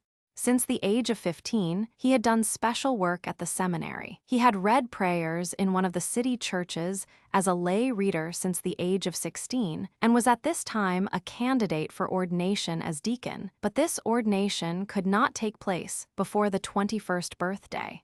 In the initial report of E, it will be found that he had decided before he was 5 years old to be clergyman. It now appeared that his professional course toward that end would be completed in 1929. Fig. 12. A memorandum from E professional course will be finished in 1929. The subject of the thesis on which I am now working is definitely approved and published. The other requirements are practically finished. Apollonius of Egypt worked on order of Pliny's letters, at present reading Greek papyri. Making my in modern European history worked on Irish constitutional history researches of E. When E was 10 years old, he made an original contribution in connection with the Pentateuch and was made a member of the Oriental Society of Research in Jerusalem. At 13 years of age, E was first admitted to the Bodleian Library at Oxford for purposes of research. In 1923, E presented his MA essay, Apollonius, Diocetes of Egypt, which pertains to Egyptian history of the 3rd century BC and is on file in the library of Columbia University. E has also done research on the order of Pliny's letters, on Irish constitutional history, and was in 1926 and 1927 reading Greek papyri. The subject of his dissertation, to be submitted in partial fulfillment of the requirements of the PhD, was reported as Feudal Estates in Byzantine Egypt. Summary of development. A summary of E's development over the period from 1916 to 1927, given in the table, shows clearly that the superior magnitudes, both of mental caliber and of physical size, so markedly present at the age of 8 years, are maintained as growth terminates. Child E norms for private schools. Born June 17, 1908, as shown by birth certificate and hospital records. November 4, 1916, height 54.3 inches, 49.5 inches, weight 89.3 pounds, 54.2 pounds, intellect IQ 187, IQ 100, scholastic status 6th grade, 3D grade, elementary, September 29, 1921, height 64.2 inches, 58.2 inches. Weight 166 pounds, 89.5 pounds, intellect 194 points, Army 47 points, Alpha, Form 5 Alpha, Army Scholastic 4th semester, 8th grade, Status College Elementary School, October 26, 1926, height 73 inches, 67 inches, weight 194.7 pounds, 150 pounds, April 1, 1927, intellect 441 points. These are newspaper accounts, chiefly in connection with E's being ordained as deacon and later elevated to the Protestant Episcopal priesthood. These articles recite that E received his BA at the age of 15 years, received his MA degree the following year, was ordained deacon on December 21, 1929, at the age of 21. Received his PhD the following year at the age of 22. Also received the degree Bachelor of Sacred Theology in June 1929. Was elevated to the priesthood in the Protestant Episcopal Church at the age of 24 at a special ordination service at the Cathedral of St. John the Divine, New York City. As a graduate student too young for the priesthood, he had held a fellowship in the General Theological Seminary, teaching Greek and history. There is also an announcement of his marriage in September 1939. See also editor's note on publications, foot. Chapter 9. Child F was a boy whose ability was identified as the result of a mental survey made with group tests in PS14, Manhattan. His score in these tests was unbelievable, and he was summoned for testing with the idea that he must have been coached. An individual Stanford-Binet test, however, showed a phenomenal record similar to all other tests given him, including an Army Alpha. He was referred to a special opportunity class, at that time being organized in PS 165, Manhattan. Family background. Although detailed study of F's ancestry is available, a brief summary of the facts appears to be all that is here needed, for the ancestry throws little light on the boy's extraordinary mental ability. F's paternal grandfather was of Scottish parentage, born in Canada.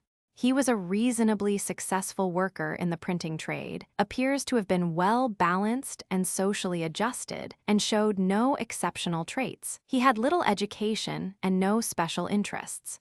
He died of apoplexy at 51 years of age. F's paternal grandmother, born in Albany, New York, had a public school education. She is still living, clerking in a store after her husband's death. She appears to have no special interests outside her home life, is said to be quick and nervous, easily excited, and prone to worry. F's maternal grandfather was born in New York State, of German parentage. He is still alive, at the age of 70, and is very active. His education was limited, but he is an excellent reader and is well informed. He is fond of music, is an active churchman and a choir leader. He is said to be quick-tempered, impulsive, and affectionate. He mixes well with people and has some leadership qualities. He has always worked as a paper hanger and painter, his business being on a small scale. F's maternal grandmother was born in New York State. The nationality of her parents is not recorded. She had a public school education. Her interests are limited to home and Red Cross activities.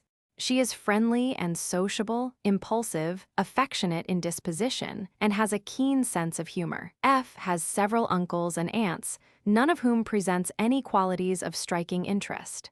All appear to be normally effective and well-adjusted, competent on a small-town scale, enjoying their homes, and taking part in local activities and organizations. F has one brother, younger than himself, born April 2, 1920.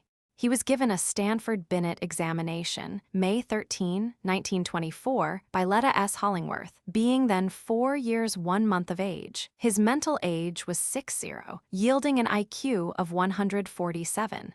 This brother has strong musical inclinations, was a choir boy, and subsequently took instruction in singing. Father. The father of child F was born in Albany, New York. He had a high school education and business college training. He has always done clerical and office work, especially bookkeeping. He is fond of athletics, reads only newspapers and magazines, is quick, alert, and active, has an even temperament, is seldom worried. He has no interest in clubs or organized activities, seems to take an interest in his children. Mother, the mother of F, went to high school for 2 years and earned a teacher's certificate. She taught 2 years in rural schools, but disliked this work and had no patience with children. She liked music, however, and studied piano and voice for a short time, but now pays little attention to it.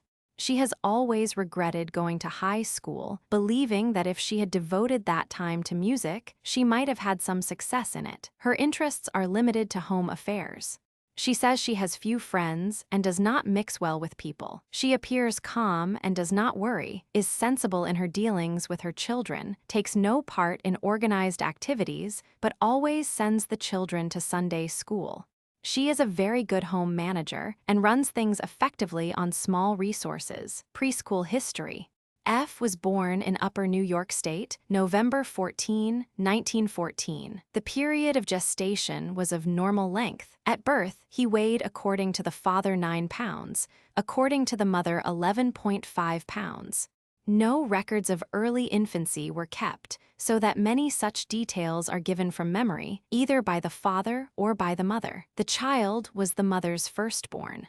She reports that much of the infant's weight at birth was due to his enormous head, which necessitated instrument birth. Birth was difficult, the mother was severely injured, and the child's head was so distorted from the instruments that it was weeks before it could be molded into normal shape. F was bottle-fed from birth to 1 year. His first teeth appeared at about 10 months. He talked at about 12 months, learned to walk alone at 14 months, learned to read at between 4 and 5 years of age. His childhood illnesses were measles, whooping cough, chicken pox, and scarlet fever, all between 6 and 8 years of age. Cried little as a baby. His mother says he was a lovely baby to take care of. No sensory defects or signs of physical weakness. Adenoids were present, to be removed shortly after the initial interview in 1924. He sleeps soundly. Early school history. F started school at the age of 5 years 10 months, in a 2-room rural school in upstate New York in the town where he was born. He could already read well at that time. It was first noticed that he could read when he was around 5 years of age. Riding in streetcars, he would take words apart and put them together again. He had learned the letters before his 3rd year. At school, he was received in the 1st grade. It was soon found that he was memorizing his reader, and the teacher gave him a more advanced book. This school was a practically ungraded one. The first 4 grades were together in one room, and grades 5 to 8 were in the other room. The teacher did not know what to do with F, so he was allowed to go into the 2nd room and listen, in an orderly manner, to the 5th to 8th grades. When he entered New York City schools, at the age of 7 years 10 months, the rural teacher gave F a transfer for the 5th grade. The mother presented the letter of transfer to the Manhattan principal, who pooh-poohed the idea that the boy could belong in the 5th grade at that age. He refused to accept the recommendation from the ungraded school and placed F in the 3rd or 4th grade. After the first week, the boy's teacher reported that he did not belong in that grade. When the principal insisted that F could not go into the 5th grade, the boy himself spoke up and said if they would give him an examination, they would see that he could do it. The principal ordered him to keep still and not to talk so much. He was, however, eventually placed in the 5th grade in the year in which his 8th birthday occurred. At the end of that year, he was promoted to grade 6A, then into 6B, and he was shortly after received into the Special Opportunity class at PS 165. He had always been fond of school up to this time, although he later developed a distaste for it and became a chronic truant. He spent much of his time helping the teachers, carrying books, and running errands in order to keep occupied. When his mother requested his transfer to the Special Opportunity class, the principal of the school he was attending at first refused, saying that he liked to have bright pupils in his classes too. After futilely arguing for half an hour, the mother finally threatened to move to another part of town, thus forcing a transfer, whereupon the principal relented and gave the transfer. F said he liked the new school because he was allowed there to say what he thought. In his early school years, he once won a prize, which was to be a book. Several books, supposedly of interest to boys, were offered him from which to choose. He looked them over and then said if it made no difference to the teacher, he would rather have a dictionary instead. This volume was given him, and it was used constantly thereafter. Early test scores. In March 1924, at the age of 9 years 4 months, F was given a mental test using Army Alpha by L.M. Potter. He was then in grade 6B, PS 14, Manhattan. His score was recorded as 124 points, but there is also a copy of an Army Alpha test, Form 7, given F in the fall of 1924 upon his entrance to PS 165, on which the score is 163 points. On April 14, 1924, at the age of 9 years 5 months, F was given a Stanford-Binet test by M. V. Cobb in PS 165, Manhattan. His mental age shown at that time was 15.2, and an IQ of 162 was reported. Strength of grip measures were also recorded as of May 15, 1924. These were made by Leta S. Hollingworth, 3 trials for each hand. The records were right 10.5, left 9. On April 22, 1925, at the age of 10 years 5 months, F was given a Stanford-Binet examination by Leta S. Hollingworth as a demonstration before a class of 60 adults. His mental age was 19.0, and the IQ is recorded as over 182, unmeasured by the scale. On May 8, 1926, at the age of 11 years 6 months, F was again tested with the Stanford-Binet. He passed at this time all the superior adult tests and was thus unmeasured. He was at this time in his first year of senior high school.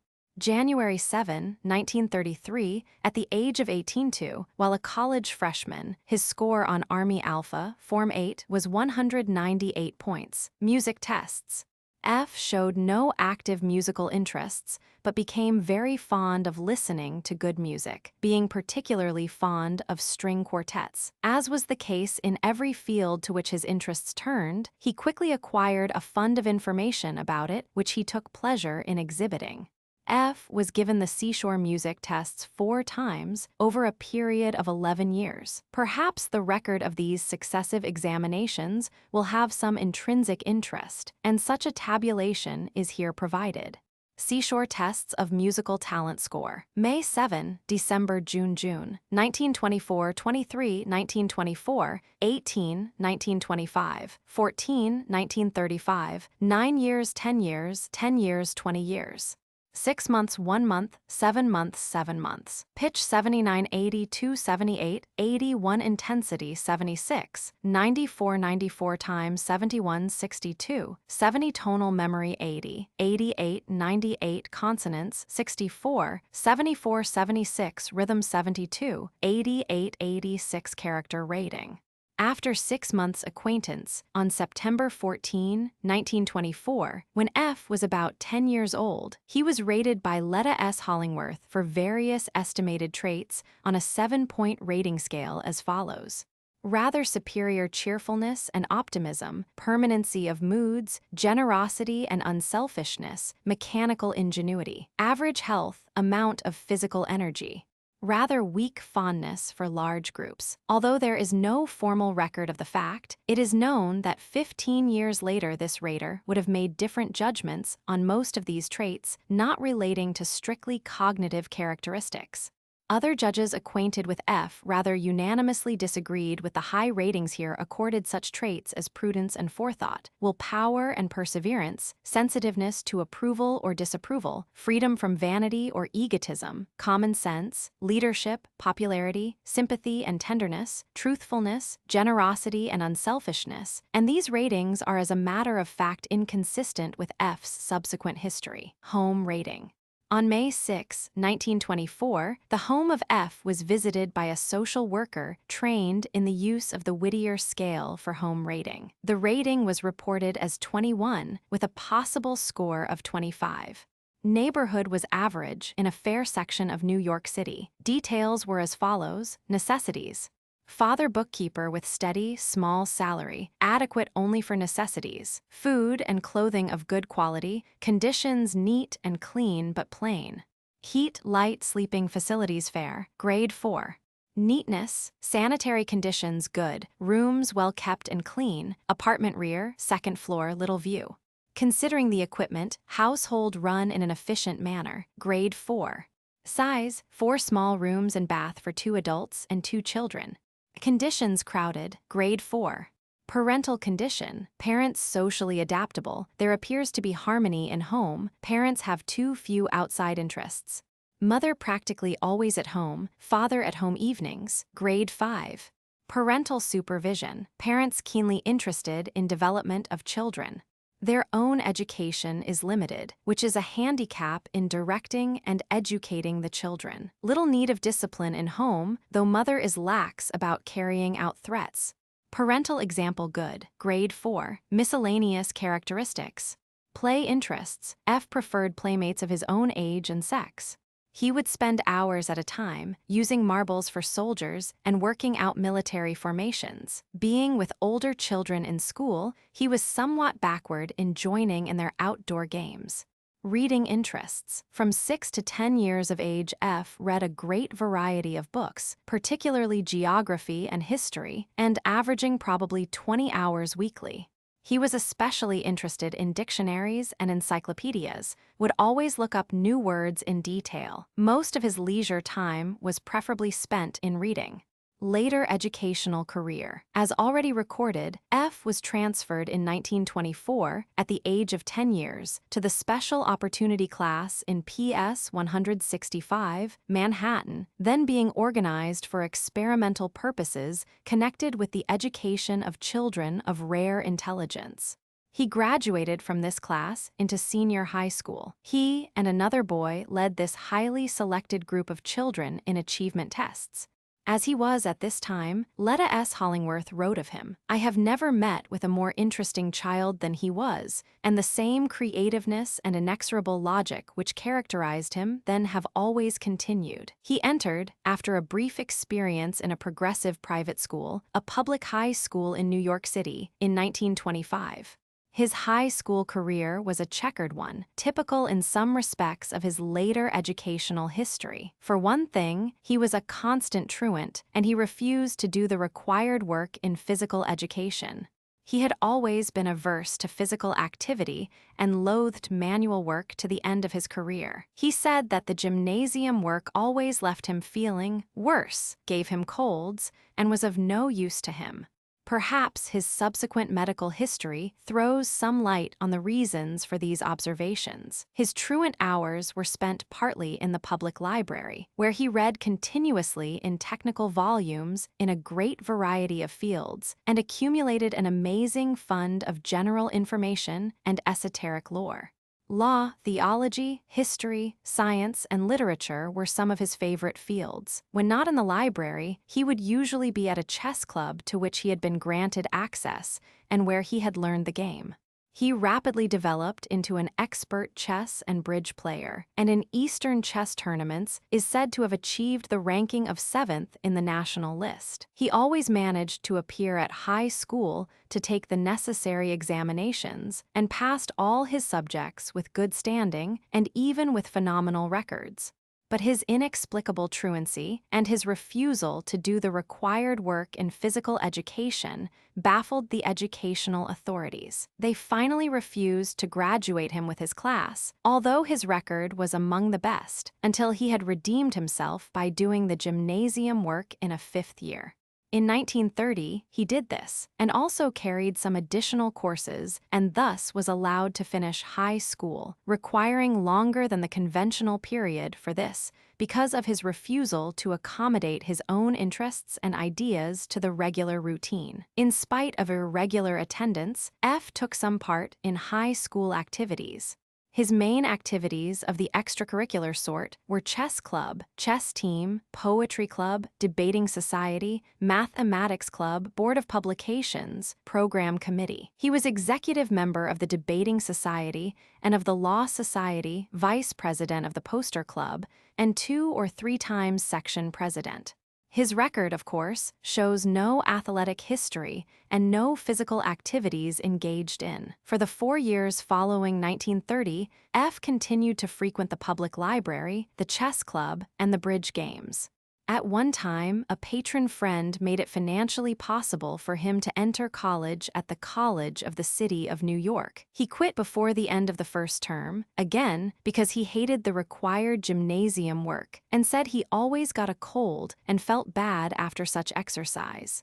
Although he was again and again urged by people who knew his ability not to waste it at chess and bridge, he showed no apparent interest in going on with college. He replied that he could always make a living some way or other.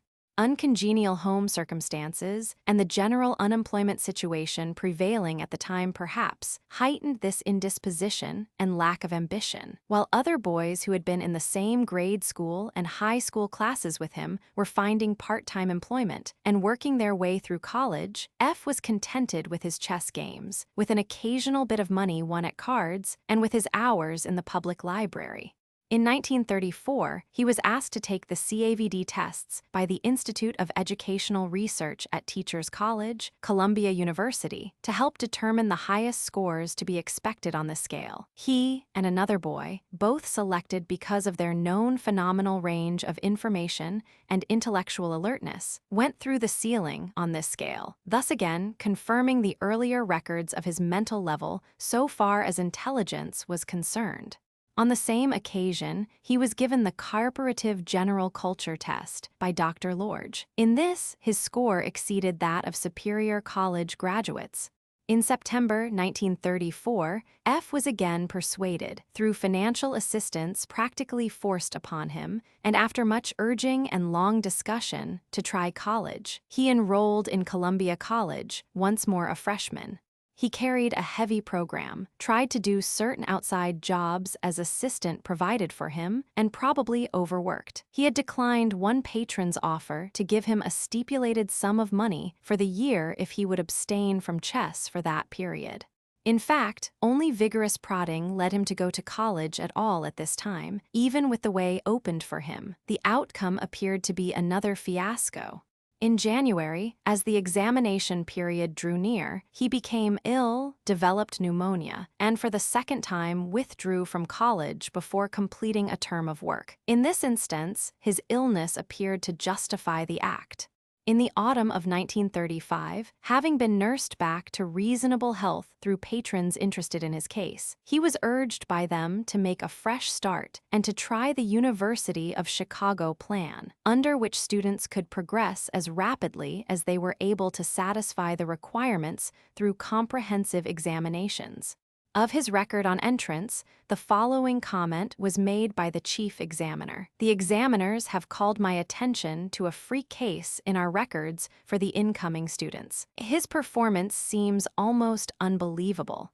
On the freshman classification tests, his performance was as follows: first in the vocabulary test, first in the reading test, second in the intelligence test of the American Council, third in the English placement test, third in the physical science placement test, in the freshman class of about 750 students. In addition, he also took 4 comprehensives with the following grades: Biological Science, A; Humanities, B; Social Sciences, A; Physical Sciences, D. The year at Chicago was not without episode. F was held up by 2 gunmen, engineered the capture of one of these, and was advised to disappear for a time during the excitement. Impetuously, and without resources except the provisions made by his sponsor for his own subsistence, he married a young Jewish girl. But the Chicago plan kept its word, and by the end of the year, F had passed all the comprehensives required to give him his BA degree. In doing this, he acquired a good deal of newspaper and popular magazine notoriety, and his photograph, and that of his young wife, were often reproduced in the public prints. Although he fancied he would like to be a lawyer, F finally decided to go in for graduate work. Some uncertainties prevailed in connection with his acceptance by some of the graduate schools because, although he had been 3 times a college freshman, he had completed but 1 year of college residence. Eventually, he was awarded a graduate fellowship in Teachers College, Columbia University, for study toward the PhD degree in education, and he completed a year of work there, accomplishing, in addition to the classwork, a minor experimental study, a report of which was subsequently published. For the following year, he was appointed assistant in psychology at Barnard College. At the last moment, just before the beginning of the new term, he decided to shift to law, which was one of his boyish ambitions. He was enabled to return to Chicago for this purpose. Chess, bridge, and racing continued to intrude themselves into his activities, although he was pledged to abstain from them. His marital affairs did not run smoothly. Contrary to his promises, he incurred additional indebtedness, but he continued to carry on his law studies with passable records. Then he suddenly became seriously ill and was discovered to have an inoperable abdominal cancer. Again, his educational career was interrupted, and he returned to New York for care and treatment. Before another year was over, in December 1938, he died of this affliction at the age of 24 years. In spite of a brilliant mental endowment, early discovery, much educational encouragement, and material assistance, a bachelor's degree and a few chess prizes and bridge victories represent F's final achievement. The chief causes of this relative failure to make the most of his potentialities appeared externally in the form of character traits. His parents said of him that it was never necessary to stimulate his desire to learn. They also reported him to be willful and headstrong. These unpropitious traits were as a matter of fact apparent in his early school days. They became magnified as he was given freer opportunity for self-expression and activity. We know so little about the identification and genesis of character traits that the case makes little or no contribution to our understanding in this direction. It is not known how early the physical disability that finally terminated the picture had been operating. It may even have been at the bottom of what appeared socially as a personality defect. Chapter 10. Child G is a boy, born in Brooklyn, New York, May 26, 1923.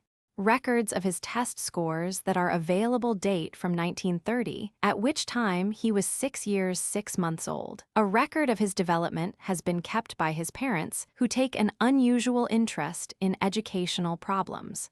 They have freely and intelligently carpurated in the frequent objective examination of G and have consulted with teachers concerning problems of adjustment and educational development. Family background. G is of Hebrew parentage, and all 4 of his grandparents attended Hebrew school. His paternal grandfather was a tailor, his maternal grandfather an installment dealer.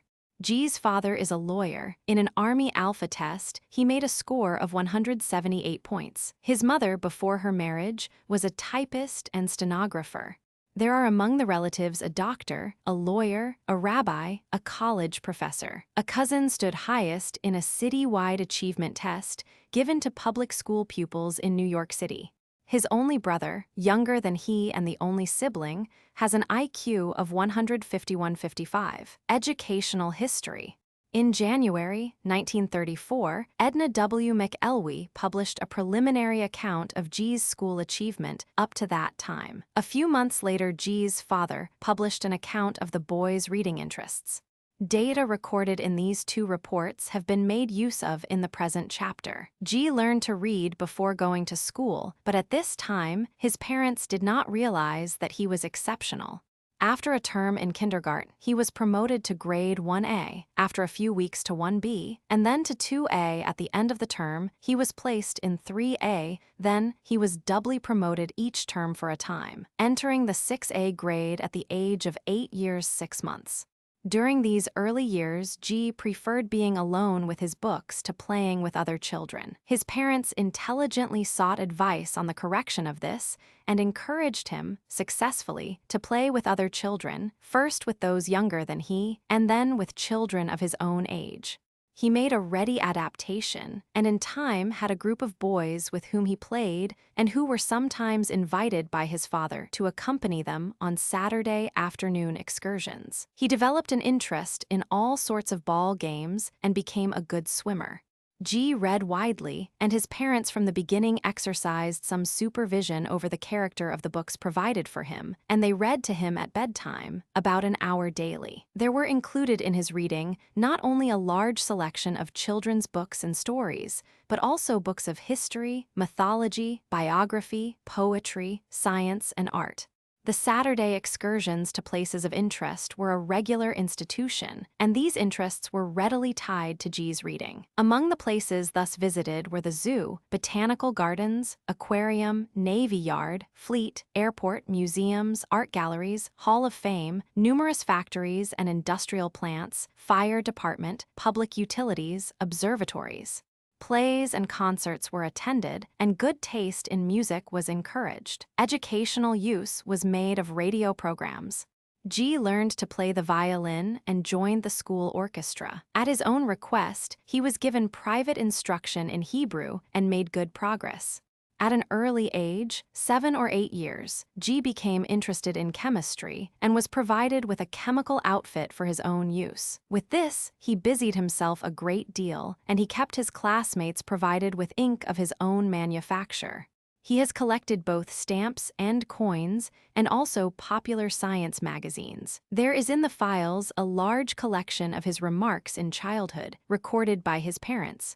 They show early thoughtfulness, curiosity, and judicious discrimination. Of G's later educational experience, Miss McElwee wrote as follows. At 8.5 years of age, he was transferred to PS 208, Brooklyn, where he entered the 6A group of the individual progress class, which had been organized for superior children. The method of instruction had been modified, and the course of study enriched to meet the needs of the pupils. Tests of educational achievement given in October 1931, soon after he entered the class, showed that his grade placement was 7.4 and his achievement quotient 86. Similar tests given in May 1932 indicated that his grade placement was then 10.3 and his achievement quotient 97. In those 7 months, he had completed 3 years of work. By January 1933, he had gained another year and a half and was maintaining his achievement quotient. In other words, at 9 years of age, he was doing as well as a junior in high school. His father wrote to the school at this time, "We are happy to tell you that G is full of his schoolwork and is very contented with the present curriculum. Inasmuch as he has always complained until this term of lack of work at school and always considered his schoolwork a necessary evil, we feel very grateful to you for his increased interest and happiness." Early mental tests. The first recorded measurement of G's mental ability is found in a report from the Educational Clinic of the College of the City of New York, where he had been taken by his father for a private examination. The report is made by Leta S. Muster, assistant director, as of January 1930. G was then 6 years 7 months old. His mental age was found to be 10.9, and his IQ is reported as 163. This report also gives numerous other details which may be summarized in the following tabulation. Report of G, January 1930. Chronological age 6.7, mental age 10.9, intelligence quotient 163, height 48, 5 inches, about 3 inches above the median for his age. Height 59 pounds, about 5 pounds above the median for his height. Reading comprehension, median of 5th grade arithmetic reasoning, median of 4B grade arithmetic fundamentals, median of 3A grade perception of form and fuzzy ranges, from 7th to Cal relationships, 12th year level auditory rote memory, 10-year level vocabulary, 10-year level physical condition, well-nourished. Tonsils and adenoids removed. Breathing unobstructed, teeth good. No defects of heart, lungs, acuity of vision, or hearing. At the clinic, his social responses were good. He was well poised and unassuming, showed very fine effort and application. Later test records. 1931. G was given a Stanford-Binet examination by Leta S. Hollingworth in May 1931, within a few days of his 8th birthday. He achieved an IQ of 192. The following comment is included in the record. The increase over the IQ obtained at the age of 6 is not unusual for a very young, very bright child, although it would be very unusual for an average child. I shall be glad to test G again when he is about 12 years old and when he is 16 years old. Also, his little brother. 1933. On April 5, 1933, at the age of 9 years 10 months, G was again tested by Leta S. Hollingworth, perhaps as a class demonstration. He was then in grade 7B, and his IQ is recorded as 176 plus. The following comment is made. Children of G's present age can no longer be reliably measured in terms of IQ by any existing test if they have previously scored above 185 IQ. The IQ of 176 plus merely informs us that the test has begun to run down in his case. Next time we test him, we shall have to use a test scoring in points only, which will place him on the centile scale for adults. His physical measurements correspond closely to the norms for boys of about 11 years. 1934. There is in the files a Stanford-Binet record of G taken by Leta S. Hollingworth, March 19, 1934. His age was then 10 years 10 months, and he was in grade 8B in PS 208, Brooklyn. He passed without error all the tests in the scale. Miscellaneous records. In the McElwee report, already cited, the following scores are recorded on a variety of scales covering a 2-year period. Date test age score. May 5, 1931, Stanford-Binet 80, 192 oct. 7, 1931, Porteous Mays 85, 12 years Healy picture completion, 13 years Porteous form, and assembling 8 years Thorndike-Ma call reading. Form B6B grade Stanford achievement test. Paragraph meaning 17.8 word meaning 18.8 dictation, 16.0 language, usage 17.2 literature 16.8 history, and civics 19.2 geography, 24 physiology and hygiene, 18.5 arithmetic reasoning 19.2 arithmetic computation 17.8, average 17 years 11 months, the examiner remarks. Using the IQ of 192, his mental age would now be 18 years 5 months. Traits of character. At the age of 10 years, G was described by his school supervisor and parents as prudent and self-reliant, with willpower, desire for knowledge, wish to excel, and originality. He was conscientious, truthful, cheerful, sympathetic, and had a sense of humor. He was modest about himself and his achievements, did not like bragging, and reproved his younger brother for such conduct. At this time, he wore glasses for an error of refraction, had a slight speech impediment, and a nervous mannerism. He always wanted to do things as well as possible. He set out to improve his poor penmanship by learning manuscript writing. He was full of questions about scientific aspects of the things and processes he saw about him.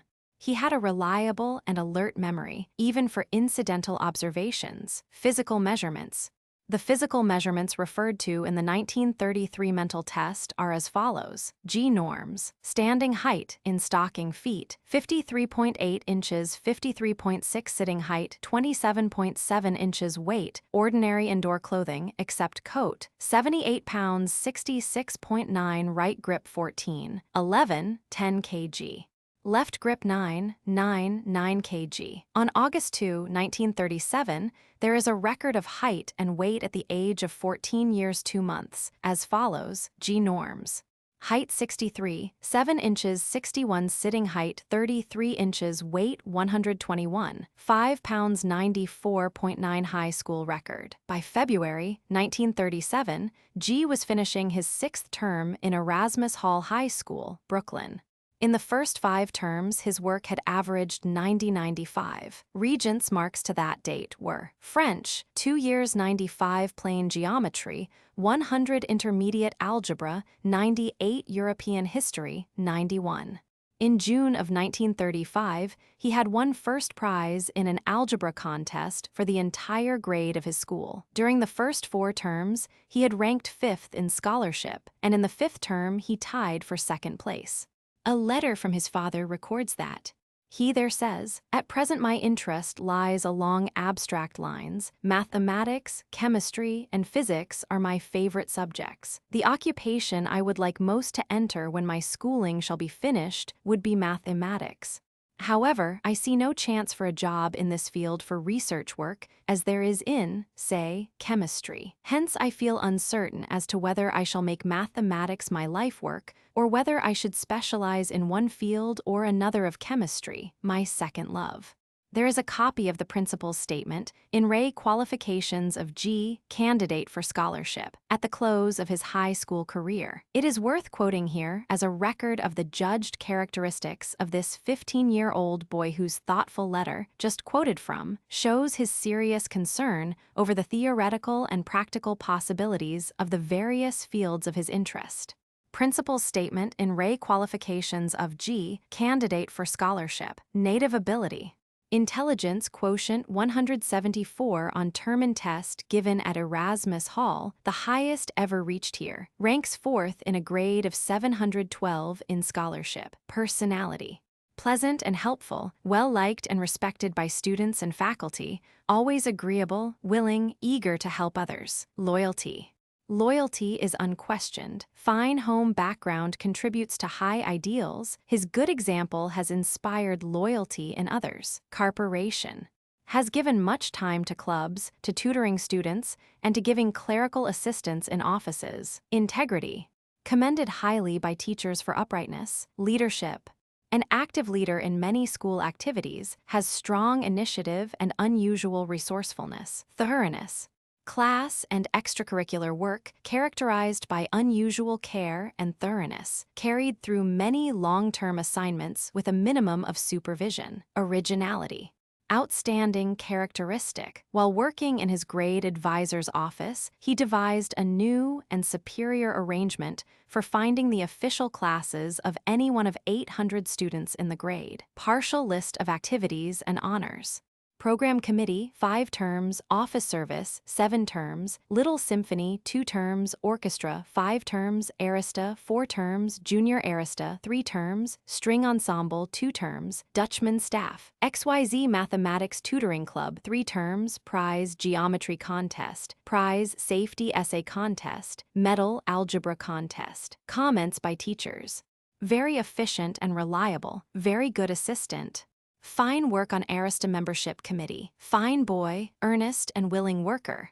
Brilliant mind, diligent worker. In June 1938, upon graduation from high school, G was awarded a scholarship in Harvard University, which he entered in the ensuing academic year. G's brother's record. A brother younger than G and his only sibling was tested at the age of 5 years 6 months at the Educational Clinic, College of the City of New York. His IQ was 151. Other scores were good enough drawing 6 years Porteous Maze 5-6 Pintner Patterson Performance, 6-6 Stenquist Mechanical Assembly 6-0, Gates Primary Reading Scale 1B grade Stanford Achievement. Arithmetic 1B grade. This child was also measured by Leta S. Hollingworth in February 1933 when he was at age 6'10", and the Stanford-Binet IQ was 152. Other measures made at that time were standing height 50.75 inches, sitting height 27.75 inches, weight 78.25 pounds found, left-handed. A letter from the father dated June 24, 1938, reports that G's brother graduated from public school this week. He was awarded one of 2 history medals given in a class of 134. In the term and group test, given to about 1,000 applicants, he scored 153, which is the 4th in the group. The first one in the group was 156. Chapter 11, Child H. Child H, at the time this account is written, is a girl of 17 years, but the data on record terminate with her 10th year. She was born March 25, 1924, in New York City. Her parents have kept a diary of her development, and an aunt with special educational interests has made various observations and records of her, and has also familiarized herself with the parents' records. Family background. Her grandparents on both sides were Austrian Hebrews. The maternal grandfather was a rabbi and did some writing. The maternal grandmother is said to have shown some unusual mental alertness, a surprising and almost untutored aptness in numerical calculation. At 65 years of age, she learned to play bridge very well, and in her old age continued to show lively interests. Parents. H's father is a newspaper reporter. He attended college for 3 years. He was 29 when H was born. Her mother is a high school graduate and before marriage was a stenographer. She was 28 when H was born. Preschool history. H is reported as a healthy child, of average stability. She is a firstborn child. She began to walk at 14 months and to talk at 16 months, according to the parents. She cut her first tooth at 9.5 months. H did not learn to read until after she was 4 years old. At this age, she was fond of play, and her playmates were children ranging in age from 3 to 9 years. Her favorite recreations were sedentary, drawing, painting, mosaic blocks, and the like. At 2 years of age, she was given a box of wooden beads for stringing. She very quickly learned the art of holding the string in the right hand and the bead in the left, and became very much absorbed in her work. Suddenly she looked up and said, "Beads, onions." The record continues. Alternatives seem a preferred mode of expression at present, so that she wants soup, not peas. Her hands are clean, not dirty. At 2 years 10 months, upon seeing a picture of a little girl mailing a letter, she told herself the following story. Once upon a time there was a little girl and she wanted to mail a letter. She went out and looked for a letter box and found one near the drugstore. She mailed the letter and it came to Wowersing and Sheave received it. Storytelling and writing plays and verses became a favorite pastime in later childhood. At this time, H had imaginary companions. For several days, Mr. Parkey was her very close friend. She played with him, conversed with him, loved him, killed him, and brought him to life again. She also invented new names for her dolls. Flossie became Woozy and Alice became Catch. At 2 years 11 months, she asked the meaning of the words excitement, guarantee, and neatness. She constantly asked about the meaning of words. She sang songs to herself, such as, "Go into the next room, where there's no steam heat." At this age, she asked how babies are made. Where do they come from? How do they come out? Why? Will a baby grow in my belly when I'm a big lady? At 3 years, she wanted to know if people wear out, like brushes and combs. She purchased for an imaginary house an extrala, a gate-legged table, a gate-legged bookcase, and gate-legged chairs. At 3 years 0 months, waiting for her cereal to cool, a lump of butter put into it is slowly melting. H remarks, her eyes on the butter, "Now it's a baby, baby died, no more baby." And noting the snow, she said, "My muffler is as white as the snow." She looks again at snow and muffler. No, it's a different white. There is on record a vocabulary compiled by the mother when H was 3 years old. It was based on a count of all the words used by H regardless of whether she could tell exactly what they mean.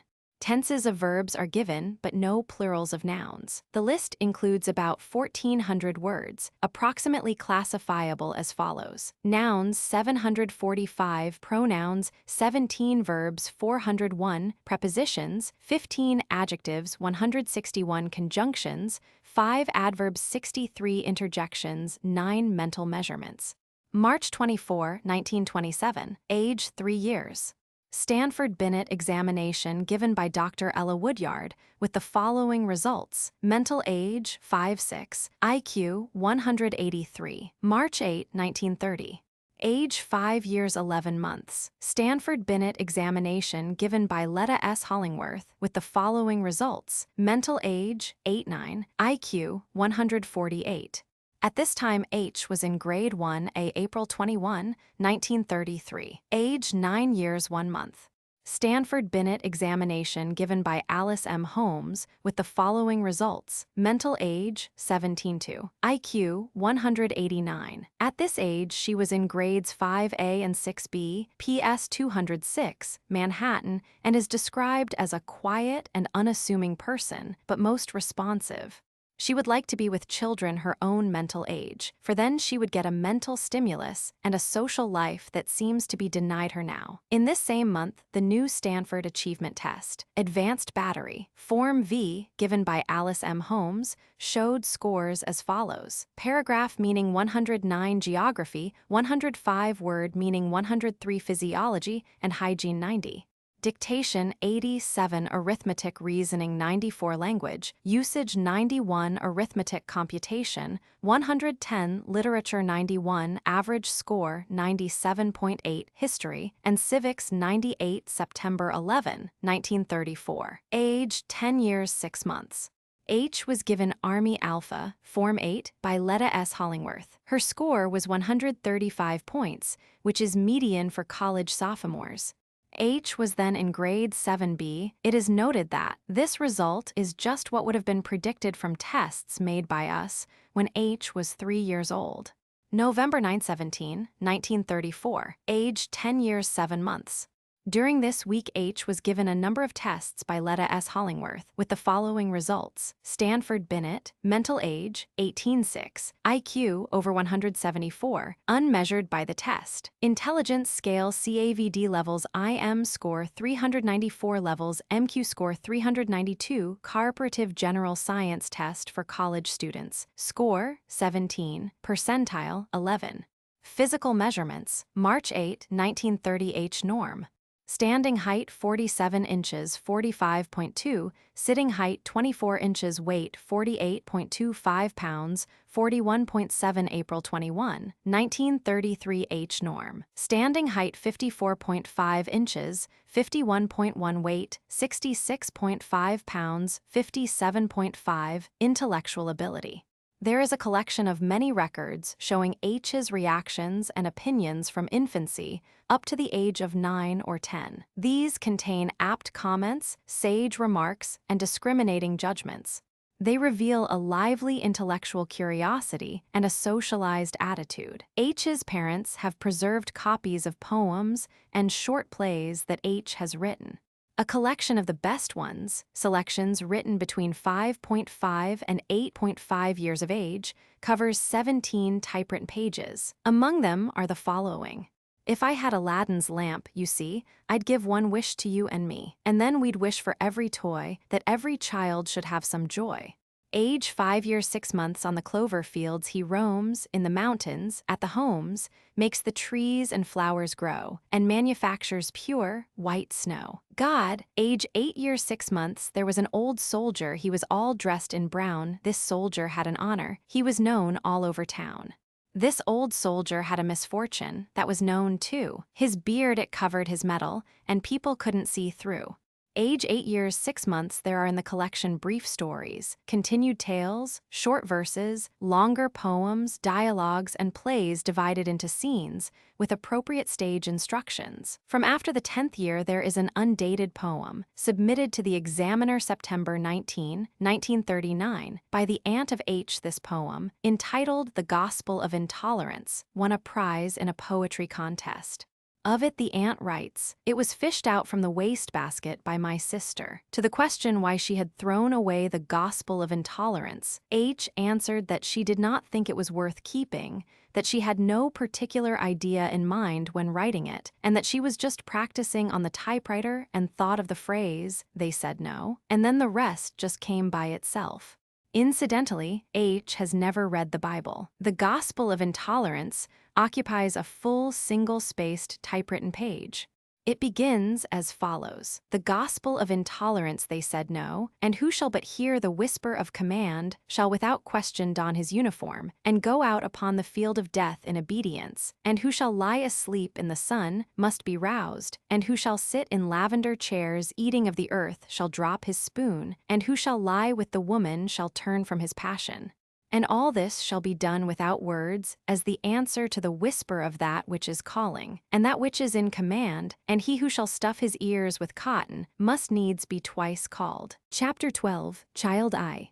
This child, a girl, was born in Palo Alto, California, June 17, 1929. She is the daughter of one of the male children studied by Terman and reported in Genetic Studies Genius. She was first observed when, in September 1937, she entered a special class for rapid learners established by Leta S. Hollingworth at Speyer School, PS 500, Manhattan. This experimental group was made up of 50 children chosen from the public schools of the city on the basis of intelligence, and their range in IQ was from 130 to 200. Of these 50 selected children, Child I was one of 3 whose IQs exceeded 180. Family background. Child I's paternal grandfather was still living in 1939, aged 69. He had a normal school education and was teacher, farmer, and small-town merchant. His education was superior to that usually achieved by farm boys. His special interests were church, travel, and repair work on his own properties. He is described by his son as stubborn, thrifty, and industrious, with uncompromising attitudes toward worldliness. I's paternal grandmother died when I's father was 9 years old. She had been a teacher of music and kindergarten and a housewife. She was educated in a normal school and a conservatory of music. She was an active leader in her community, established her own kindergarten, and was socially and musically active in local ways. Her home was in South Dakota, and her father was first land commissioner of Dakota Territory. He had led a group of homesteaders into that region about 1860. He was politically and educationally active, commissioner of immigration, commissioner of education in the territory. No mentally defective or otherwise generally incompetent relatives on the father's side are known. The great-grandmother of I, on her father's side, is said to have been a relative of Phillips Brooks. I's maternal grandfather was born in Texas of ancestry, half French Huguenot and the rest German English. He was a high school graduate. He was in later life a merchant and real estate operator and active in community affairs. I's maternal grandmother was born in Oklahoma, her ancestry being French Huguenot, Welsh, and Irish. In education, she lacked a half year of completing the work for her BA in the University of New Mexico. After her marriage, she devoted herself to her home and family.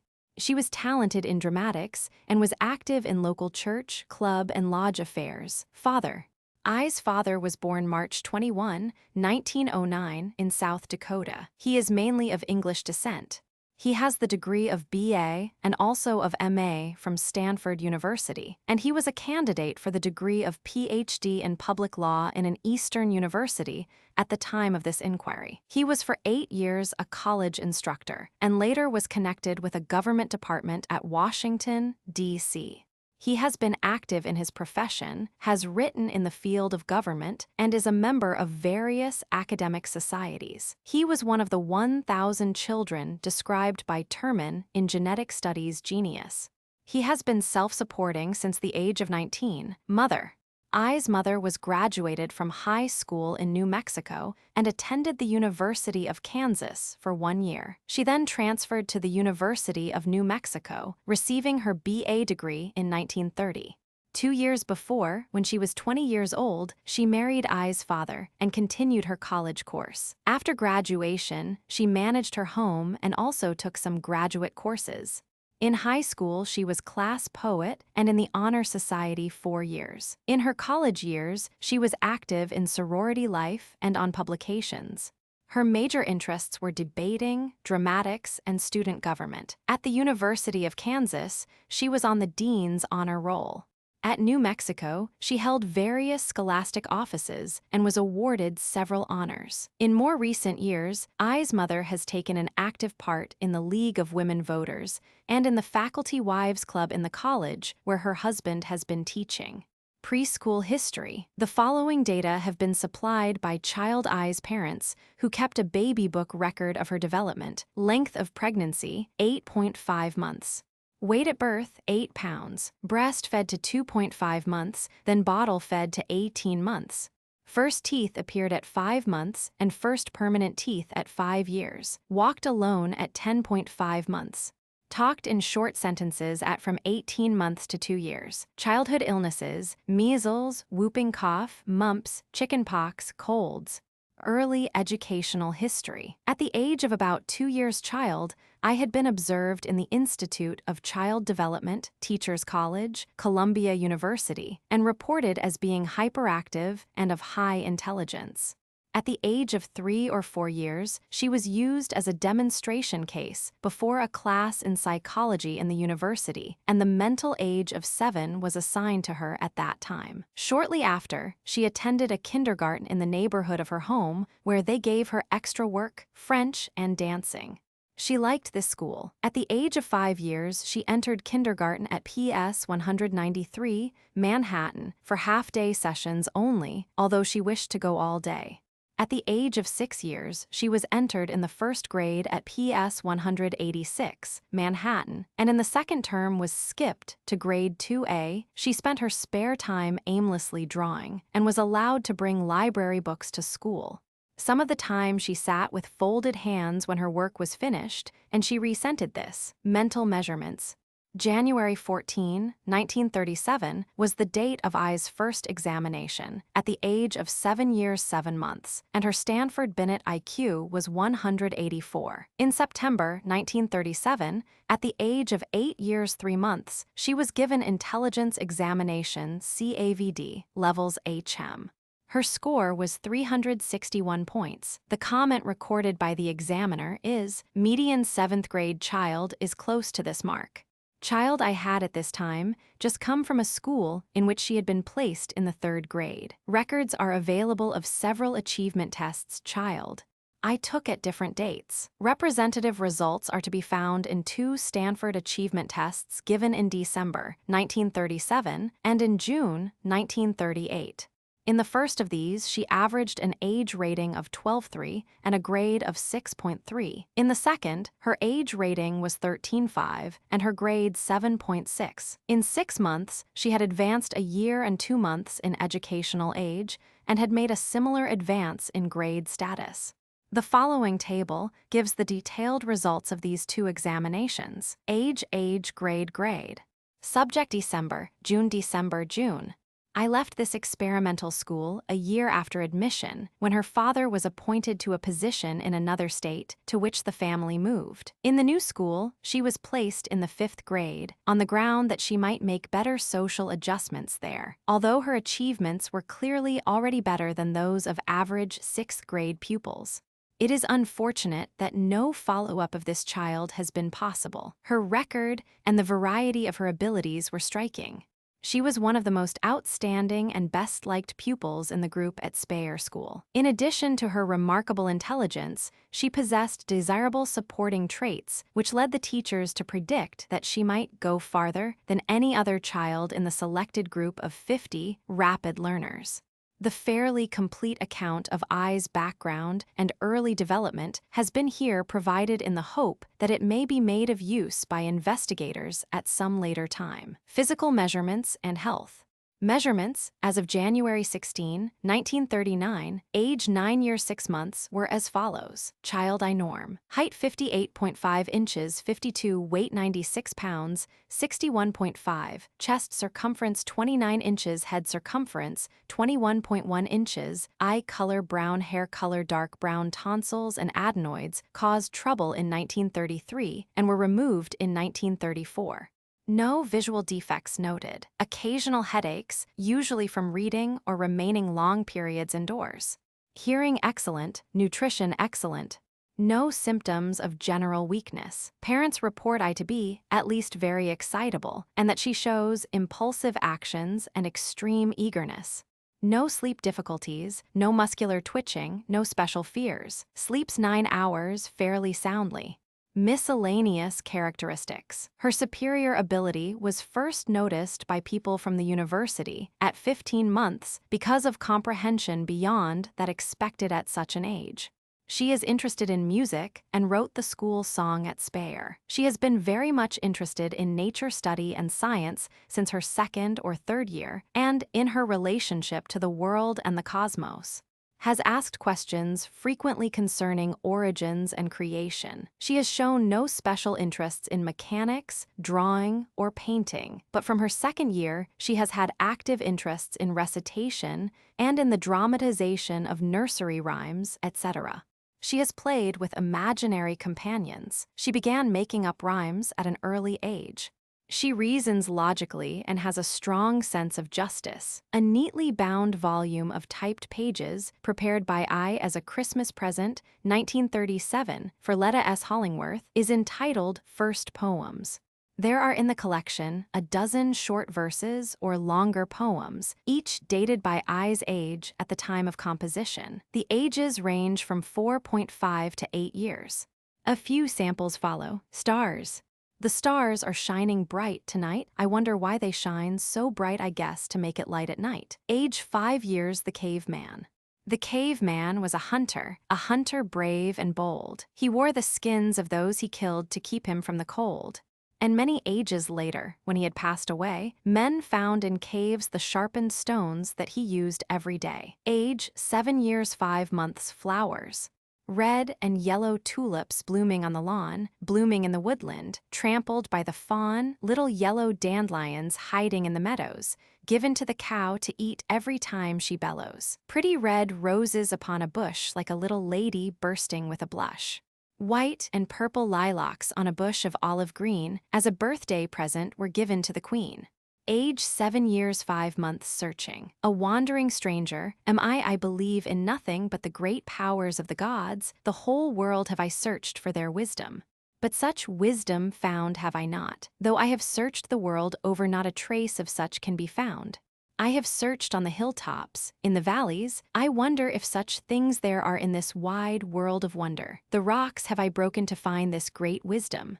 But the wondrous marvels are not to be found. Age 8 years. Chapter 13. Child J. Early in 1937, the principal of PS 107, the Bronx, New York City, referred one of her pupils to the Bureau of Educational Guidance of Teachers College, Columbia University.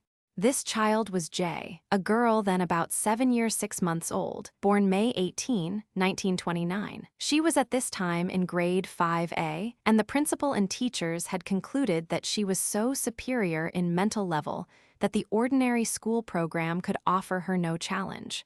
Examinations by the psychologists of the Bureau showed clearly enough the correctness of this judgment. At the age of 7 years 10 months, March 22, 1937, her mental age by Stanford-Binet was 15.5. Since she met with success on the superior adult level, no actual upper limit of her ability was established. She was reported, therefore, as having an IQ of 197 or better, and was recommended for admission to the experimental class for quick learners in Speyer School, PS 500, Manhattan, which she entered. In connection with these tests, at the Bureau of Child Guidance, a most instructive and detailed report was made by the psychologist. Most of the items of the following description of J at this age are drawn from this report, which fills 3 single-spaced typewritten pages. Family background: both parents graduated from college.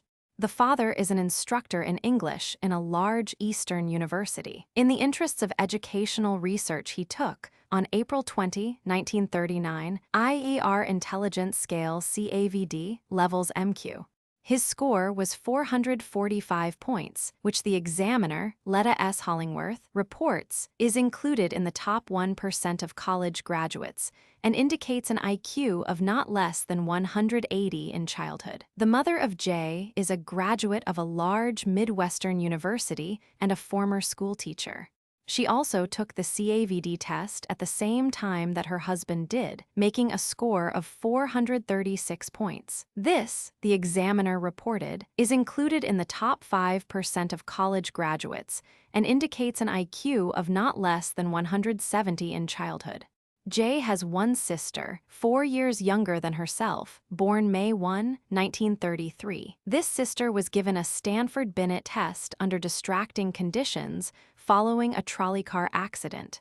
Of the outcome, the examiner notes, this was not a good test and perhaps should not even be included. Several times she asked to leave the room to see how her mother was. She was obviously distracted throughout. Nevertheless, the mental age found was 92 at chronological age 70. In the routine test given to pupils in 1A grades of the public schools, this sister is reported to have had a score of 143. Childhood characteristics. At the age of 7 years 10 months, J is described as poised, competent, self-controlled, and with social and intellectual maturity strikingly advanced. She had clear speech, excellent diction, fertile and pointedly expressed ideas. She was a rather thin child, with clear complexion and very bright blue eyes, and was neatly dressed. Teeth were described as slightly protruding. In the test, she was interested and cooperative. Her conversation revealed a rich cultural background. She disliked the necessity in school of repeated drills in things she already knew, and she did not need or wish repeated instructions for the tests, even when standard practice called for them. She was well-read and discussed with discrimination plays, books, and radio programs. At 3 years of age, she had been reading books. At 5, she learned to write her name so that she could take out a library card. At 7 years 10 months, she had read 6 Shakespearean plays. She read all kinds of books and used dictionaries and encyclopedias independently. She was at that time composing, with a playmate, a jingles book. At this age, she liked to play with children 2 or 3 years older than herself. She played vigorously and for several hours a day at many outdoor sports. She did not need to do school homework. Her manner was natural, free from conceit, and from exhibitionism of her abilities. She had good habits of work and enjoyed the challenge of the mental tests. Her vocabulary, language responses, and abstract thinking were clearly on an adult level. She is credited by the examiner with remarkable degrees of mental control, concentration, constructive visual imagery, and manipulation of mathematical and verbal concepts, rote memory, and inductive reasoning. On a standardized test of reading ability, she exhibited a reading age of 14 years 5 months at this time. Her writing was reported as excellent. Her earlier educational progress reflects her extraordinary ability. In her first 6 months at school, she completed 4 terms of work. She was 1 term in grade 3A, and then in 1 term passed through 3B, 4A, and 4B. J's parents had from the beginning given intelligent attention to her adjustments in school and to her friendships. She had been wisely guided, motivated to make friends rather than to be in constant leadership, and she was well-liked and accepted by her classmates. At this early age, the psychological examiner was able confidently to predict. In view of her exceptional intelligence, her apparently good health, her apparently excellent social adjustment, she can be expected to attain distinction and to win leadership in higher educational and professional fields. Later mental tests. Jay was given a second Stanford-Binet test by Dr. M.C. Pritchard within 3 days of her 10th birthday, on May 15, 1939. Using the 1937 revision, Form L, a mental age of 20 years was achieved which, if her limit had been reached, would have meant an IQ of 200, very like the 197 plus attained at the earlier chronological age. On February 17, 1938, at the age of 9 years 9 months, Jay had also taken IER Intelligence Scale CAVD, levels I to M, making a score of 384 points. Several records are available on the new Stanford Achievement Tests, given, a different form each time, to the pupils in the experimental class at Speyer School at intervals of 6 months. Annual tests at the close of each school year, for a period of 3 years, may be used here to show Jay's ability and progress in these respects. Such scores are as follows: educational age. Function Form W, Form Y, Form X, Form W, June 16, June 1, May 31, May 18. At that time, her school achievement scores show her to have been between 8th and 9th grade status, with an educational age just about twice her chronological age. So far as educational age is concerned, although the experimental program was half concerned with enrichment activities rather than with the conventional fundamentals, Jay advanced 1 year and 11 months during the first school year there, 1 year and 5 months during the second year, and 9 months during the last year. By this time, progress was practically impossible because after the first year most of her scores were unmeasured in grade status, being above the standards for 10th grade. As a matter of mere achievement scores, Jay was ready for high schoolwork at the age of being received from the 5th grade into the experimental classes at Speyer School.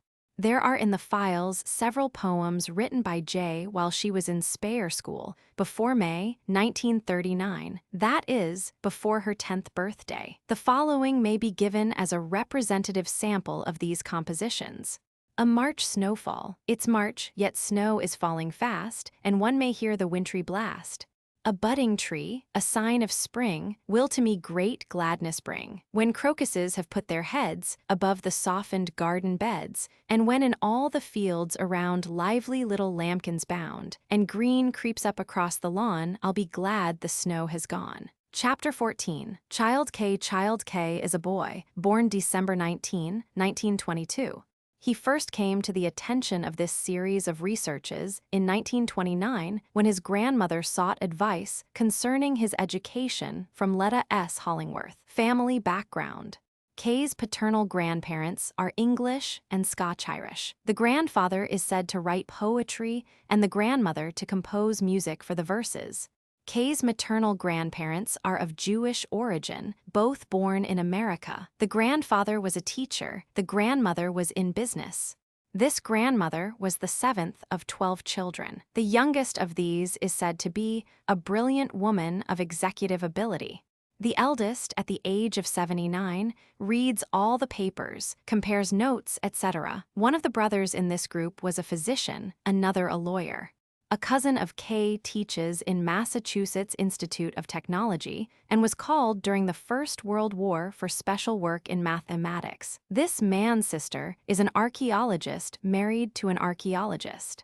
3 of Kay's grandmother's sisters are teachers. Another is an artist. No mentally deficient or totally incompetent persons are known among the ancestors. Kay has 2 siblings, brothers younger than himself. Both are reported to be bright. Kay's father is an electrician, a graduate of high school and of Cooper Union. He was born in Antigua and was 32 or 34 years old when Kay was born. One of his sisters is a high school teacher in Brooklyn. Another is a nurse. Another, a stenographer. Kay's mother is recorded as of American Jewish origin. She was 30 or 31 years old when Kay was born. She is a graduate of high school and of Hunter College, New York City, and holds a license to teach music in the New York City schools. At the date of records, she was actively in service, teaching general subjects. She had taken 3 maternity leaves of absence. Early development. Kay's parents rate him as a child with excellent health, sturdy but nervous. He may have had measles, but there were no other childhood illnesses except occasional colds. When tiny, he would wake up with great imaginings. At a little older age, he would cry with high tension. He no longer does this. According to parents, Kay cut his first tooth at 6 months. He began to walk at about 20 months and to talk at about 2 years. He learned to read at about 3 years. While still a baby in his carriage, he could read Ice, and he would read the billboards. Before 3, he would sit down with a book and read.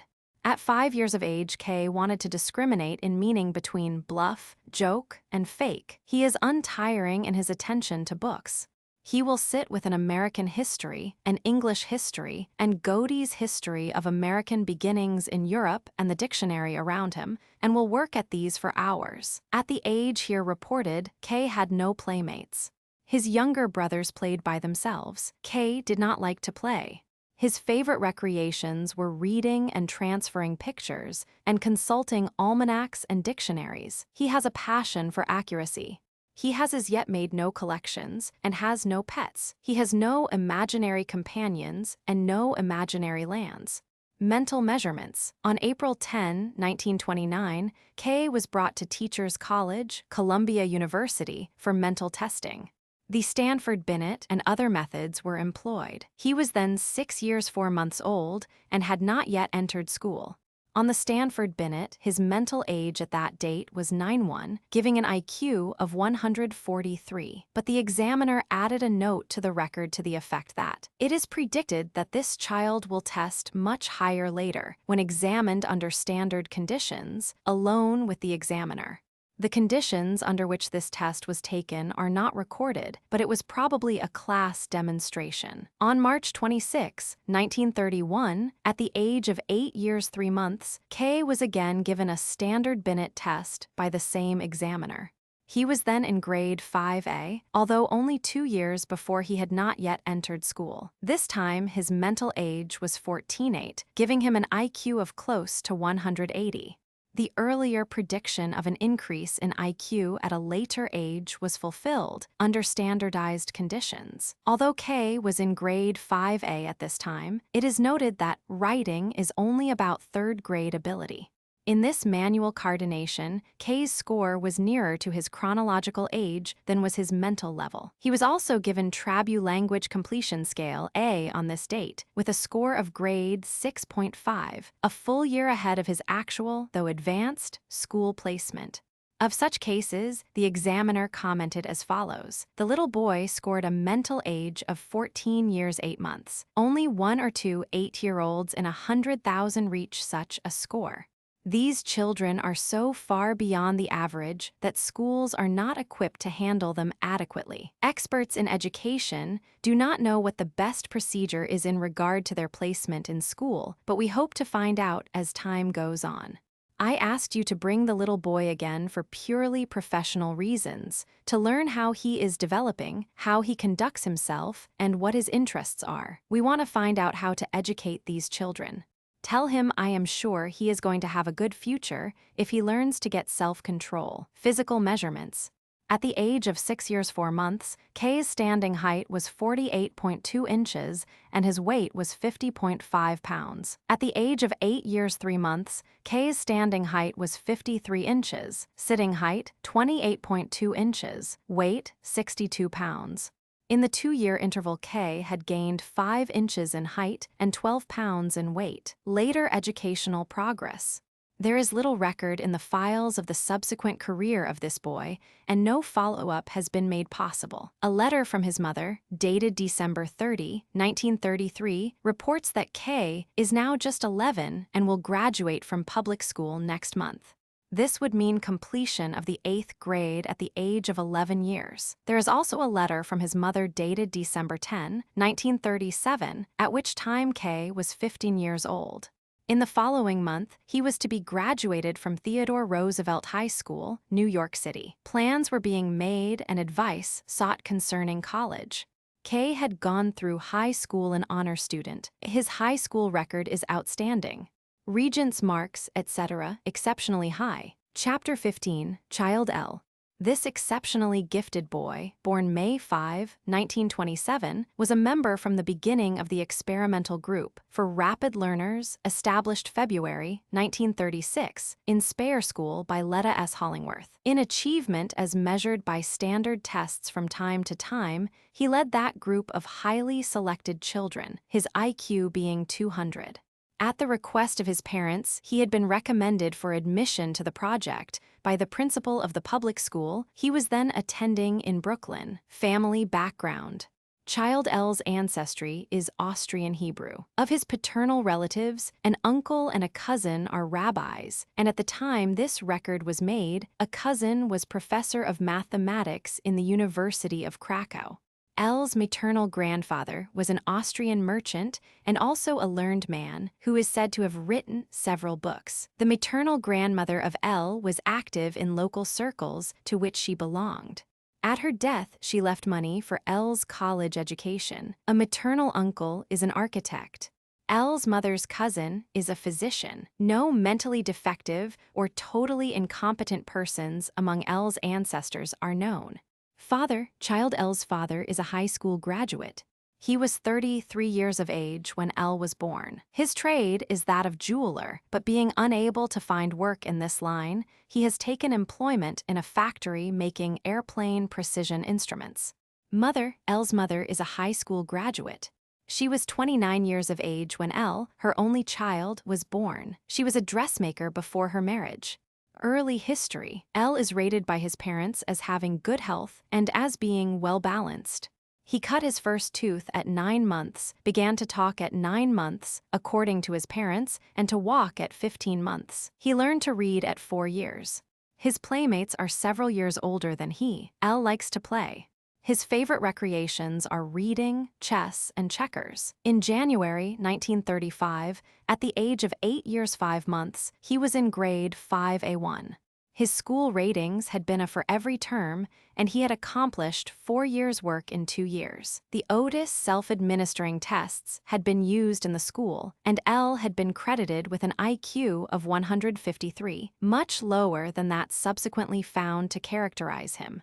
It was at this time that he was recommended for the group of rapid learners at Speyer School. On September 28, 1936, at age 9 years 5 months, a Stanford-Binet test given L by Donald McMurray, a graduate student, showed him to have a mental age of between 1710 and 1804, and an IQ of from 189 to 195.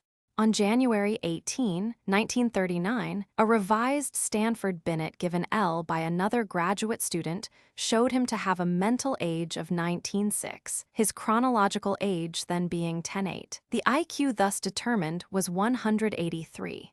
More dependable is a similar measure made May 5, 1937, by an expert in the guidance laboratory at Teachers College. At chronological age 10.0, with the revised Stanford-Binet L's score was mental age 1911, IQ 199.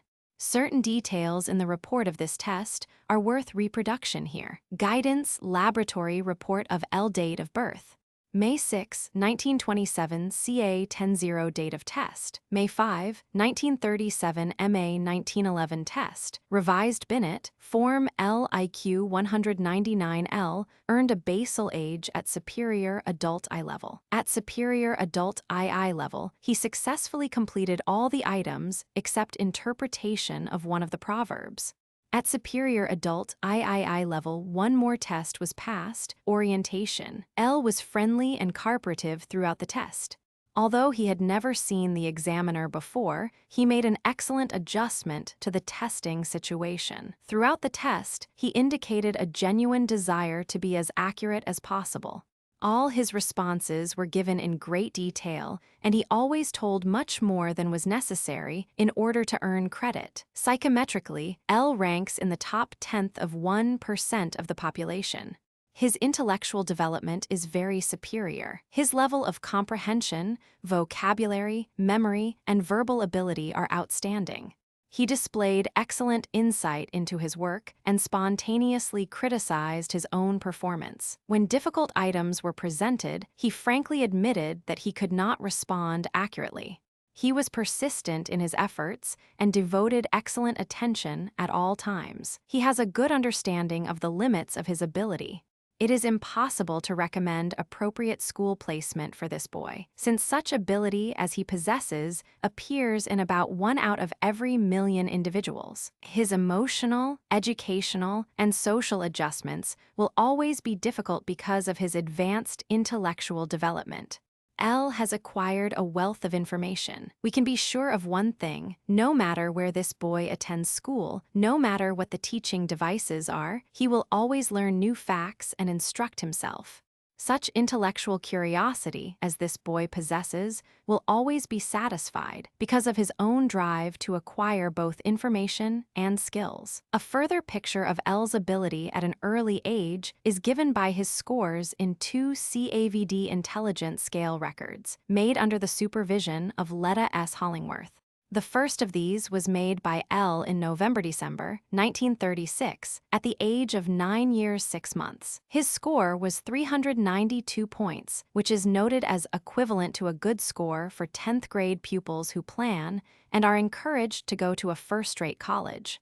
The second CAVD score was made in the spring of 1939 at the age of 11 years 10 months. His score was 416 points, a score which is median for teachers, college MA candidates, and also for Yale Law School freshmen. Such a score is at the 3D decile of scores made by PhD candidates at Teachers College, Columbia University. It was made by L while he was still in the elementary grades. Achievement at Speyer School. A few records of scores on the new Stanford Achievement Test will show the remarkable academic work of this boy from the age of 9 years 6 months to 12 years 6 months. Subject December 4, December 6, December 12, December 4. After this, his work could not be measured by grade standards. Progress was still possible, however, in the subject in which his initial scores were relatively lower. All but one of these were brought up to an unmeasurable point during the second year. For such a child, the time spent on drill in the fundamentals would be sheer waste, and yet he is too young to go to high school with children half again as old as he. In Speyer School, he entered actively into the enrichment program and was intellectually easily the leader of the group. The following chart shows, through scores in modern school achievement tests as of February 13, 1936, L's comparative status with respect to normal expectations for his age, and also with respect to the average status of the class of gifted children which he had just joined in the experimental school at Speyer. Fig. 13. Comparative educational achievement. Young L's erudition was astonishing. His passion for scholarly accuracy and thoroughness set a high standard for accomplishment. He was relatively large, robust, and impressive, and was fondly dubbed Professor. His attitudes and abilities were appreciated by both pupils and teachers. He was often allowed to lecture on some special topic, such as the history of timepieces, ancient theories of engine construction, mathematics, and history. He constructed out of odds and ends a homemade clock of the pendular type to illustrate some of the principles of chronometry, and this clock was set up before the class during the enrichment unit on time and timekeeping to demonstrate some of the principles of chronometry.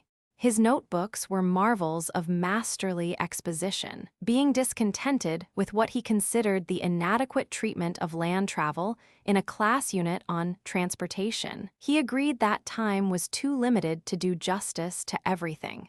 But he insisted that, at least, they should have covered ancient theory. As an extra and voluntary project, he brought in elaborate drawings and accounts of the ancient theories of engines, locomotives, etc.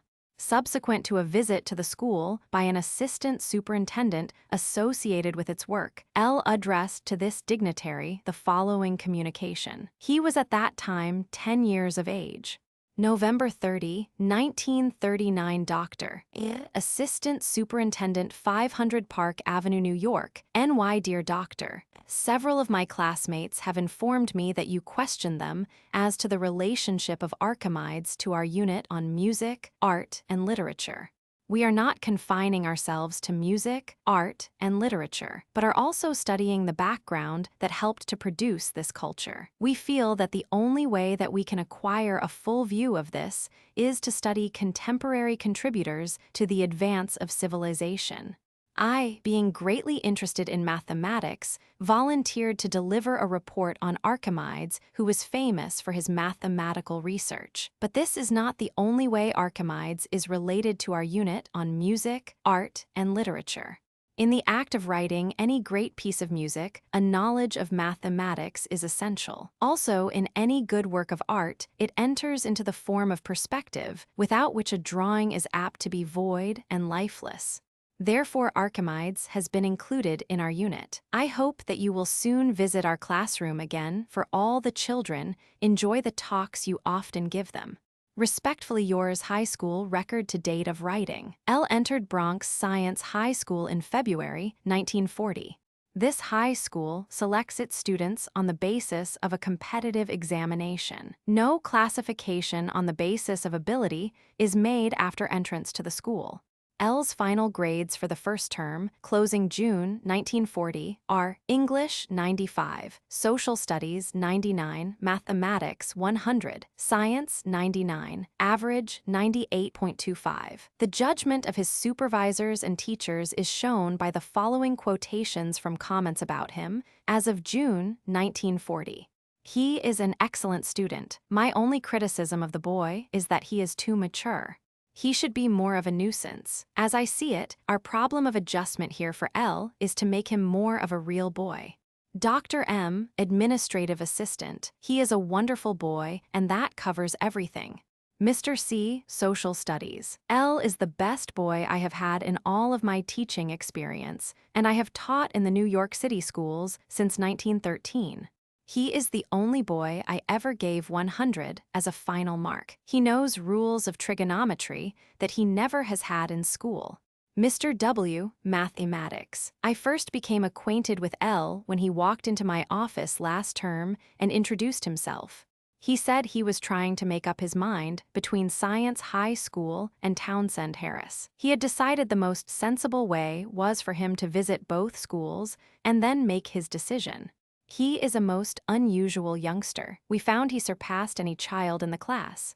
I am going to discuss with his next term's teacher what modifications can be made of the required work. It won't be a matter of skipping anything. L needs to cover all the subject matter taught. He can profit from experience in manipulative situations in the laboratory. We may be able to arrange additional laboratory periods, which will give him an opportunity to work out his own problems. His classmates look upon L as something of a genius.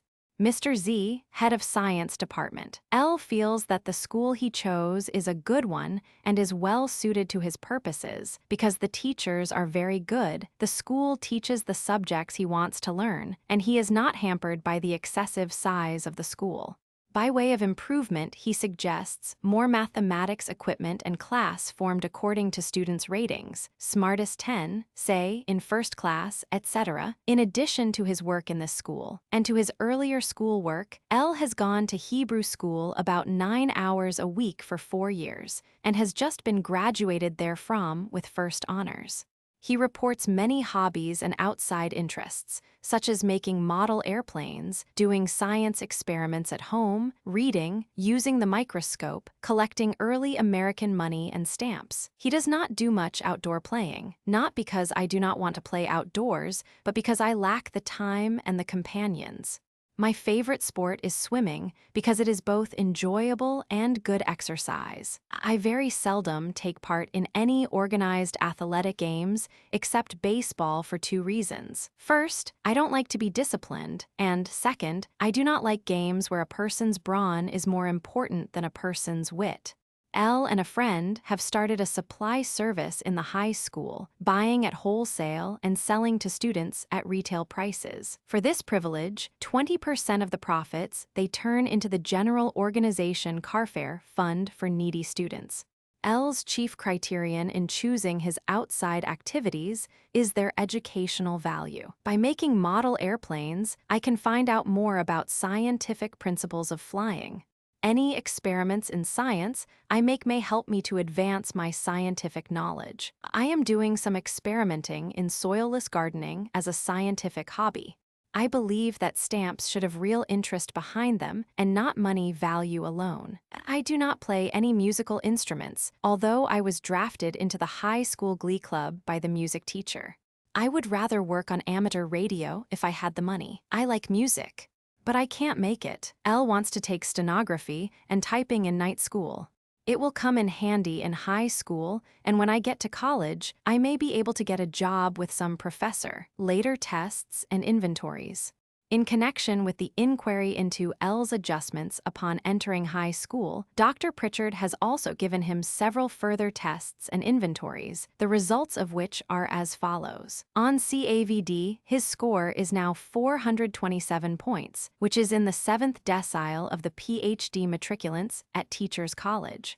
On the strong vocational interest blank, Elle's interests coincided with those of physicians, mathematics, chemists, psychologists, and teachers of mathematics and physical science. His C interests were on most occupations dealing with large groups of people: personnel manager, social science high school teacher, purchasing agent, accountant, sales manager, real estate salesman, life insurance salesman, office worker, YMCA secretary.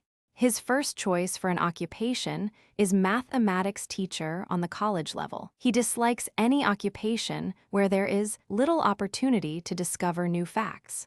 On the Bernreuter personality inventory, the following characteristics were indicated. Emotional adjustment better than average, tends to be alone, rarely asks for sympathy or encouragement, tends to ignore advice of others, seldom worries, rarely substitutes daydreaming for action, tends to dominate in face-to-face situations, to be wholesomely self-confident, well-adjusted to environment, solitary, independent, and non-social. A score of 83 falls at the 88th percentile on norms based on 943 graduates from a large cosmopolitan city high school. Mathematics, 64. The score at the 99th percentile for first-term mathematics students is given as 36.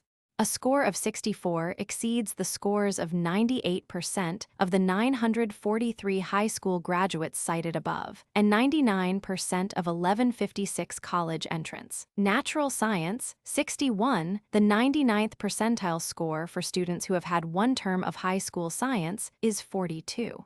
A score of 61 exceeds the scores of 96% of the high school graduates. Social studies, 64, the 99th percentile score for students completing one term's work in social science is 65. A score of 64 exceeds 90% of the scores of the high school graduates. Total score, 272 points. A total score of 272 points exceeds the score of 95% of the group of high school graduates from a cosmopolitan city high school. On his own initiative, Elle is investigating the possibilities of scholarships with college work in mind. He says, "I spend between 2 or 3 hours a night on homework. I don't need to do this, but I am aiming for a scholarship and taking it very seriously." Chapter 16, Summaries of Heredity and Early Behavior. It is of course obvious that no very general conclusions can be drawn from data relating to a dozen instances of exceptional mental endowment such as those reported in this monograph. Such data may, however, be added to information in process of accumulation from similar studies, the whole providing a respectable basis for judgment. The facts concerning the group of individuals presented in this book are, therefore, summarized in the form of the following brief review. Family history and background. The racial and national ancestry of the 12 children whose records have been presented in preceding pages may be chiefly a condition arising from the population in which they were found. Comparison with results from other population areas may serve to check certain implications suggested herein. All these cases were found and studied in New York City, and about half of them in the public schools. Among the ancestors whose origins are mentioned, in the endeavor to go behind the simple statement of American parents, the nationalities are given as Jewish, 13, British, 9, German, 2, French, 2. In most cases, the ancestors are individually compound, as Austrian Jew, German American, etc. The activities of the more remote ancestors cover a wide range, from farming and small-town storekeeping to the learned professions, large business, and political activity.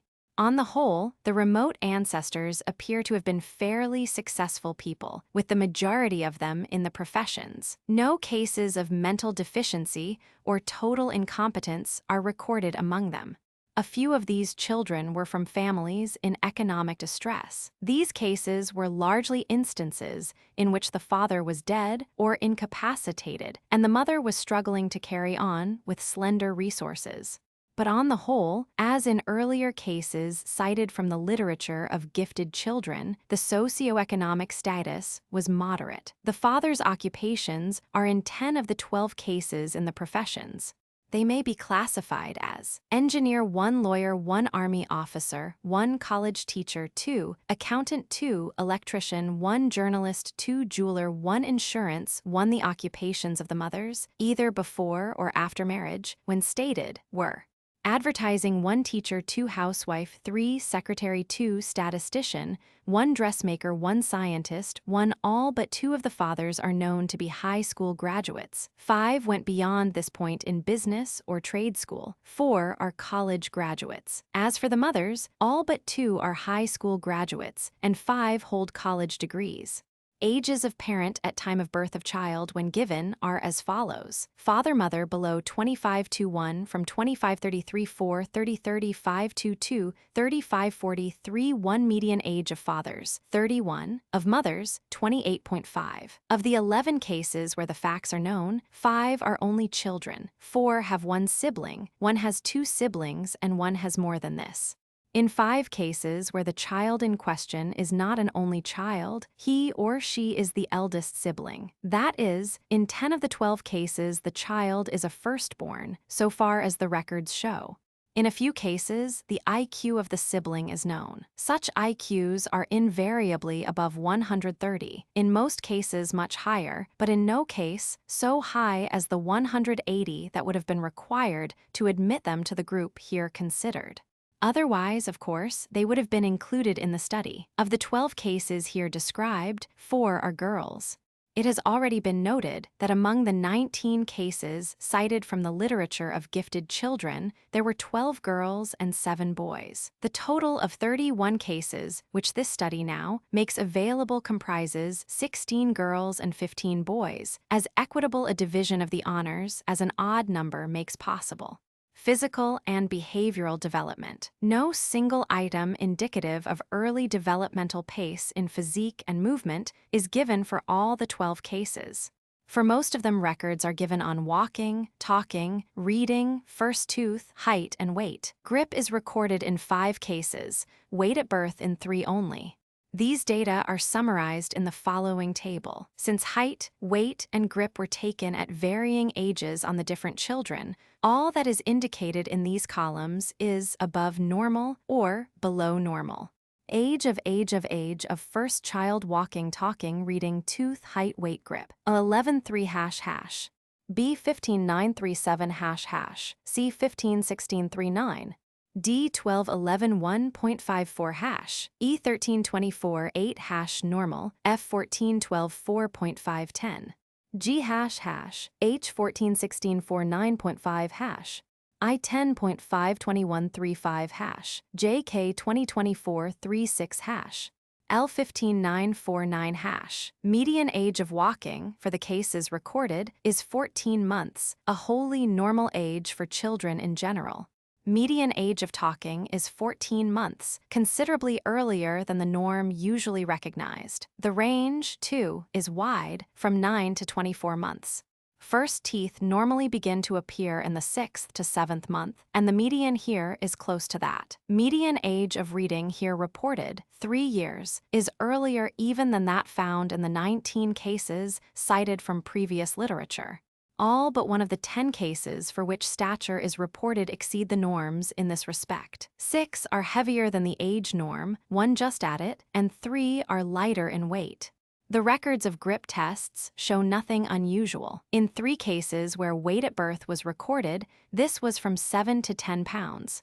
Health is generally reported good. Talking and reading are the 2 developmental indices that most clearly differentiate these records from the norms. These activities, both involving the use and understanding of symbols, are the earliest clear expressions of mental liveliness. After they have appeared, the gifted child's characteristics appear in those traits called understanding, judgment, learning, discrimination, and in the interest in and capacity for such linguistic and abstract activities as are provided by schoolwork. It is, therefore, in the earlier scholastic activities and in social relations that these children most notably declare their quality under our prevailing system of child management. Chapter 17, Scholastic Achievement and Creative Activity. Scholastic Achievement and Educational Adjustment, Child A. This boy showed signs of precocity before his 2nd year, reciting, classifying, and playing with words and letters, and before the age of 3 years showing interest in rhymes and stories. From first school entrance, suitable placement was a recognized problem, and by the time A was 6 years old, he was brought to a college clinic for educational guidance. Throughout elementary school, A was a trying problem, lacking interest in the routine program. He was behind his mental level in handwork and was not motivated to do his best work. He fitted poorly into social activities. Character traits were highly approved, except perhaps for independence and obstinacy. He resorted to imaginary lands, reading, and science and mathematics as forms of play. The case was not followed far enough to show his final educational achievement, although it is known that he went through high school and entered college. Child B. This girl was occupied with words by the time of her 2nd year. Her ability was not early recognized by the schools she attended, although she passed 7th grade standards while still in the 4th grade, and her marks were always high. As she had marked social interests and aptitudes, this educational misplacement caused no serious trouble. When eventually skipped, her size and poise kept her from being conspicuous, although the youngest in the class. She was apparently a natural leader, and in addition to the usual preoccupation with reading, she had as an outlet the groups and clubs she organized. Since she was followed only to high school, her final educational adjustment is not known. Child C, this boy learned to read almost as soon as he talked, and read fluently before beginning school.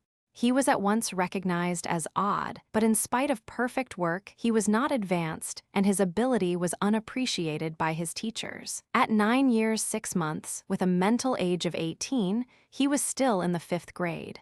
He was very unhappy until the principal sought educational advice on his case, and he was admitted to a segregated experimental class for rapid learners, where he quickly became adjusted and was an enthusiastic scholar.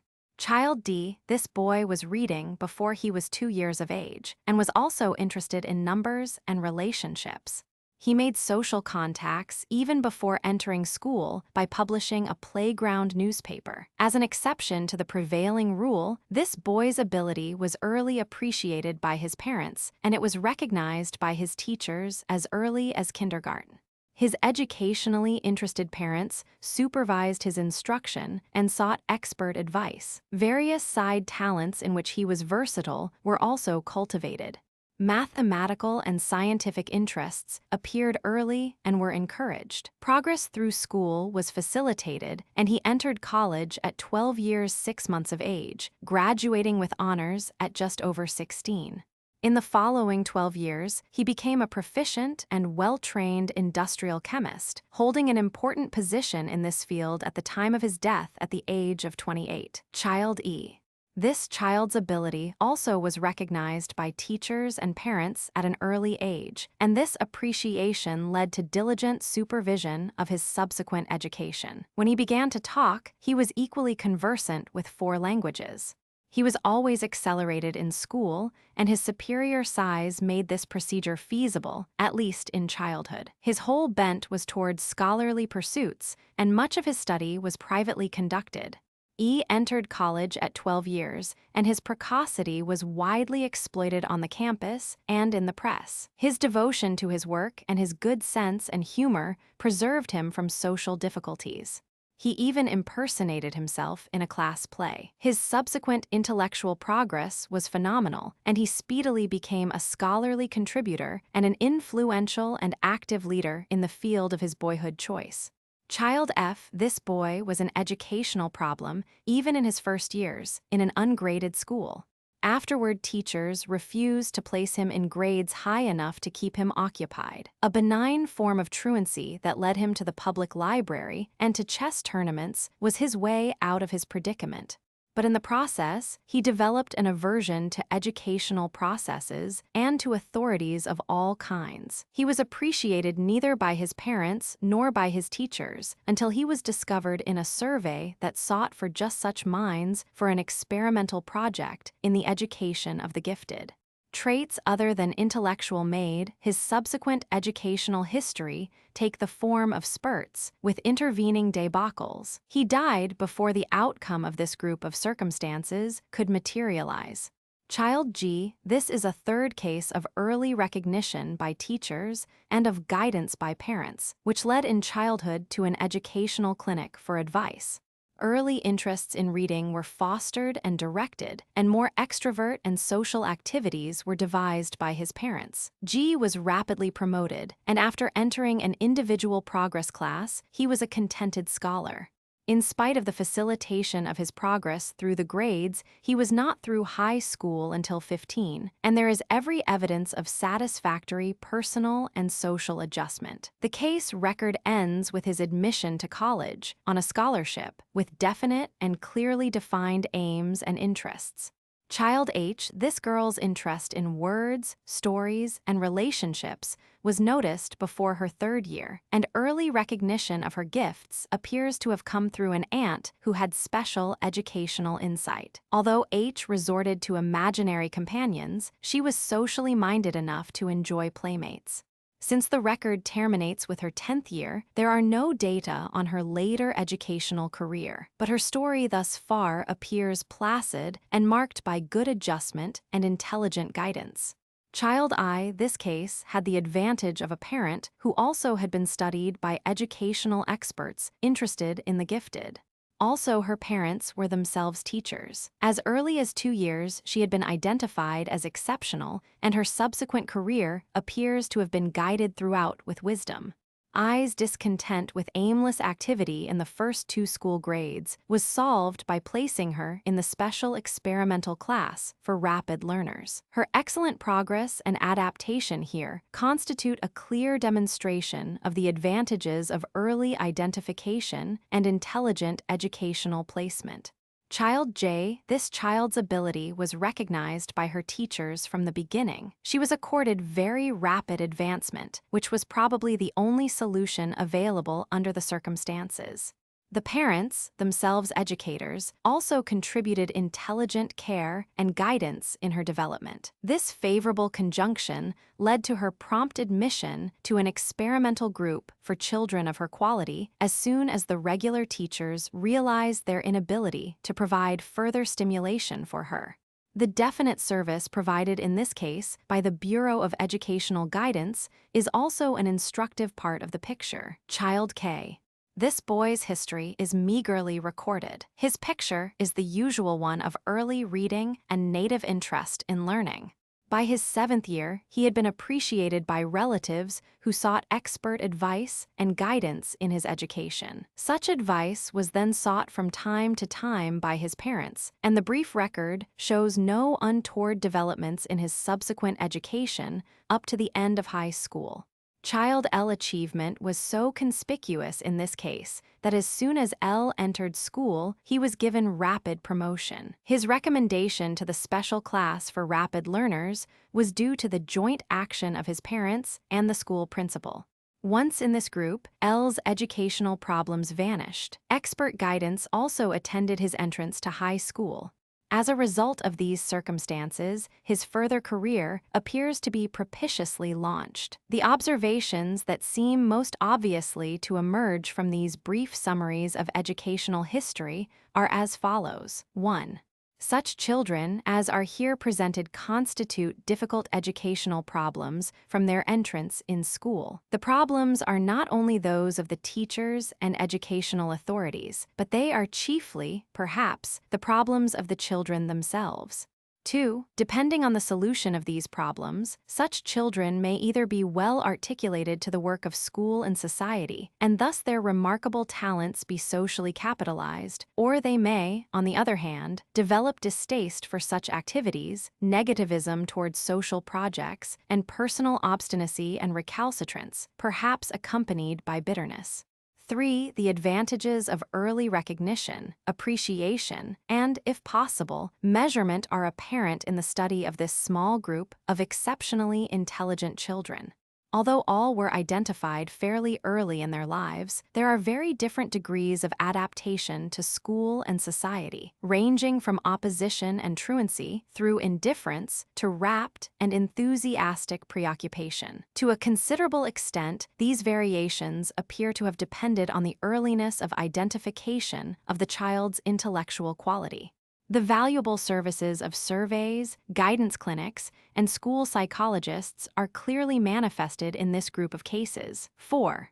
The cases that have achieved most contented and socially useful adaptation are those in which parents, teachers, and principals have made prompt use of special gift identification, have sought educational guidance, have personally fostered and supervised the child's development and the solution of his adjustment problems, or have taken advantage of such experimental classes for exceptional children as the schools have offered at the time. 5.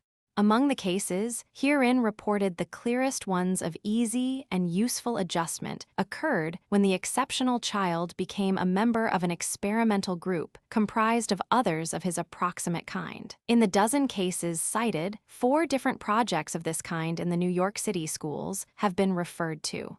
Creative work. Is it true that children such as those herein described differ from those of less intelligence merely in having a readier and more tenacious memory? Are their distinctive achievements only the phenomenal reproduction of things they have learned, the recitation of answers they have been taught, or do they also exhibit signs of originality and creativeness? Of their superior capacity for learning there is of course ample evidence. Is it this feature of their endowment that accounts for their high scores in conventionally standardized measures such as tests and examinations? Ordinary records and histories are perhaps not well suited to disclose originality in childhood unless it is obtrusive. The child who devises a new way of tying his shoes, of arranging his books, of managing his pets, of sharpening his skates, may very easily get no clinical credit for these inventions. No one, indeed, except the child himself may ever know of them, and it may never occur to him that they are creative. A boy who writes a poem, draws a steamboat, or devises a new game of checkers may immediately get credit for originality, while one who invents a technique of his own for shaving the back of his own neck may remain unheralded as a creator. Our concept of creativeness has become standardized so as to suggest chiefly contributions to the conventional arts. It may nevertheless be instructive to review these case histories, looking in each for signs of activity that might in one way or another be construed as creative. Child A, at 12 months, he was classifying his blocks according to letter shapes. Before 16 months of age, tired of saying the letters of the alphabet forward and guessed he would say them backward. He made rhymes of his own by the 3rd year. He developed arithmetical principles unsuspected by either parents or teachers. He had an elaborate imaginary land.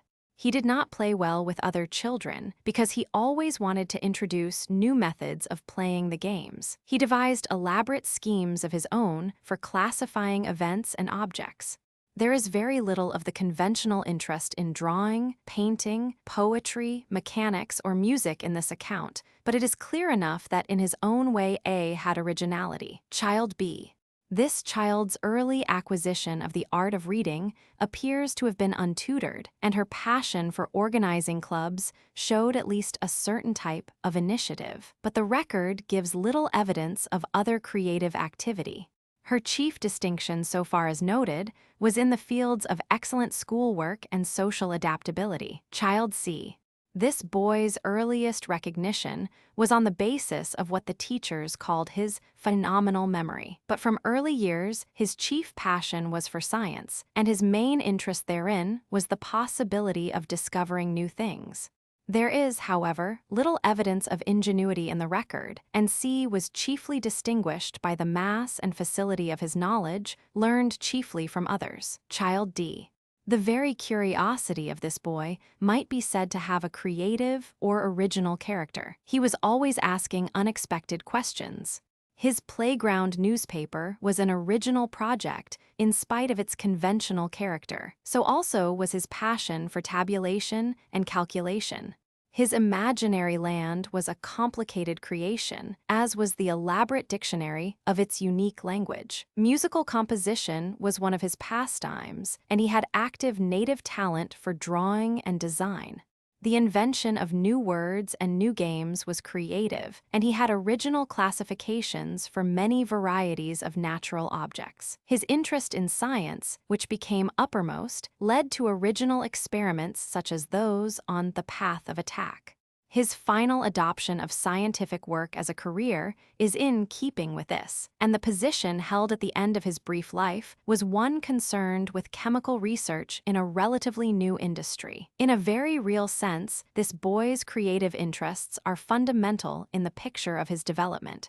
Child E originality appears among E's characteristics even in his definitions of words in the vocabulary tests. His life was, however, so harnessed to the organized pursuit of degrees that conventional fields of learning came to preoccupy him, and there was little originality in his choice of an occupation, to which he appears to have been guided by solicitous elders. Such originality as he has had appeared abstractly and verbally. Thus his constructive ability was good, but his manual dexterity poor. He had an imaginary country. After his escape from the hierarchy of organized education, he became an active and productive scholar in his field, although it may be that theology is not a field in which creativeness is encouraged. Child F, there is little evidence in the career of F of anything that could be called creative. He was in many ways ingenious, and he was socially nonconforming.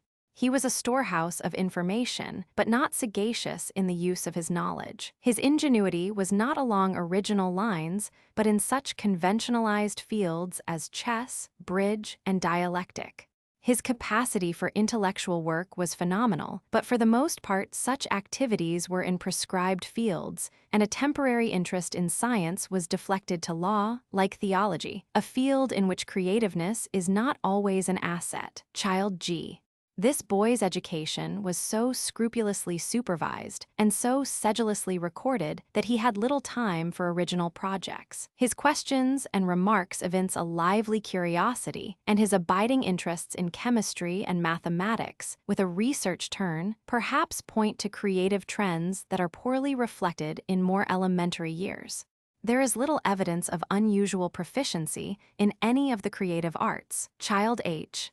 The chief interests of H as a child were in drawing, painting, and mosaic blocks. She developed imaginary companions. She showed at an early age pronounced interests and aptitudes in stories and in versification. She was a composer of creditable childhood songs, poetry, and plays. She was followed only to her 11th year, and up to this point seems to have shown definite signs of constructive imagination. Child I. This girl was versatile in many creative ways. She developed imaginary companions, wrote music and songs, produced dramatizations, wrote effective verses and longer poems. So far as the brief record shows, her creative interests remained close to the conventionalized arts, except for the native curiosity characteristic of most very bright children. Child J. The data on J are so scant that little assurance as to her originality can be felt. At 7, she was in many ways an independent thinker. She composed jingles at the same time that she was reading Shakespearean plays, and the examiner commented on her constructive imagery. She wrote acceptable poems before her 10th birthday. But for the most part, she had been so occupied by rapid educational promotion that this is the most conspicuous feature in her description. Child K. This boy has without doubt an enthusiasm for scholarly inquiry. He made no spontaneous collections, had no pets, no imaginary companions or lands.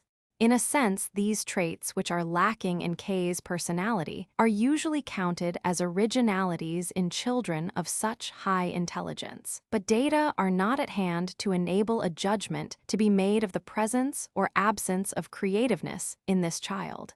Child L. This is the case of a boy who showed such independent zeal for acquiring information that this curiosity had itself a creative tone. He is inventive and constructive even in mechanical ways, an exception in this particular group of cases. His teachers find him possessed of knowledge in mathematics which he must have derived from his own reflection. He also has marked initiative in using his knowledge, is full of constructive suggestions, makes many scientific experiments of his own, has many hobbies, and wants to do things to advance scientific knowledge. Although he shows no unusual proficiency in the conventional arts, there can be no doubt that in affairs intellectual and scientific his mind is not only creative but also fertile. General statement. If a general statement be attempted on the basis of such data as the descriptions and these summaries afford, it might be to the effect that 1/3 of these highly intelligent children show notable signs of creativeness.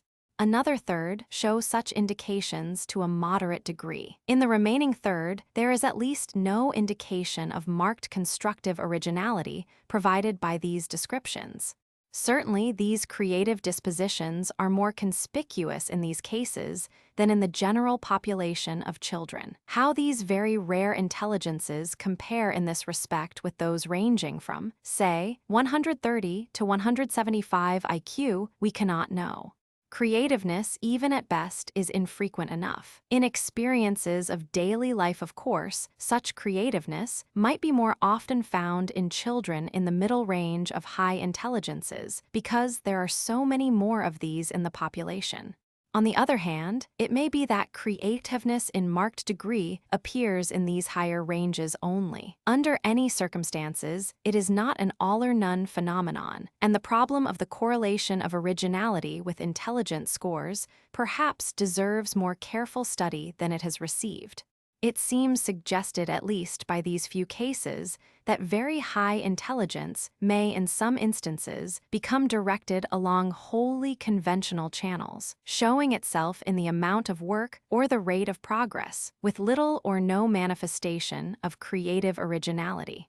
If it should be true that creativeness is closely dependent on such a high range of intelligence as that shown by this group of 12 children, a social order that esteems creativeness should give serious thought to the conditions of its cultivation and its development. Chapter 18: Adult Status and Personality Ratings. Observation of such cases as those described in the foregoing chapters suggests that children of exceptionally high intelligence do not regress toward mediocrity as they mature, but maintain their initial distinguished status. Studies by other workers confirm such a conclusion. A further study of this point was reported by Hollingworth and Lorge in 1936, in which the following questions were investigated. 1. To what extent is status in IER intelligence scale (CAVD) at maturity predictable from childhood scores in Stanford-Binet? 2. How do those who tested above 180 IQ in childhood differ at maturity from those at lower levels in measures of general culture and of scientific information? 3. Is there discernible any consistent specialization in mental abilities from childhood to maturity? 4. At what degree of intelligence in terms of IQ is the word genius justifiable, if at all?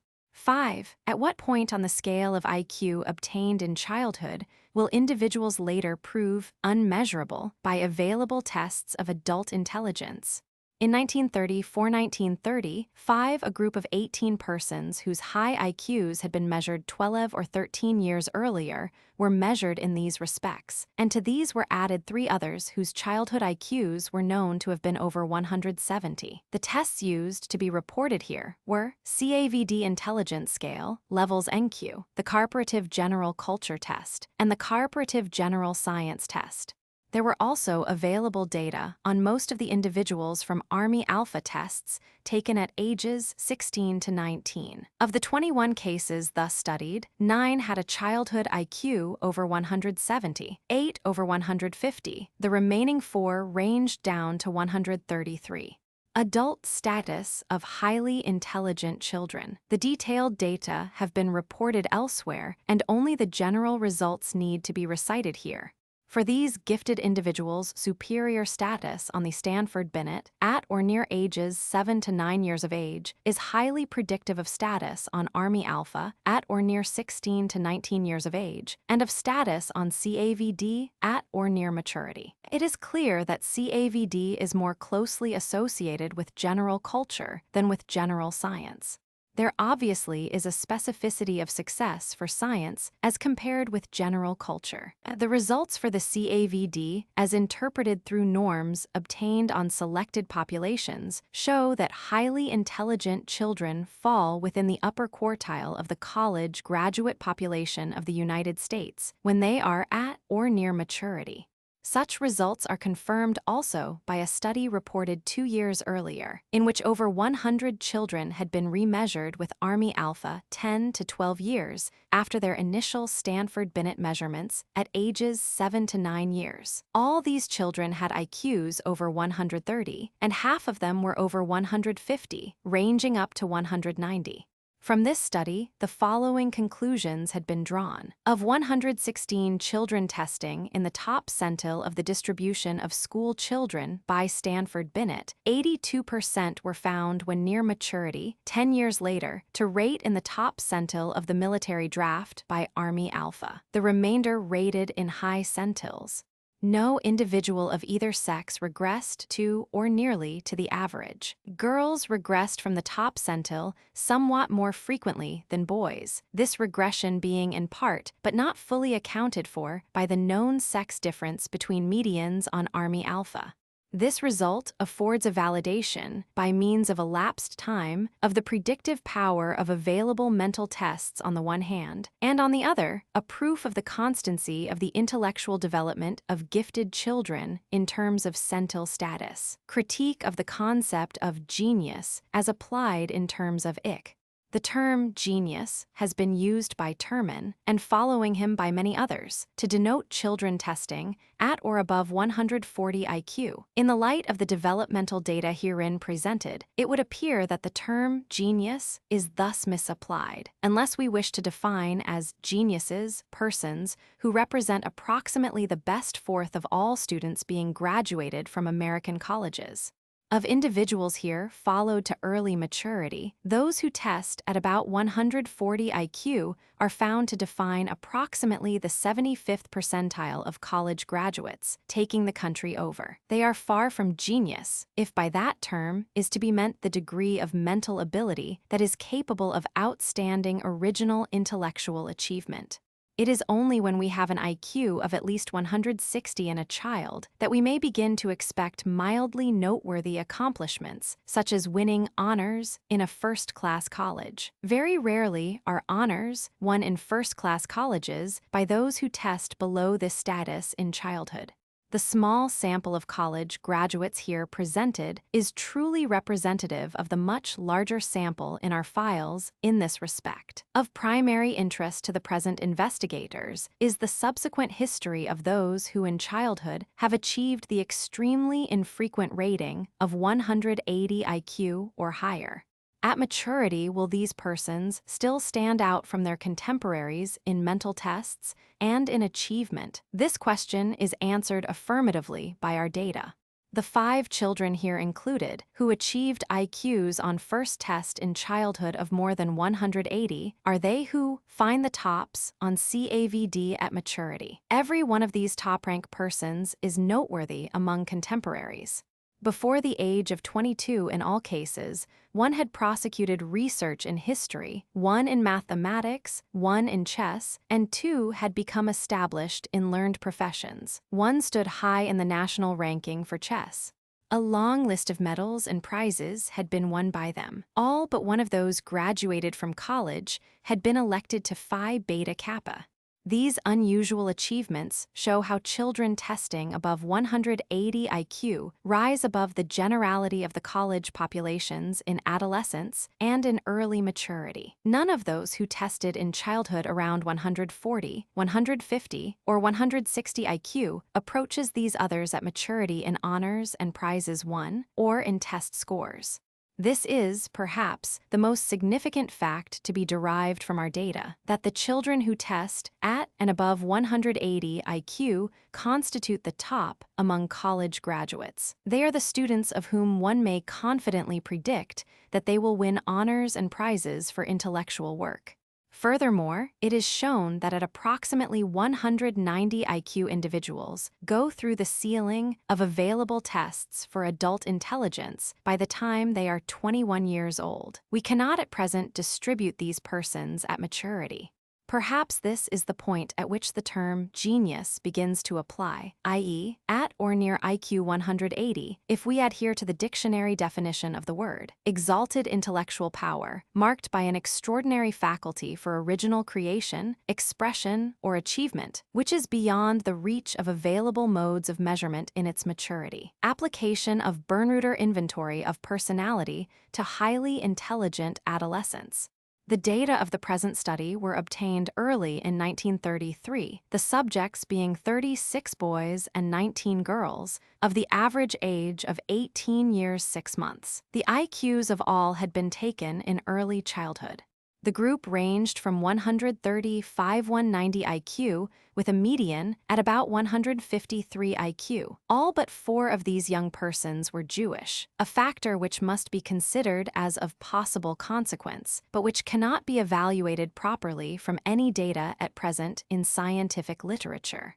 The inventories were taken and scored by the investigators in person. All subjects had been personally known since childhood to the senior investigator. The method of scoring follows Bernreuter, 3 categories only being found of sufficient independence to warrant recording. Shows group results for highly intelligent boys and girls, giving evidence that such groups are much less neurotic, much more self-sufficient, and much less submissive in attitude than college students or adults in general are, according to the categories and norms set up by Bernreuter. The summary of results shows that the highly intelligent are less neurotic, more self-sufficient, and less submissive, as a group, than are the populations with which they are comparable. This divergence from the norms is found both for boys and for girls of the highly intelligent group, but it is much more pronounced for boys. To one who has been familiar with the characteristics and the careers of these persons for 15 years, the correspondence between what is found on the inventory and what is found in the actual lives is interestingly close. Boy 13, for instance, took ship on his own initiative as soon as he was 21 years old and sailed around the world as an ordinary seaman, returning to his post in the financial district of New York City when the journey was completed. Boy 35 is a well-known player in metropolitan and sectional chess tournaments and was able to meet seasoned players when he was 15 to 17 years old. Boy 29 entered college at 14 years of age, held his own with the older students, earned money throughout his course, graduated at 18 years of age with Phi Beta Kappa, and won a prize for research in competition in his junior year at medical school. Girl H won and held an appointment in public service against heavy odds of sex, age, and general economic depression. The indication from these data is that adolescents who as children tested from 130-190 IQ are much less neurotic, much more self-sufficient, and much less submissive than college students in general, or than adults of the mental caliber represented in the Bernreuter norms. It is to be noted in this comparison with the generality of college students that from data so far collected, the median intelligence of the group here presented reaches about Q-3 for college students, taking them the country over. Chapter 19, The Development of Personality in Highly Intelligent Children. The children included in the term highly intelligent children cover a very wide range in intellectual variation, from an IQ of 130 to the topmost limit of human diversity. This topmost limit seems to define itself at approximately 200 IQ. The most extreme deviates reported in the literature as fully measured fall at or near this point. A considerable number falling above 180 IQ have been reported, many of them not fully measured by Stanford-Binet because of the limitations of the test. It is therefore clear that children in the upper 1% are not all alike. On the contrary, the child at the top of this group exceeds the child who barely reaches the group by much more than the latter exceeds the average child. The most able child in the upper 1% surpasses the least able in this group by as much as the average child surpasses a moron. The really difficult problems of adjustment to life and to people come to those who test above 170 IQ. As there are so very few of these children, parents and teachers are seldom called upon to consider their needs. Thus, when one does appear, he or she is the more likely to be misunderstood. General considerations. Obviously, it is not possible to discuss every aspect of personality in the limited number of pages of this book. We shall confine ourselves, therefore, to a few of the more important phases of development which are unique in the case of gifted children, particularly to such complexities as arise from the combination of immaturity and deviation, these continuing for approximately 21 years. This is the period when development is taking place as distinguished from the period of maturity. It should be stated emphatically at the outset that children of very superior intelligence are not, as a group, socially annoying. The problems of personality adjustment are those of the child, not those of society as ordinarily understood. If the gifted child should annoy society, society would pay more attention to him. Society builds splendid institutions and provides expert care and guidance for vicious and feeble-minded children. That society does not pay such attention to the gifted is in itself evidence of social acceptability. The researches of Terman, of Hartshorne and May, and of Haggerty, among others, have shown that highly intelligent children are more stable emotionally than are children in general, are much more resistant to childish temptations, and exhibit far less of undesirable behavior than is exhibited by the dull. Teachers do, however, report them for restlessness and lack of interest, somewhat more often than they report children of 100 IQ for these behaviorisms. The researches of Burt and of Healy and Bronner show few children testing above 130 IQ among delinquents, in proportion to their frequency in the population as a whole. With these facts as to generally superior adjustment before us, let us inquire whether there are, nevertheless, special perplexities in the life of a gifted child, and at what point in the range of intellect these perplexities begin. Is it possible that a child who varies as far above his contemporaries as an imbecile or an idiot varies below them will find only advantages and no special difficulties of development created for him by the fact of his wide deviation from the norm? Observation and measurement of gifted children, as they have grown from early childhood to maturity, have made it possible to formulate definitely some of the special problems of development which arise from being an extreme and infrequently occurring deviate. The more intelligent the child, the more likely he or she is to become involved in these puzzling difficulties. Let us consider some of these problems. The part played by physique. The looks of a person has much to do with his social adjustment. If highly intelligent children really resembled the cartoonist's idea of them, there would be little chance of excellent development. Fortunately, the researches of the past 20 years have proved that the popular notions about the poor physiques of the gifted and the weird ugliness of their physiognomies are not only erroneous, but the exact opposite of the truth. These are superstitions, founded perhaps on the unconscious longing for a just nature, which will distribute gifts somewhat equally instead of bestowing everything upon a few persons.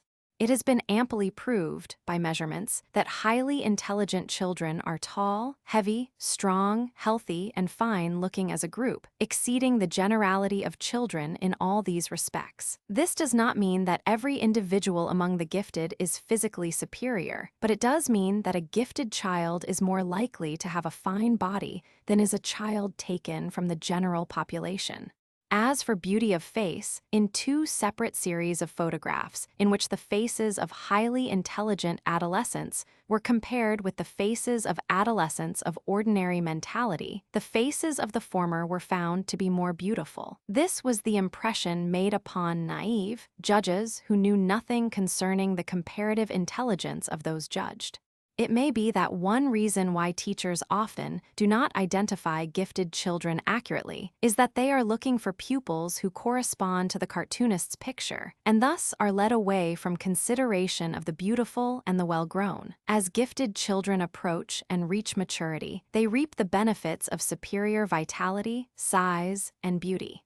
However, many of them suffer, while growing up, from feelings of inferiority connected with size and strength, for typically they are somewhat accelerated in school status, and they naturally choose children older than themselves as chums. Thus, in physical competitions, they are at a disadvantage. Observation shows that they tend to develop sedentary forms of play or forms of physical enjoyment that do not depend upon being included in a group, such as swimming, skating, horseback riding, and walking. Problem of leadership.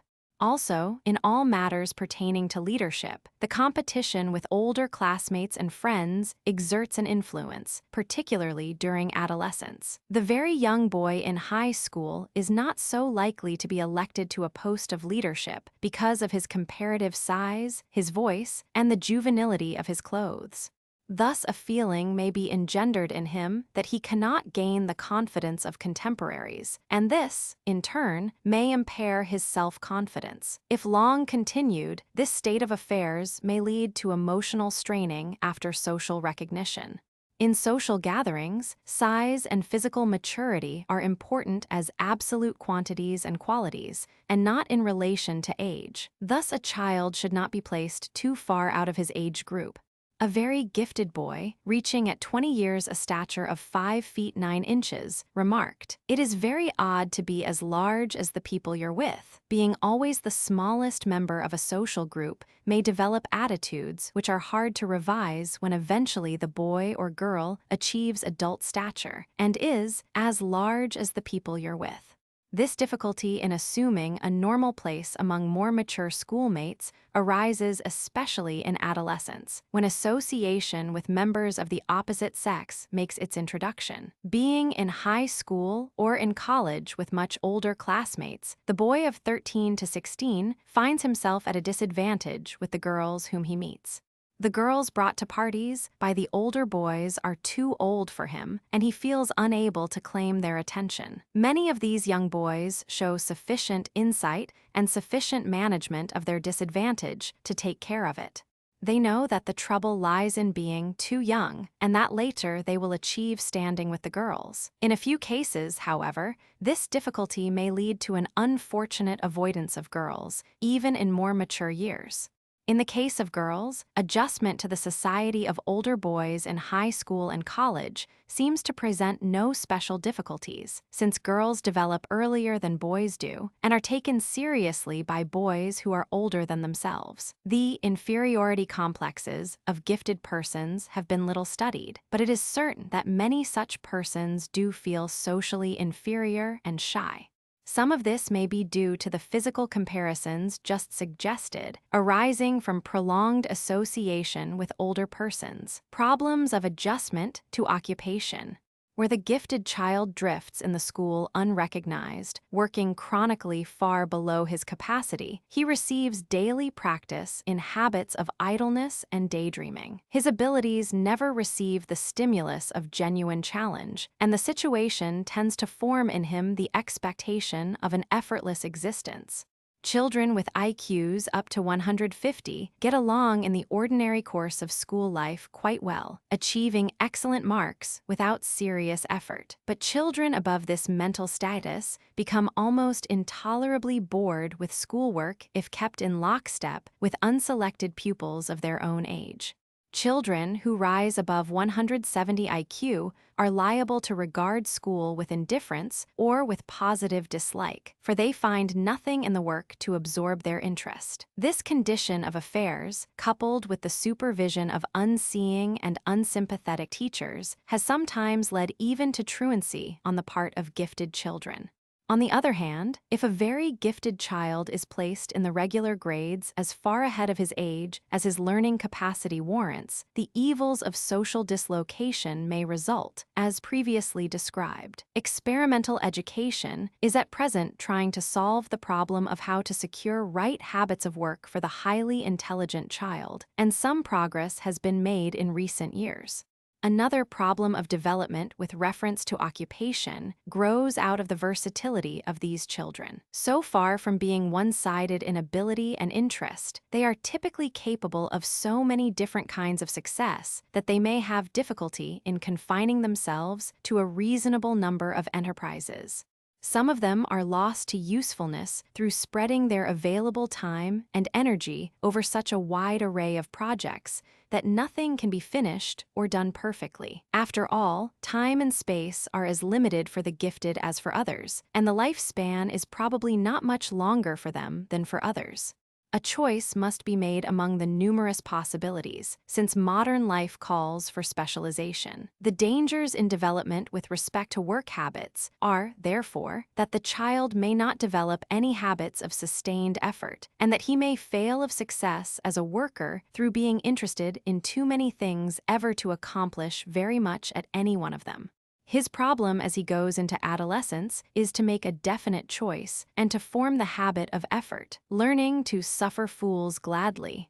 A lesson which many gifted persons never learn as long as they live is that human beings in general are inherently very different from themselves in thought, in action, in general intention, and in interests. Many a reformer has died at the hands of a mob which he was trying to improve in the belief that other human beings can and should enjoy what he enjoys.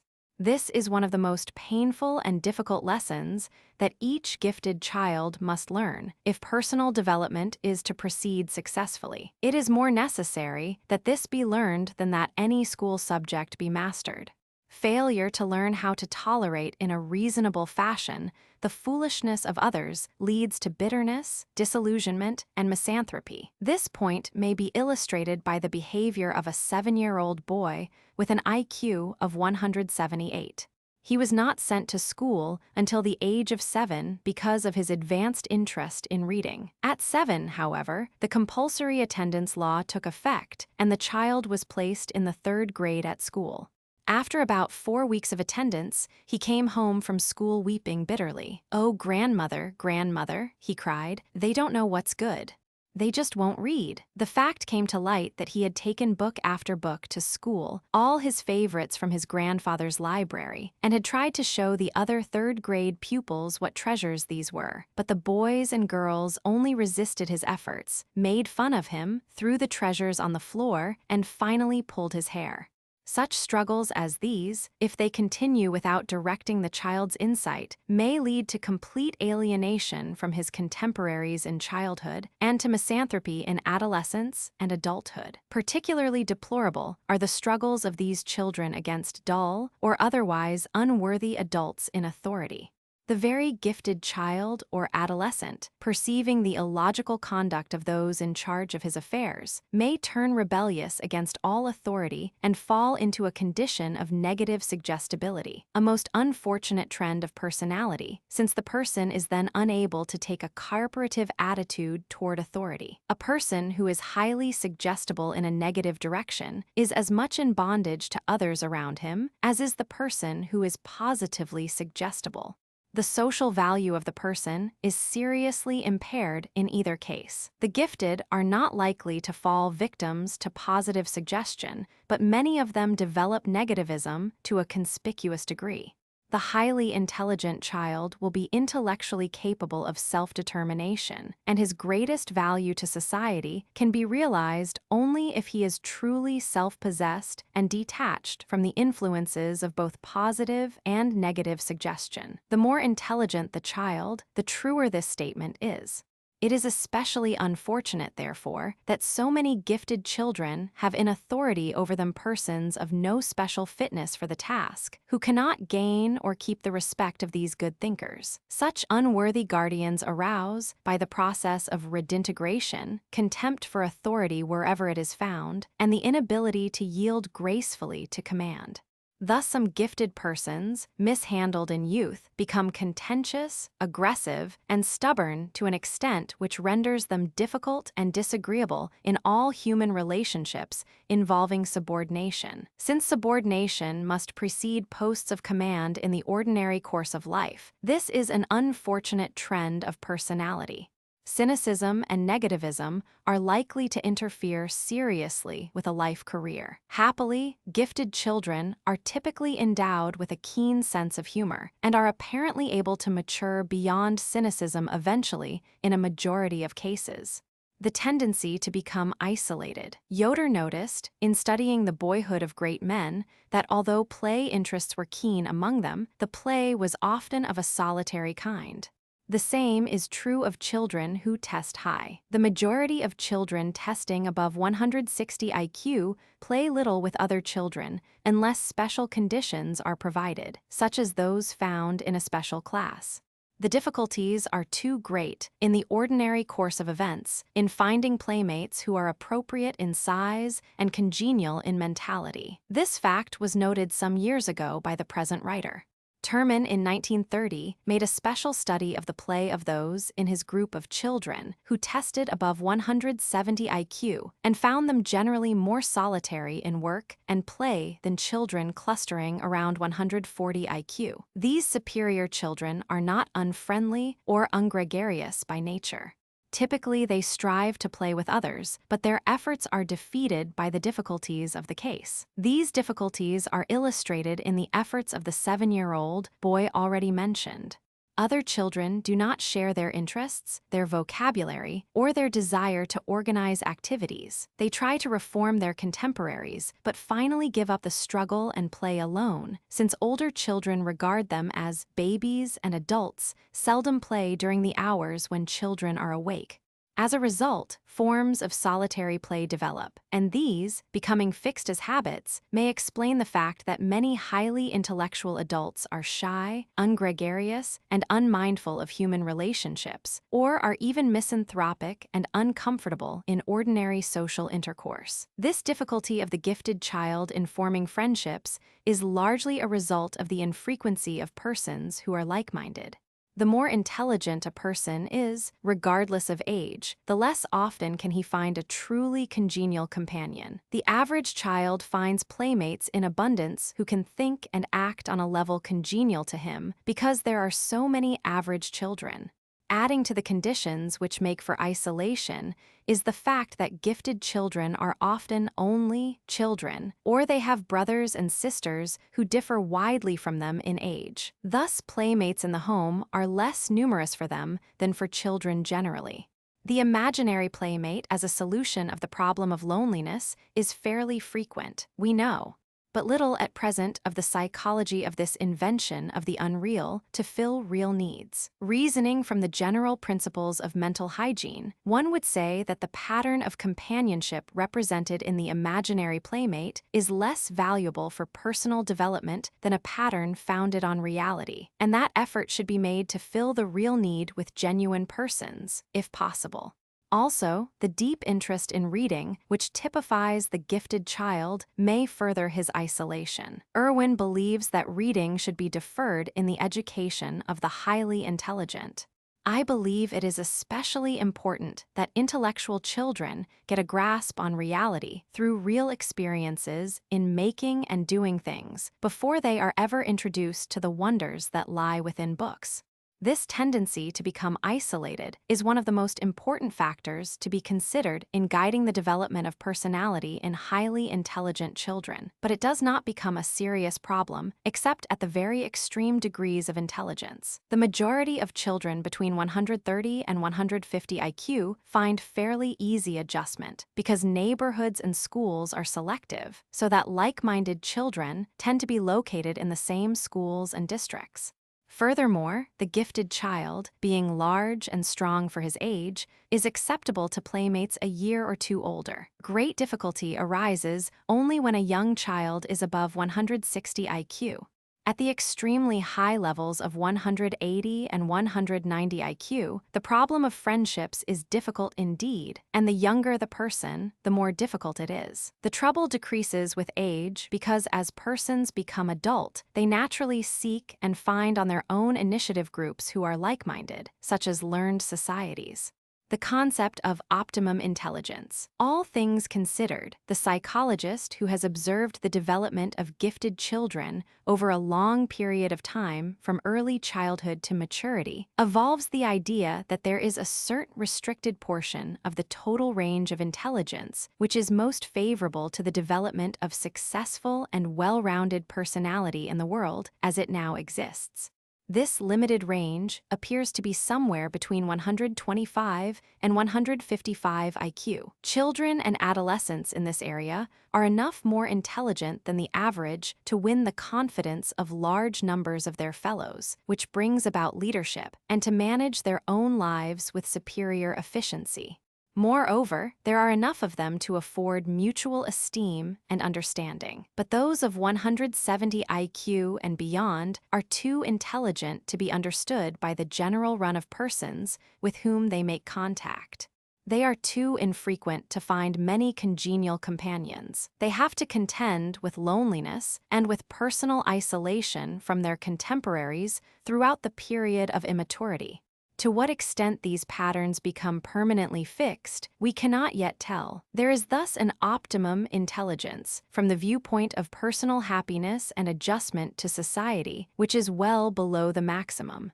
The exploration of this concept should yield truths of value for education and for social science as well. The few children who test at the very top of the juvenile population have a unique value for society. On them depends in large measure the advancement of learning. If they fail of personal happiness and human contact, their work for society as a whole may be impaired or lost. Conclusion. As far as observations go at present, intellectually gifted children between 130 and 150 IQ seem to find the world well suited to their development. As a group, they enjoy the advantages of superior size, strength, health, and beauty. They are emotionally well-balanced and controlled. They are of good character, and they tend to win the confidence of their contemporaries, which gives them leadership. This is the optimum range of intelligence if personal happiness is being considered.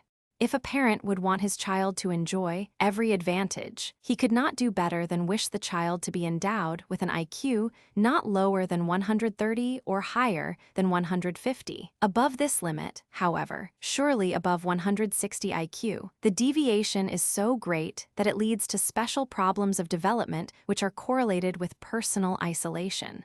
As one boy with an IQ of 190 has said, "It isn't good to be in college so awfully young. It produces a feeling of alienation." how to provide against alienation from contemporaries of both sexes, and how to prevent the negativism that results from continuous living under inefficient or unreasonable authority, are two of the important problems for education in its attempt to ensure good adjustment of personality for children of extremely high intelligence. Chapter 20, The Child of Very Superior Intelligence as a Special Problem in Social Adjustment.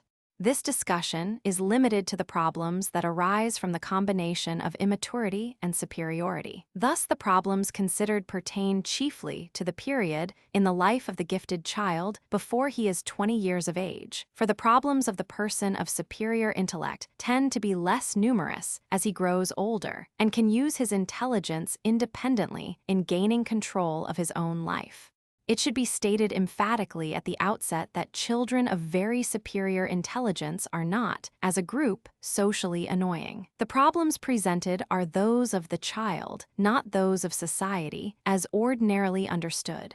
That this is so is sufficiently proved by the scant attention that organized society has bestowed upon the study of gifted children. Society studies that which is socially annoying. The school attends to those who give it trouble. Thus, feeble-minded children have long been studied. Millions of dollars have been spent in considering them, and a voluminous literature has grown up through prolonged investigation of their maladjustments. Gifted children, on the other hand, have been studied hardly at all. Such investigations as we have are the result of intellectual interest on the part of a few educators and psychologists, who in the course of mental surveys became interested in those children who test always at the top, the quality of gifted children. Such data as we now possess, from the scientific study of the gifted as organisms, show us that children of very superior intelligence are typically superior in other qualities also. They are superior in emotional stability and control. The old idea that the very bright child prodigy is likely to be nervous has been widespread, and popular fallacy inclines to mention bright and high-strung in the same breath. In fact, we not infrequently hear people claiming to be high-strung as a kind of compliment to themselves, implying that they are therefore also bright. Psychological researches of recent years have shown these ideas to be merely superstitions, founded on nothing more substantial than the human craving for a just nature that will somehow penalize the lucky and equalize biological wealth. The researches of Terman, particularly, and of Hartshorne and May, have shown that highly intelligent children are more stable emotionally than are unselected controls age for age, and are superior to controls in their resistance to temptation. The researches of Burt and of Healy and Bronner show among delinquents few children of the high degree of intelligence with which this paper deals. The studies cited do not, of course, exhaust the recent scientific literature, but they do fairly exemplify the results of concrete, impersonal investigation, as distinguished from the results of popular, wishful thinking.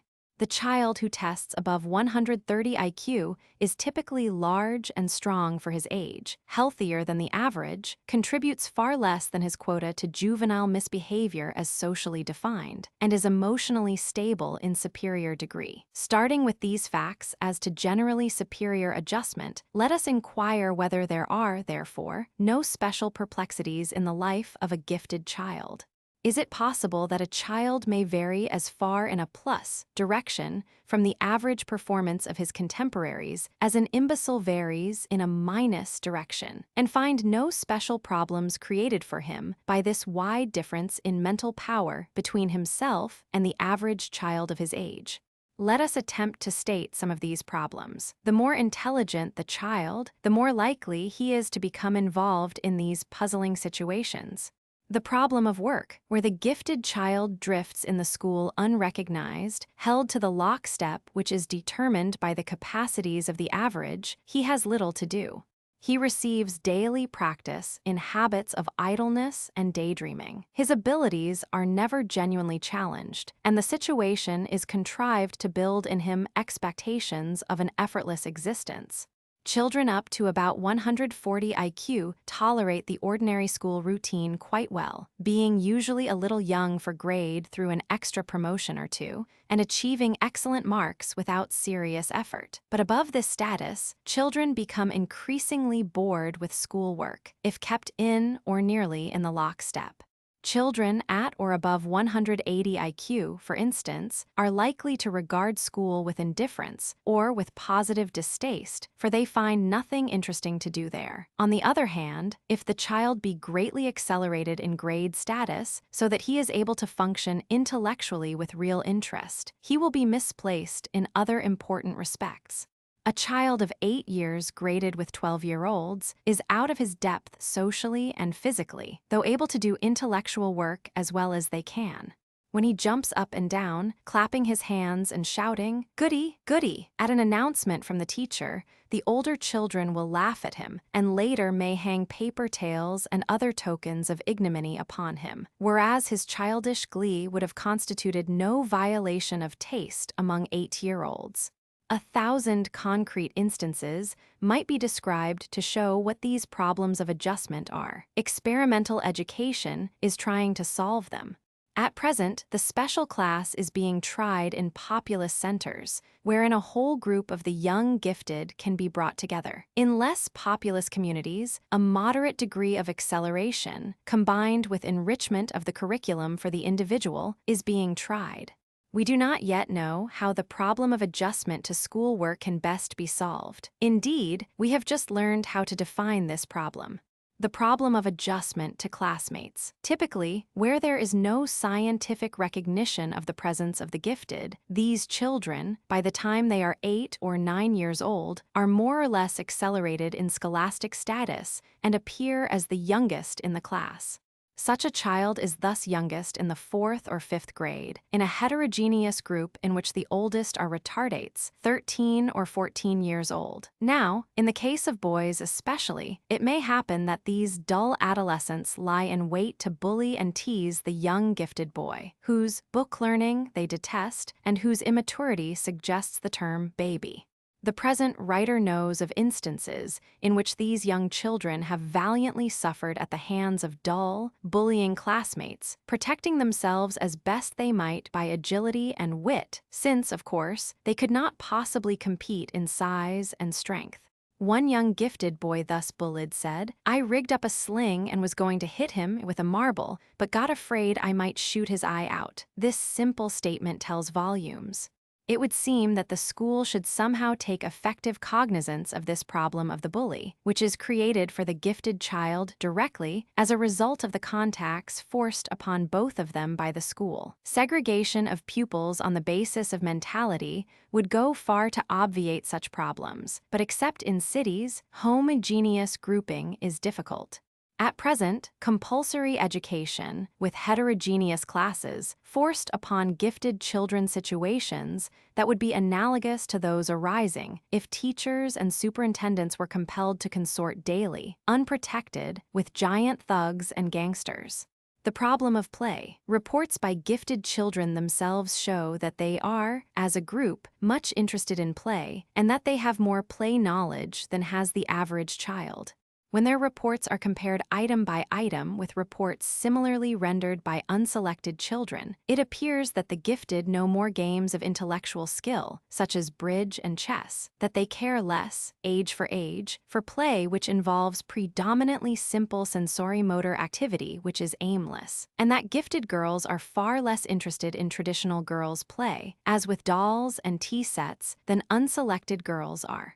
Outdoor sports hold a high place with the gifted, being almost as popular among them as is reading. But although they love play and have much play knowledge, the play of the highly intelligent works out in practice as a somewhat difficult compromise among their various powers. They follow their intellectual interests as far as they can, but these are checked in many ways by age, by degree of physical immaturity, and by tradition. An 8-year-old of 160 IQ may, for example, be deeply interested in tennis, but he is likely to be more or less kept from playing because his physical development is not yet equal to the demands of the game. He may love to play bridge, but others of his age who are available as playmates do not, of course, know how to play bridge, and he is not allowed to sit up at night when his elders play. By trial and error experience, the highly intelligent child has to work out an adjustment if he can, but there is likely to be noticeable difficulty if he tests above 170 IQ. In the ordinary course of events, it is hard for such a child to find playmates who are congenial both in size and in mental interests. Thus, many of those who test very high are finally thrown back upon themselves and tend strongly to work out forms of solitary, intellectual play. The same situation is discovered in studies of the childhood of eminent persons. Yoder, in his study of the juvenile history of 50 very eminent persons, concluded that their play was often of a solitary kind. Reading, calculation, designing, compiling collections, constructing an imaginary land, evoking imaginary playmates. These forms of play stand out prominently among the recreational interests of such children. Since physical activity is hard to carry out interestingly alone, their play tends to become habitually sedentary. Nevertheless, they develop a high degree swimming, skating, and other forms of athletic enjoyment which do not depend upon being included in a group. Of 6 young children testing above 180 IQ known to the present writer, only one had no conspicuous difficulty in play during early childhood. The other 5 were all so divergent from the usual in play interests that parents and teachers noticed them. They were unpopular with children of their own age because they always wanted to organize the play into a complicated pattern with some remote and definite climax as the goal. As the mother of one 6-year-old said, he can never be satisfied just to toss a ball around or to run about pulling and shouting. Children of 6 years are ordinarily incapable of becoming interested in long-sustained, complicated games which lead to remote goals, but are, on the contrary, characteristically satisfied only by the kind of random activity which bored this child of 187 IQ. The playmates of ordinary intelligence naturally resented persistent efforts to reform them and to organize them for the attainment of remote goals. Furthermore, they did not have in their vocabulary words that the gifted child knew well, used habitually, and took for granted. Literally, they could not understand each other. The result was that the child of 187 IQ did not get along with those of his own age and size. But when he sought to join the play of children of his own mental age, the 6-year-old was rejected by them also, as being a baby and too little to play with us. The child, thus thrown back upon himself, developed elaborate mathematical calculation, collecting, reading, and games with imaginary playmates as his chief forms of play. These young children of extremely high intellectual acumen fail to be interested in child's play for the same reasons that in adulthood they will fail to patronize custard pie movies or shoot the chutes at amusement parks. It is futile and probably wholly unsound psychologically to strive to interest the child above 170 IQ in Ring Around the Rosie or Blind Man's Buff. Many well-meaning persons speak of such efforts as socializing the child, but it is probably not in this way that the very gifted can be socialized. The problem of how the play interests of these children can be realized is one that will depend largely on individual circumstances for solution. Often, it can be solved only by the development of solitary play. What, if any, affect the habitual evocation of imaginary playmates and the elaboration of the imaginary land may exert on character formation and habits of adjustment in adulthood is at present unknown. Psychologists should study the hygienic aspects of these methods of finding satisfaction outside of the real world, since gifted children are, as has been stated, on the whole a stable and rational group. Perhaps no effects, or good effects only, result from this play of the imagination. Special problems of the gifted girl. It has been mentioned that gifted girls are less interested in traditional girls' play than are unselected girls. They show a preference for boys' books and boys' play, and a greater community of interests with boys than the generality of girls display. This merely means that girls of a high degree of intelligence are, as a group, more competitive, aggressive, and active than girls are supposed to be. An illustrative case is that of a 7-year-old girl of IQ 170, whose mother wished to learn from psychology how to break her child of being a tomboy and how to rear her to be a lady. The mother complained that the girl had never cared for dolls, that she would not take an interest in her clothes, and that she wanted to do nothing after school but read or play rough, outdoor games.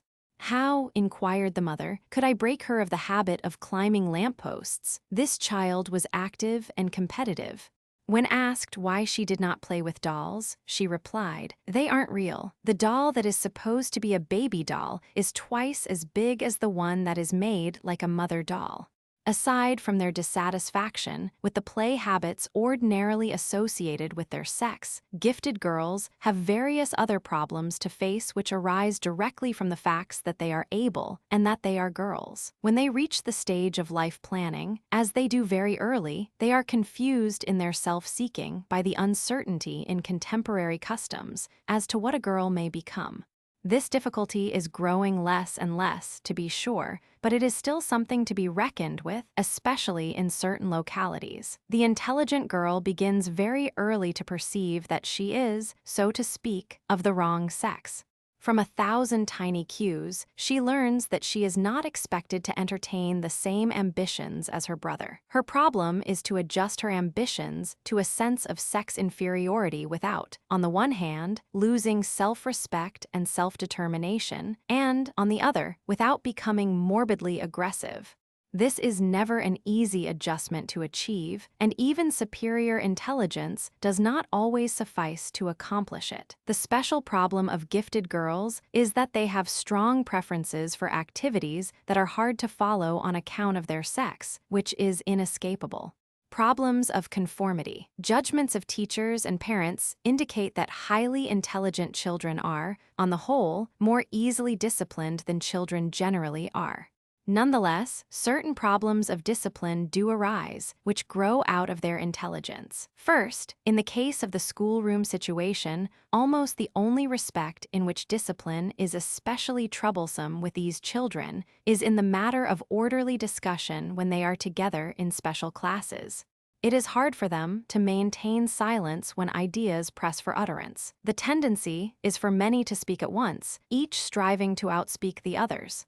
An atmosphere of confusion is thus created unless discipline can be imposed. To hold his tongue, to listen quietly and respectfully to others, to speak according to some order of procedure, and to restrain disappointment at failure to be heard at all, these habits seem especially difficult for gifted children to form. Only gradually do these children learn self-government in this respect. Also, it has been noticed during the experimental education of the highly intelligent that they sometimes tend to slight routine drudgery in favor of more stimulating and more original projects.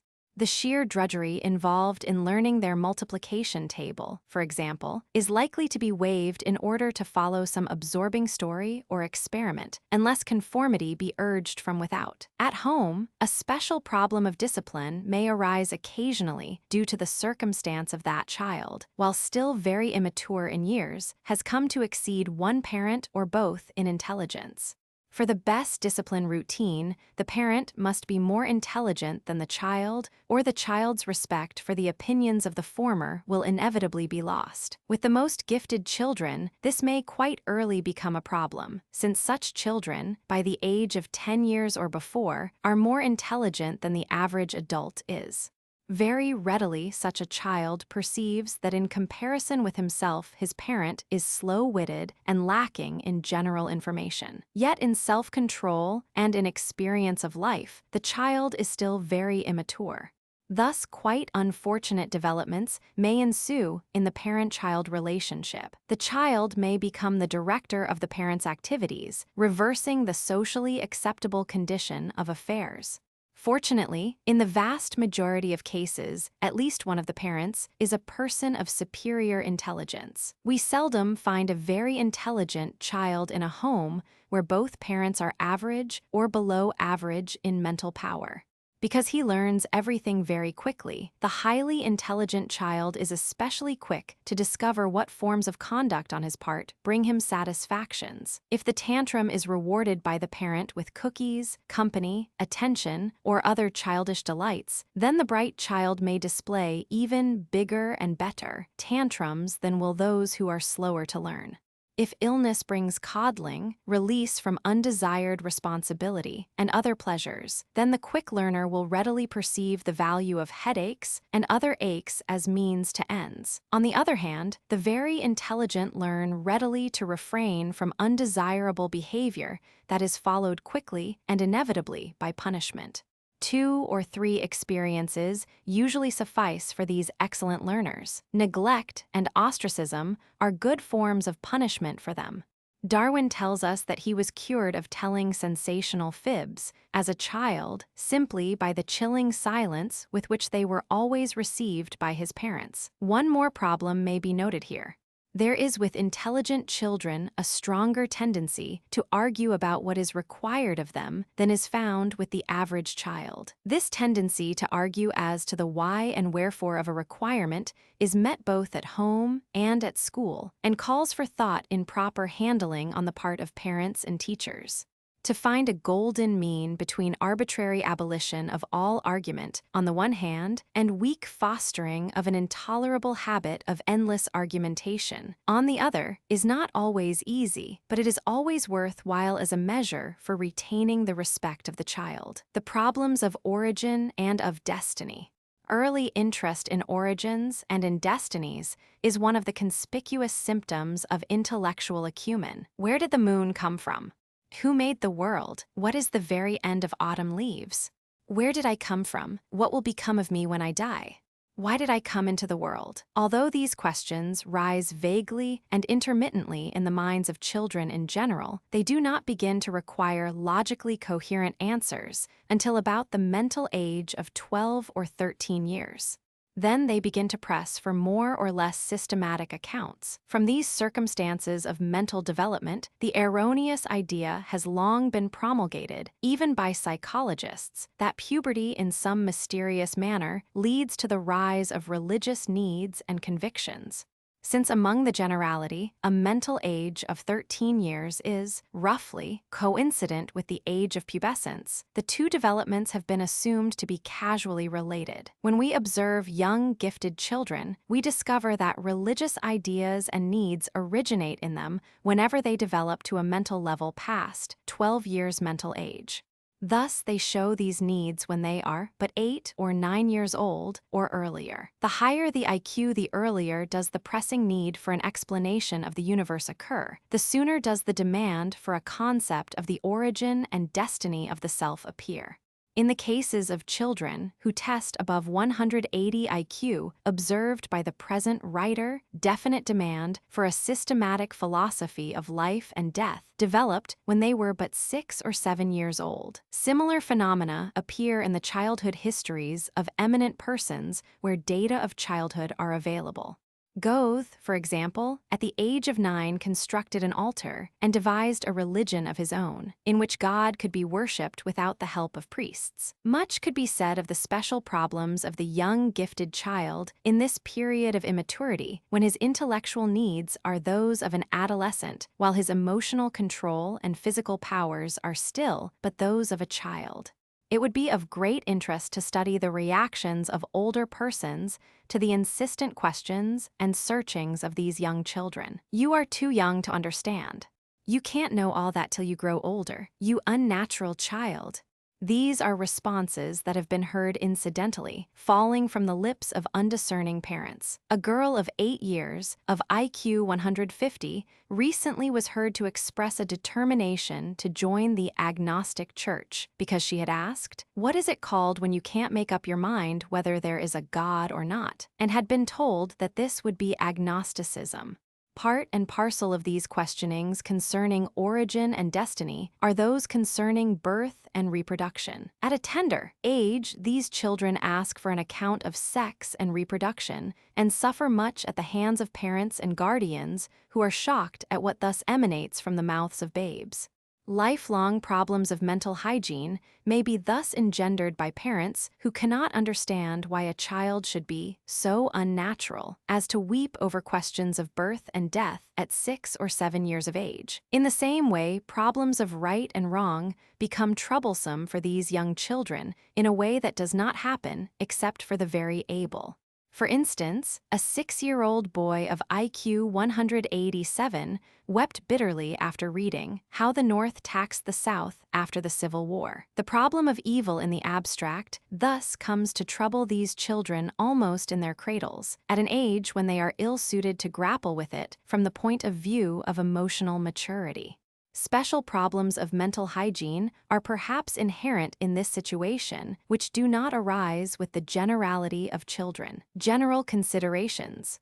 The list of problems that we have suggested here does not by any means exhaust the subject under discussion. However, the present writer believes that these are some of the more important problems of childhood that originate directly from the circumstance of being very highly intelligent among official guardians who are ignorant or careless of the fact.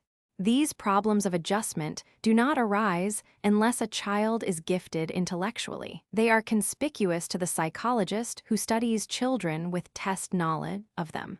It is especially to be noted that many of these problems are functions of immaturity. To have the intelligence of an adult and the emotions of a child combined in a childish body is to encounter certain difficulties.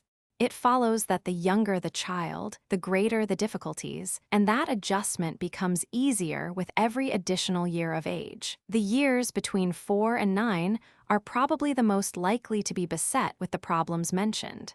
The physical differences between a child of 6 whose IQ is 150 and children of 9 years are unabridgeable, and so are the differences of taste due to differences in emotional maturity. The child of 6 graded with 9-year-olds is out of his element physically and socially, but the same thing is not true of a 16-year-old among 19-year-olds. The difference between 6 and 9 is very great. The difference between 16 and 19 is small in terms of biological development.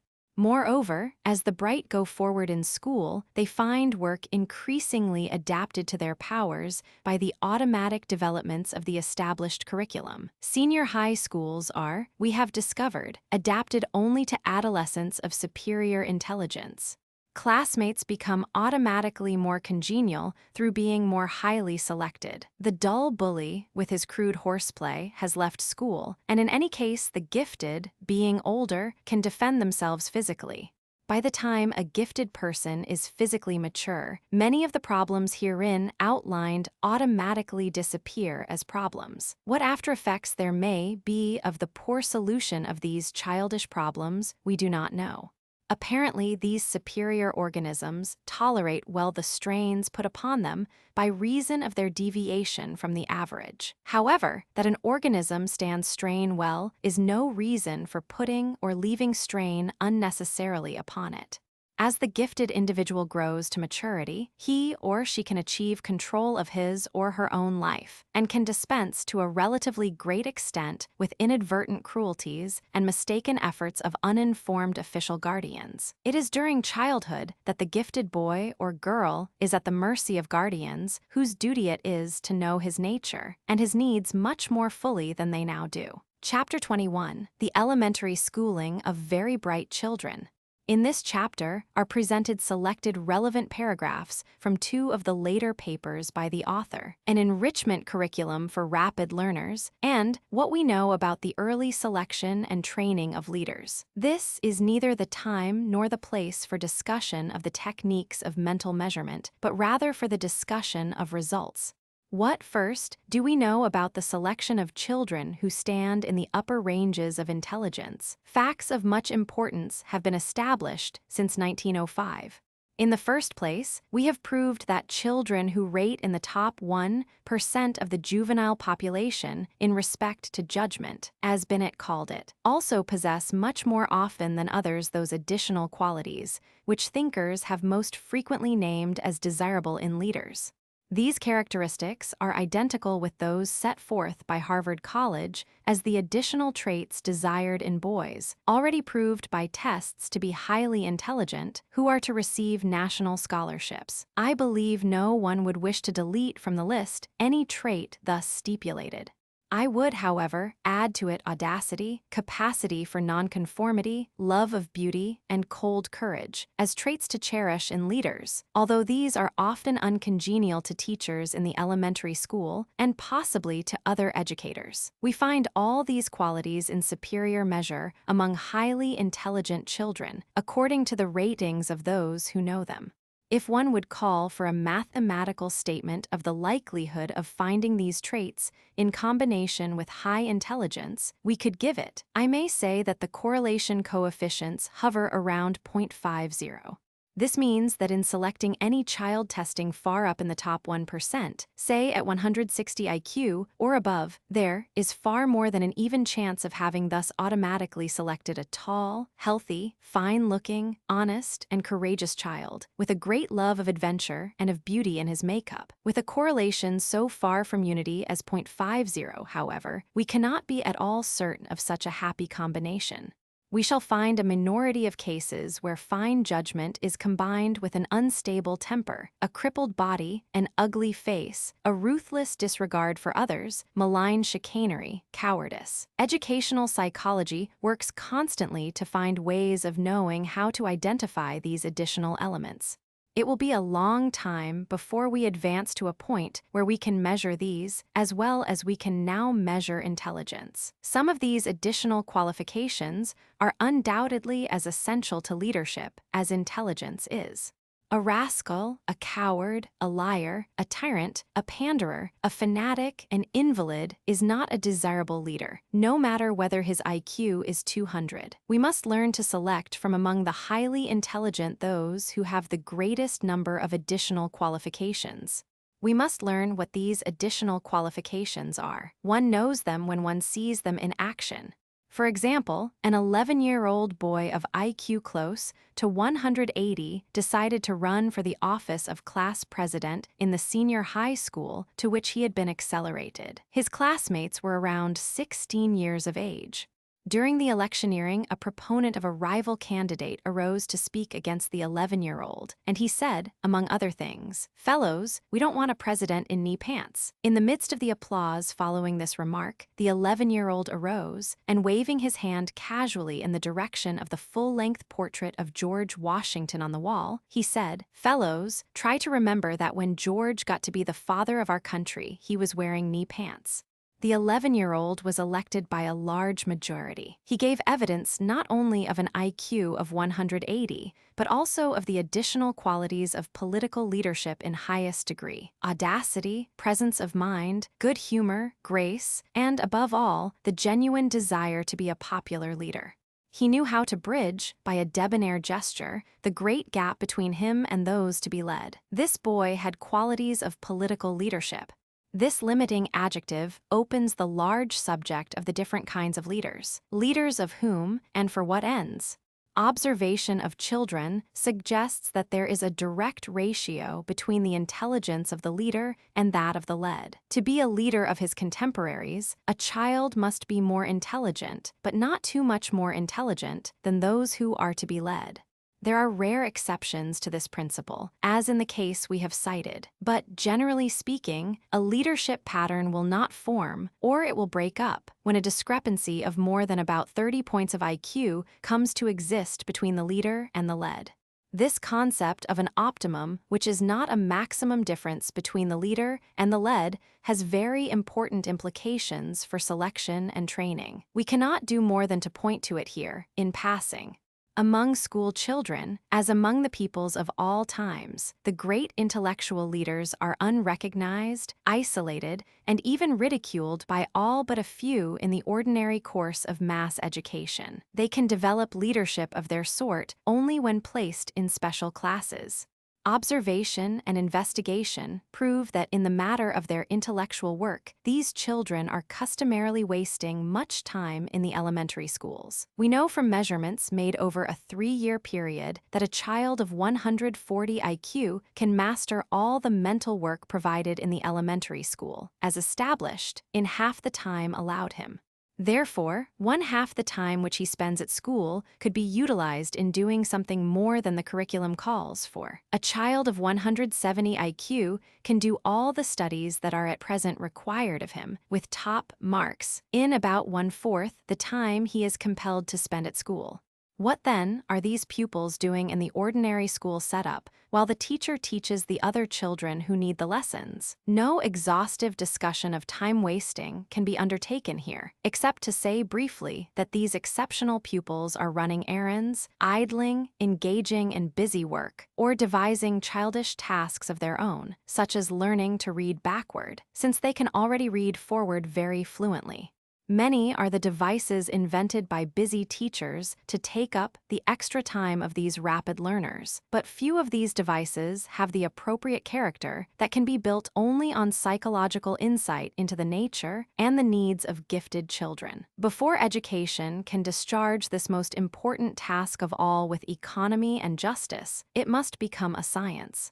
The science which is fundamental to education is psychology. Psychology had to develop the methods of mental measurement before there could be accurate or humane dealing in a system of compulsory education.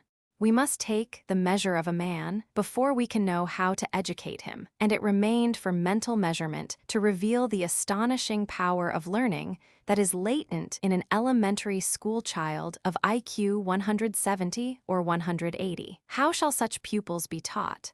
How shall we educate these rapid learners, these subtle thinkers, these children of potential genius in the elementary school? Considerations in planning the curriculum. At the outset, we must realize and admit that no absolute criteria exist by which to select from all aspects of human experience those which are most valuable for a group of gifted children. There is no body of revealed wisdom about this matter. Nevertheless, we are not altogether at sea. Common sense, accompanied by scientific facts of psychology, comes to our assistance, and we may note first such negative considerations as occur to us under this guidance. It is useless to undertake extensive work in classical languages or in mathematics as general discipline for the minds of these rapid learners. The education given should be such as will function specifically and uniquely in their lives. It should afford them a rich background of ideas in terms of which they may perceive the significant features of their own times. Another definitely negative consideration applies to the avoidance of all subjects, which they will have occasion to encounter in high school and college in later years.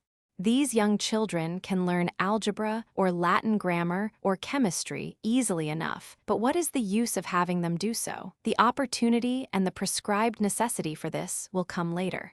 Turning to positive considerations, we know that these pupils, they and no others, will possess as adults those mental powers on which the learned professions depend for conservation and advancement. Also, we know that they will be the literary interpreters of the world of their generation.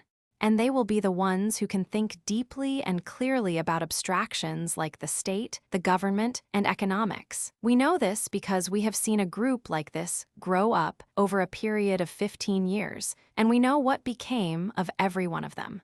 Below an IQ of 130, no very large amount of effective thinking about complex abstractions can be done at any age. That, we are learning, is about the median mental caliber of college students in first-class colleges, taking it our country over.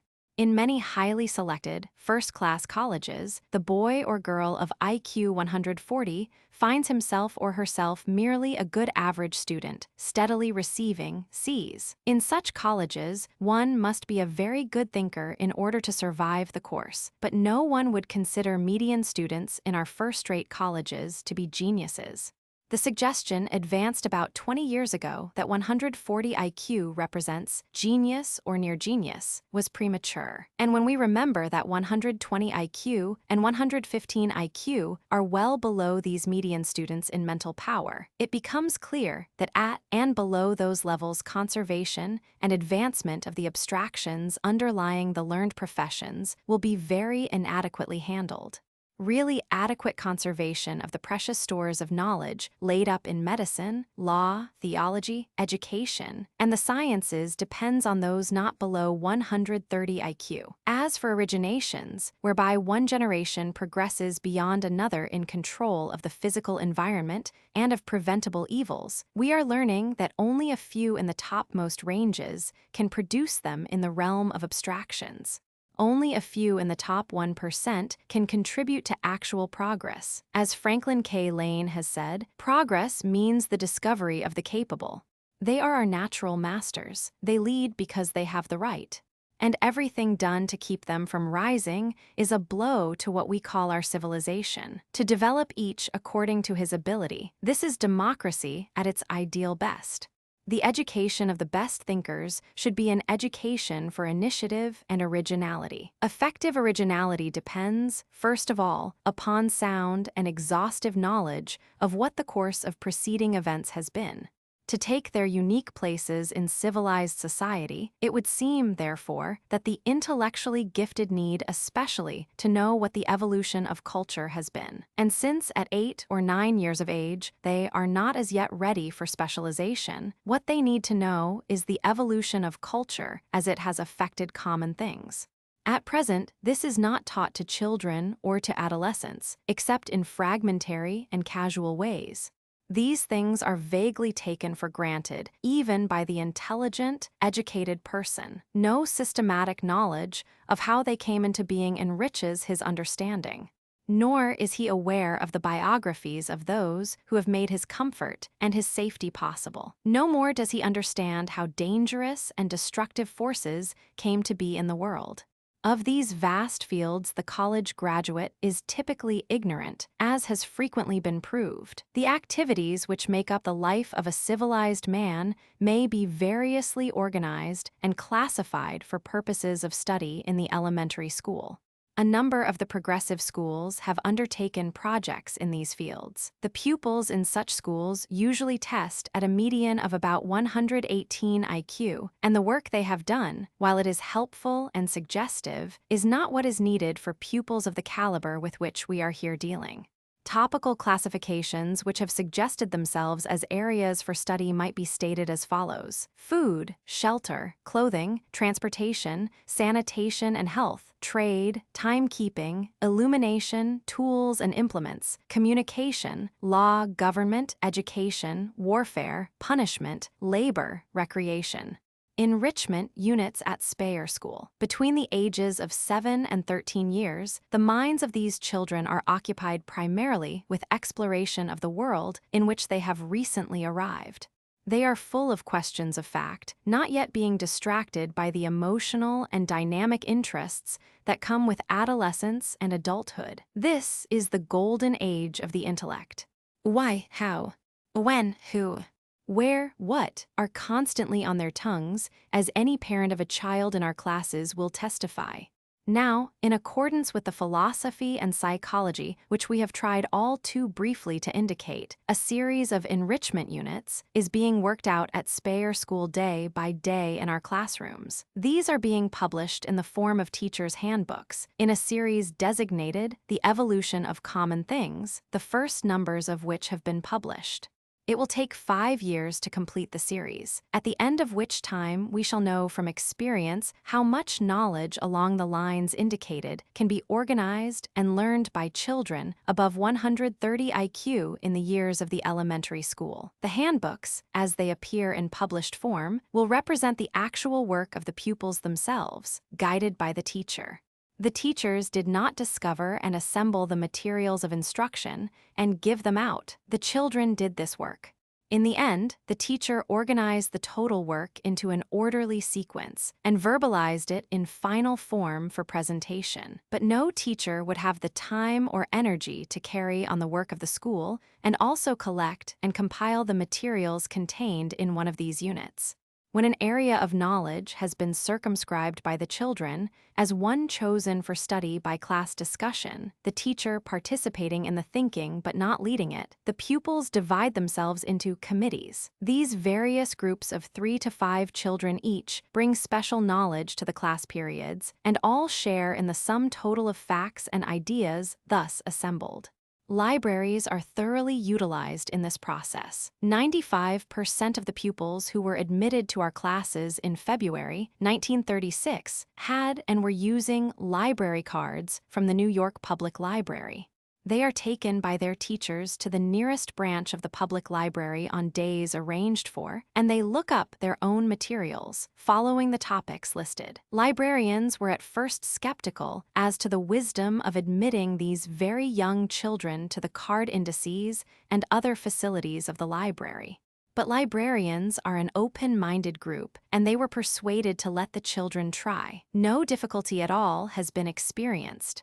Stedman showed long ago that elementary school children of IQ above 140 can use a library and consult reference books, as well as students in the normal school do. In addition to work in the public library, the classes have the right to use books from the teacher's college library. And to the librarians of teachers, college much credit is due for their effective cooperation.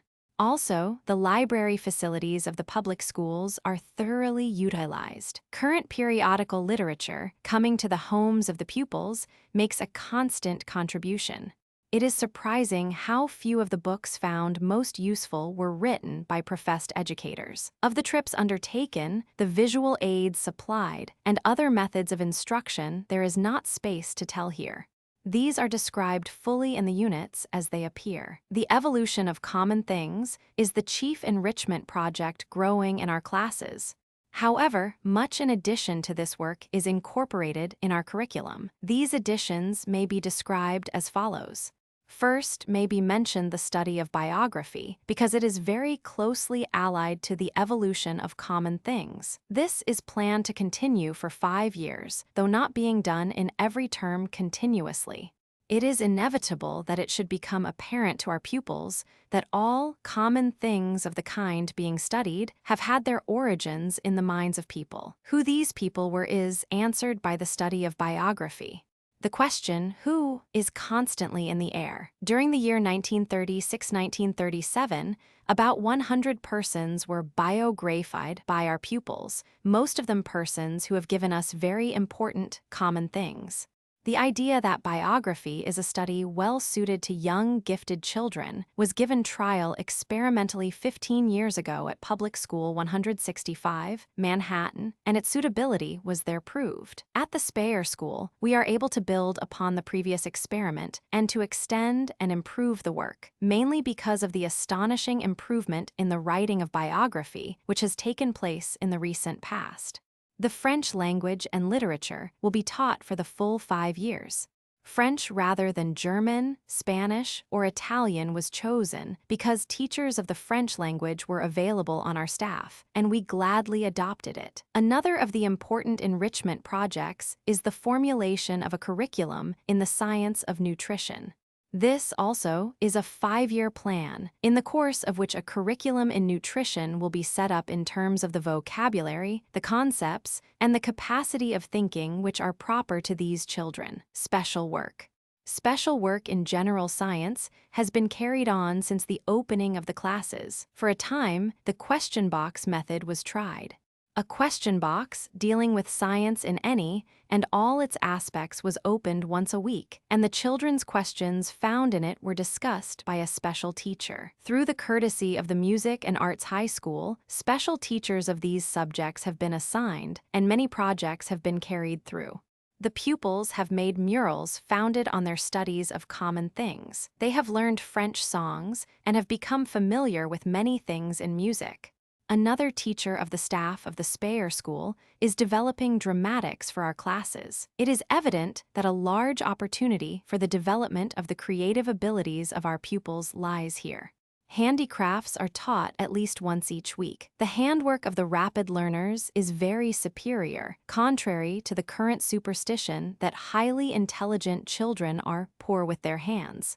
During the year 1936-1937, the pupils made airplanes from blueprints, which involved very delicate operations with glue and small pieces of wood. They were then 7 to 9 years old. One afternoon each week, the Games Club meets, and there the children learn games of intellectual skill. Chess and checkers are the favorites. It is believed that education for leisure time is a special responsibility of those who teach highly intelligent children. The most intelligent tend to become isolates through not finding in the ordinary course of life recreations congenial both to themselves and to contemporaries. A game like chess or checkers can be shared with pleasure, irrespective of age, by any two people who have a sufficient mental nearness. Hence, they help a very gifted child to find company and enjoy himself in all age groups, a very important factor in the social development of such a child. The interest in these games is kept within bounds by the restriction to 1 hour a week and to those pupils who are up to date in their schoolwork. Possibly more time should be allowed for the Games Club as pupils grow older.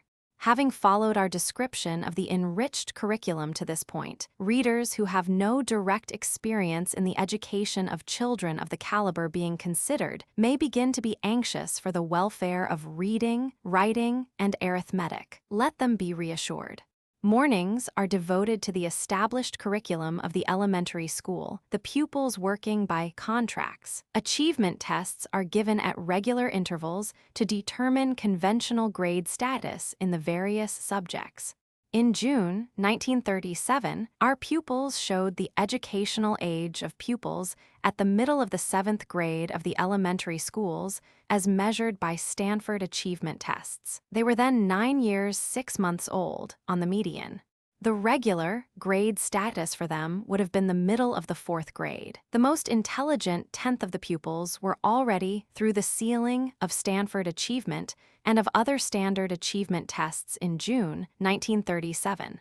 At this point, it should be mentioned that our pupils do not have and never have had homework assigned to them. The intellectual interest and capacity of young children who test from 160 to 200 IQ is incredible to those who have had no experience with the teaching of such children.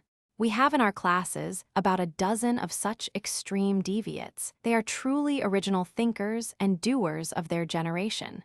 A book could be made of the incidents constantly occurring which denote the qualities of their minds. It is these children who suffer most from ennui in the ordinary situation. For instance, recently in the discussion of the biography of Madame Curie, the question was raised by a pupil as to what radium really is. One suggested that radium is a stone. Another said that radium is a metal. The person in charge of the class then said, "What is the difference between a stone and a metal?" A pupil of an extremely high degree of intelligence rose and said, "The main difference is that a metal is malleable and ductile, and a stone is not." He then enlarged very precisely upon what these properties are.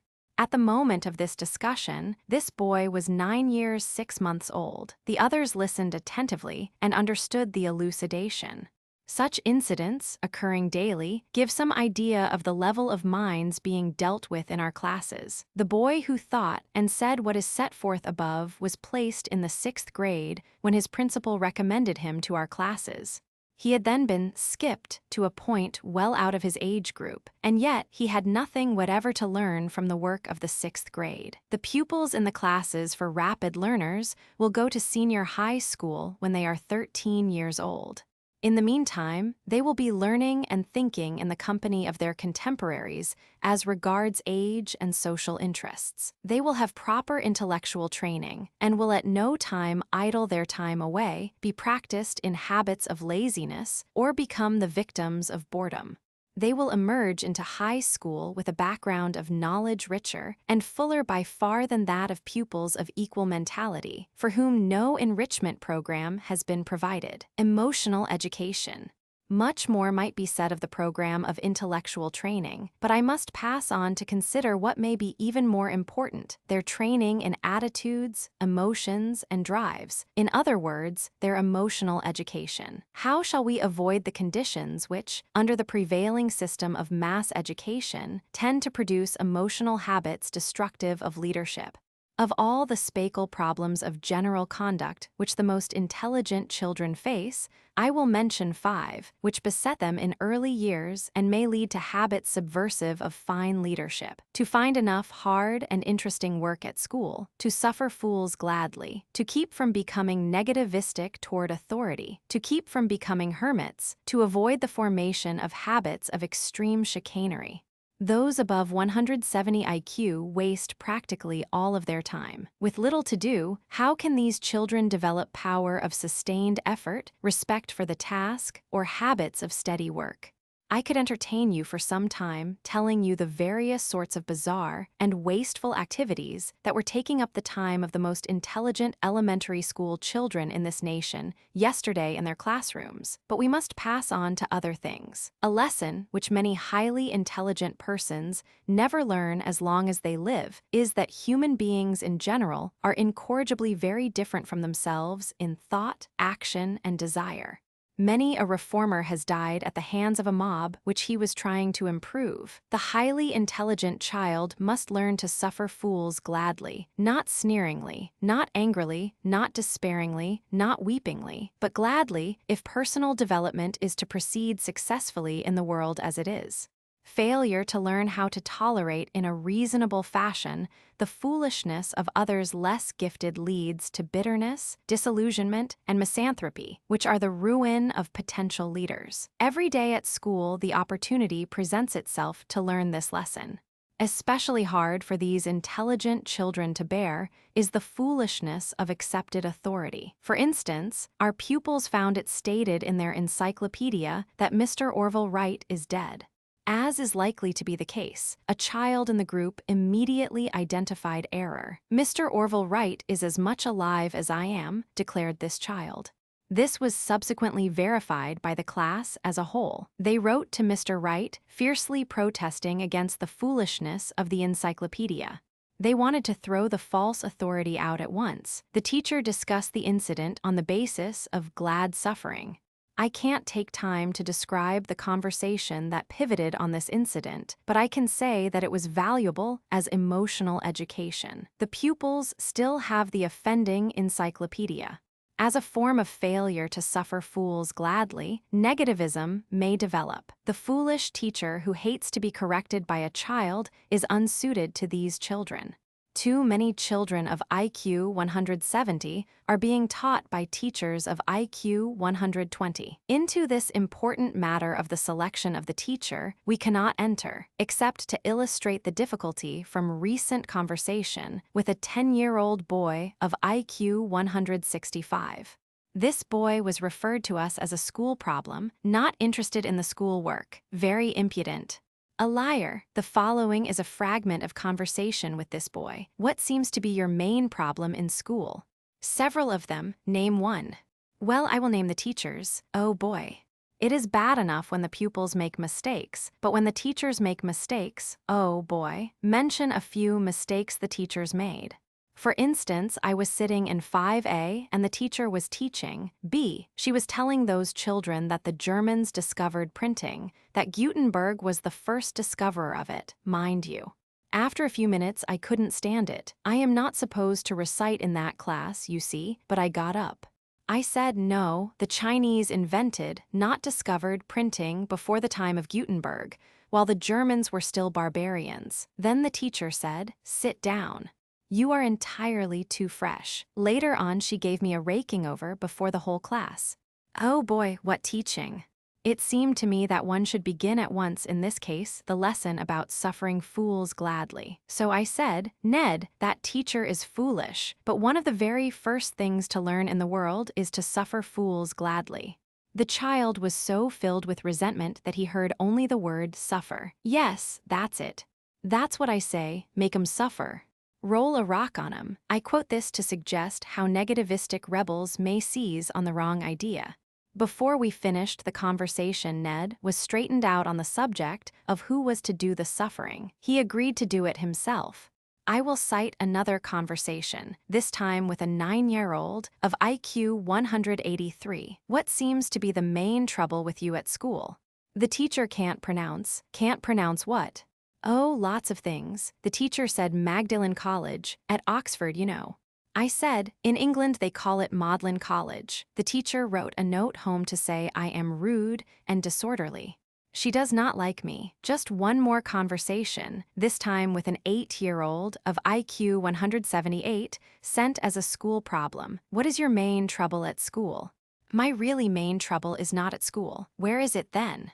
It is the librarian. How is that? Well, for instance, I go to the library to look for my books on mechanics. I am making a new way for engines to go into reverse gear. The librarian says, "Here, where are you going? You belong in the juvenile department." So I have to go where the children are all supposed to go. But I don't stay there long, because they don't have any real books there. Say, do you think you could get me a card to the other department? This subject is inexhaustible, but we must go on to speak of the psychological isolation of these children when they drift unrecognized. The majority of children above 160 IQ play little with other children because the difficulties of social contact are almost insurmountable. Unless special facilities can be provided, these children tend to become isolates, a condition not conducive to leadership, except perhaps of a few rare sorts, later in life.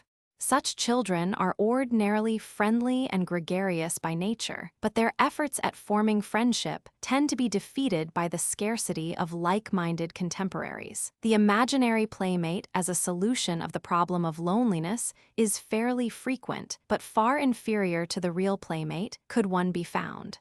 Shaw makes St. John say, "I was always alone." This danger of becoming an isolate and a hermit is one that should be carefully studied in the interests of leadership.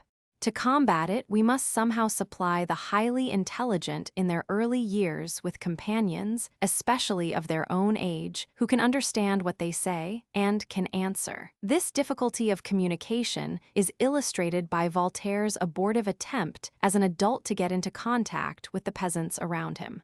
In The Ignorant Philosopher, Voltaire says, "I discovered such a wide difference between thought and nourishment, without which I should not think that I believed that there was a substance in me that reasoned and another substance that digested. Nevertheless, by constantly endeavoring that we are two, I materially felt that I was only one, and this contradiction gave me infinite pain. I have asked some of my own likenesses, who cultivate the earth, our common mother, if they felt that they were two, if they had discovered by their philosophy that they possessed within them an immortal substance, acting upon their nerves without touching them, sent expressly into them 6 weeks after their conception. They thought that I was jesting and pursued the cultivation of their land without making me a reply. Even so, the 10-year-old of IQ 175 wishes to discuss with his own likenesses the events of medieval history, but he finds that they make him no reply. And if he persists, they become annoyed, hurling at him the dreadful epithet, "Professor." If he still persists, they pull his hair, tear his shirt from his back, and hit him with a beer bottle. Turning now to habits of chicanery, it would be a question for long and close debate as to whether a highly gifted leader can ever live and do his work among the mass of men without developing a technique of benign chicanery. many of the great political leaders have been past masters of benign chicanery, often exploiting the people for the good of the social order. Perhaps the arts of benign chicanery are absolutely necessary to a child of highest intelligence, compelled to find his spiritual way through mass education. Certain it is that these children learn all sorts of devious ways to self-preservation. For instance, 2 of our pupils of Public School 500 came to us followed by notes from teachers, saying they were hard of hearing. Both of them have very keen ears, but they had learned not to hear the insupportable drill on things they had known for years, and in self-defense, they listened so little that their teachers thought them deaf. At Public School 500, their hearing is good, almost too good. Guidance in regard to this matter of chicanery is absolutely necessary. Here we have one of the most delicate of all aspects of training of a leader. By teaching these children that they should at all times act with complete candor and straightforwardness, in all sorts of company, shall we be educating them for self-destruction? We could spend hours in discussing this. We cannot do much more here than mention it, matters of general policy. I am unwilling to close these remarks without touching upon some matters of general policy, which go beyond selection and training. What of those children, gifted for leadership, who through accidents of fate are without means for the development of their gifts? At our school, we are compelled to witness daily the sight of children of fine quality, who do not have enough to eat or wear, to say nothing of having about them beauty or comfort. It is thought by those who have given no precise attention to the matter that bright children will take care of themselves. This is the routine answer given by foundations established to promote human welfare when requests are made for grants to study and meet the need of such children. The concern of American philanthropy in the present state of public knowledge is for the chronic dependent, forever incapable of development. This criticism may be justly extended to include not only the leaders of philanthropy today, but political, educational, and other kinds of leaders, who would give all to the burdens of society and nothing to the burden bearers. To such tendencies of those in power today, some halt should be called. For a people to deny its natural aristocracy is a social error in the broader sense. Now the truth is that children of great ability are virtually as helpless as any others under authorities blind to their exceptionality. It would be an impossibly strong and shrewd child who could today conduct his own education under the compulsory school laws, make money to live on, and accumulate funds for his own higher education under the child labor laws, all in the first 18 years of his life. Yet this seems to be what elderly society has vaguely in mind, when reiterating that the bright will take care of themselves. It is common to refer in this connection to the fact that Mr. John D. Rockefeller had earned and saved a large sum of money by the time he was 16 years old. However, in this day and age, Mr. Rockefeller would have been arrested on the double charge of truancy and violation of the child labor law, and would have had no savings whatsoever at 16 years of age. It is shocking to think of Mr. Rockefeller standing at 10 years of age before the juvenile court, but such would be his situation were he a 10-year-old child today, instead of having been such nearly 100 years ago. In our day, a 10-year-old acquires no merit by staying out of school and engaging in the egg business. He acquires, instead, a court summons. What is needed for the support and development of those children whom we see before us daily, and who represent scores of others in the same economic condition, is what we may call a revolving foundation. By this is meant a fund from which the gifted young could draw at any age the means for their development, with the moral obligation to repay, according to ability to do so, after 20 years, without interest. By this plan, the superior could invest in themselves. Very little money would actually be spent, because it would come back again, and the nation would always benefit in ways not now fully foreseeable. The establishment of a revolving fund for the development of tested children would be another new thing under the sun. It would be a great experiment in social science, now rendered possible for the first time by inventions and discoveries in the field of child psychology. Chapter 22. Problems of relationship between elementary and secondary schools in the case of highly intelligent pupils. an address before the National Committee on Coordination of Secondary Education at a symposium on the education of pupils of high intelligence. Cleveland, February 27, 1939. I shall not dwell here upon the present knowledge of gifted children as organisms. Our findings in follow-up studies on tested children in New York City confirm in all particulars Professor Terman's researches on the Pacific Coast. Since these several studies have been carried on in complete independence, one in the East, the other in the West, for nearly 20 years, we may certainly feel justified in the conclusion that we are arriving at truth about the mental and physical traits and development of highly intelligent persons, coming as we do to the same results. My remarks here will deal, rather, with certain problems of the education of the highly intelligent. I may say at the outset that my direct contacts with the education of gifted pupils have all been on the level of the elementary school. I consider that the problems are most urgent on this level because it is in the primary and elementary school that the very intelligent child most especially needs a supplement to the standard curriculum.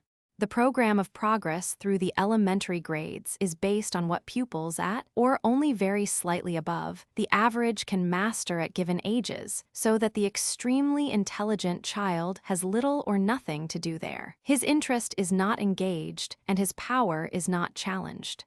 The situation of such children has been well exemplified in a recent biography which sets forth the sense of futility from which many of them suffer at school in the early years. When the child reaches senior high school, however, the case is somewhat different.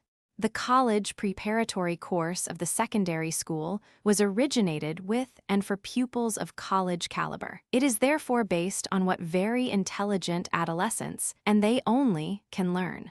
Hence it offers to the pupil at and above 130 IQ tasks of sufficient interest and difficulty to engage his powers of learning. Laying aside, for purposes of the moment, argument as to whether the content of the college preparatory course is what it should be from all angles, we maintain that it is sufficiently abstract, complex, and difficult to operate as an intellectual stimulus for quite highly intelligent adolescents. I shall return to this point later, raising it here merely to explain why it has seemed to me especially important to work in the elementary school. One cannot work for long in the elementary school, however, without becoming involved in research which has to do with the secondary school.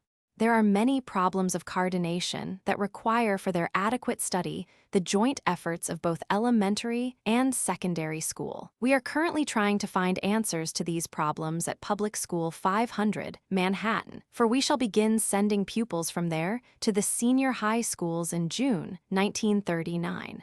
The elementary school. For some years, beginning about 1918, experimentation has been sporadically undertaken in New York City on the initiative of individual principals to find out what should be done in the elementary school for highly intelligent children. It was not, however, until January 1936 that the Board of Education itself took official action in cognizance of the presence of these pupils in the school system. On January 28, 1936, Public School 500, Manhattan Speyer School, was founded by formal action of the Board of Education and Teachers College jointly for the study of intellectual deviates, other than the feeble-minded, in the elementary school. 2 classes for rapid learners were included in the setup of this school to accommodate 25 pupils each. These classes have now been in progress for 3 years.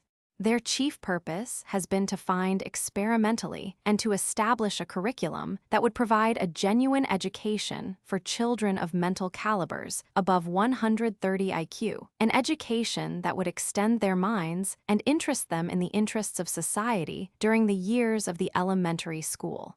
This constitutes what we consider a perfectly democratic selection. Nothing counts toward selection except the tested quality of the pupil himself. The organization is that of an 8B elementary school, designed to run for 5 years as an experiment. Promotion to the 9th grade of the senior high schools at the age of 13 years was planned for our pupils. The school also includes 7 classes for slow learners, the pupils of which mingle freely with those of the rapid learner classes, except for purposes of classroom instruction. The teachers were selected from a long list of applicants for the posts among licensed elementary school teachers of New York City.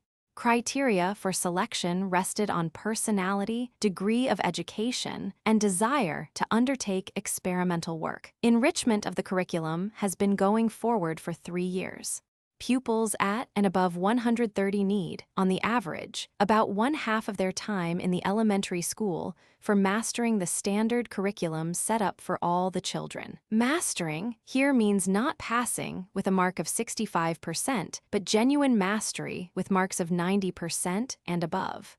In the half-day thus left to spare, an enrichment curriculum has been pursued, which has elsewhere been described in some detail. The chief features of this enrichment curriculum are a series of units, one each term in each class, on the evolution of common things and the French language and literature.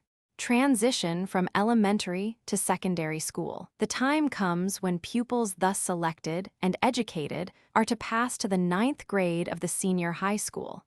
At this point, questions arise which call urgently for discussion as a joint responsibility of both elementary and secondary schools. Some of these questions are as follows. 1. Why is 13 years to be chosen as the optimum age for the transition? 2. Why is junior high school omitted from the picture? 3. What ceremony, if any, should mark the transition to senior high school? 4. What items of cumulative record should accompany the pupil as he or she enters high school? 5. What differences are there in the demands of high school as compared with the elementary school, which would affect the minimum IQ at which enrichment is needed in the high school? Is enrichment needed in the high school at 130 IQ? 6. The point at which enrichment begins to be needed having been determined experimentally. How should the secondary school organize to provide a genuine education for pupils at and above that level? 7. Assuming an enrichment program for pupils above 150 IQ desirable or imperatively necessary in high schools, what matters shall be agreed upon to enter into the curriculum? 8. Shall we guide all of our highly intelligent elementary school pupils into the college preparatory courses? Or shall some of them be so guided that they will end high school without the credits for college? 9. What can and should public schools do for those few pupils who test at or above 170 IQ, for whom no experimental work so far done is of much real effect, either in elementary or secondary school? Consideration of the questions arising. Not all the foregoing questions proposed can be fully discussed here. Whatever is said, however, is an outgrowth of our own professional observations, extending over the past 17 years. In particular, these observations result from the current obligation at Public School 500, Manhattan, to promote to senior high school our first group of children now reaching the 13th birthday. It is obvious that we have to determine upon an age for promotion to the senior high school. This must take into consideration the whole child. We cannot isolate the intellect for this purpose. Body, mind, and soul must pass as a unit to secondary school. The brightest of our pupils were fully ready for the scholastic work of the 9th grade when they were 8 years old, several others when they were 10 years old. Ability to pass examinations, set for 8B pupils, cannot, therefore, reasonably become our criterion for promoting these children, unless we wish to assume responsibility for placing prepubescent, 8, 9, and 10-year-old children in a scholastic milieu that is determined by the physical size and social maturity of adolescence. After much discussion, we fixed upon 13 years as the age for transition to senior high school. We came to this largely as a result of our pooled professional experience, but not wholly on that basis. We gave considerable weight to the follow-up study of pupils identified in 1922 and kept together for 3 years in special classes at Public School 165, Manhattan. There were 56 of these children whom we promoted to the 9th grade at an average age of 11 years, and the high school careers of all of them were followed through 16 different high schools. In the course of this follow-up, the question was repeatedly asked, what would be the best age to enter the 9th grade? 60% of these pupils gave 13 years as the best age to enter high school, and 26% gave 14 years or older. Only one child gave an age younger than 12 years as optimum for entering high school. This group, as a whole, would have preferred to enter the 9th grade at an age older than that at which they entered, and gave cogent reasons for the preference during their high school careers. These ideas persisted through the college careers, especially among the boys, many of whom felt they were misplaced in college at 15 years of age. Entering high school near the 13th birthday, a child saves time, and yet is not made subject to the tensions which may result from trying to meet social and physical requirements for which he is too immature. Junior high school is omitted from the picture, as ours was a 5-year plan. Such a plan of curriculum enrichment as ours fits best into the 8B setup. For such a program cannot be supervised if the pupils are scattered, and the situation made subject to the transition from 6B to junior high school. In the metropolitan situation, it is not feasible to take the pupils for special classes until they are at least 7 years old. The infrequency of their occurrence makes it necessary to assemble them from several districts, and they are not mature enough to come from a distance when they are 6 years of age. Parents cannot assume the burden of accompanying them twice a day. Our pupils were 8 years old, on the median, when they entered our rapid learner classes. We have found it feasible to organize classes for 8-year-olds, give them a 5-year program of special studies, and have them fully ready for senior high school at 13 years of age. This plan has worked out well, whereas, if we had had to consider a transition to the junior high school in the midst of our work, difficulties would have arisen, and it is not clear how our program could have been carried out at all. However, a field for experimentation lies here for those who would be predisposed to favor the junior high school plan of school organization. We decided that no ceremony of graduation should mark the promotion to senior high school. Our pupils will make the transition not in a body, but a few at a time at the end of each term. Some informal social event may take place, but no ceremony of graduation as such. The question, what items of cumulative record should accompany each child from the elementary school, is one requiring much study. Here we are working quite experimentally. The public schools of Altoona, Elkins Park, and Fort Wayne, Pennsylvania, are reported to have formulated a cumulative record card for rapid learners, which we hope later to consult. The records of mental tests, the record of scholastic achievement tests, and a statement of teachers' ratings on a variety of character traits should no doubt be included with the health record and attendance record in the elementary school. Ideally, the secondary school should receive these pupils already tested mentally, with cumulative records. But, since in the existing state of affairs this is not possible, because such tests have not been generally made, the high schools are wondering what methods to use in selecting the highly intelligent as they arrive, in the ordinary course of events, for admission. The Army Alpha, which strictly speaking pertains to adults, is no doubt the most nearly appropriate instrument we have for distributing the top 1% of adolescents. No other group test has sufficient top for this purpose, and no individual test has a ceiling high enough to prevent the best from going through. 2 forms of Army Alpha combined will give as good an approximation as is at present available to a correct distribution of adolescents at and above 130 IQ. There exist tests of scholastic aptitude which pertain to adolescents of college caliber, but these are not generally available, being limited to the organizations which make specific use of them.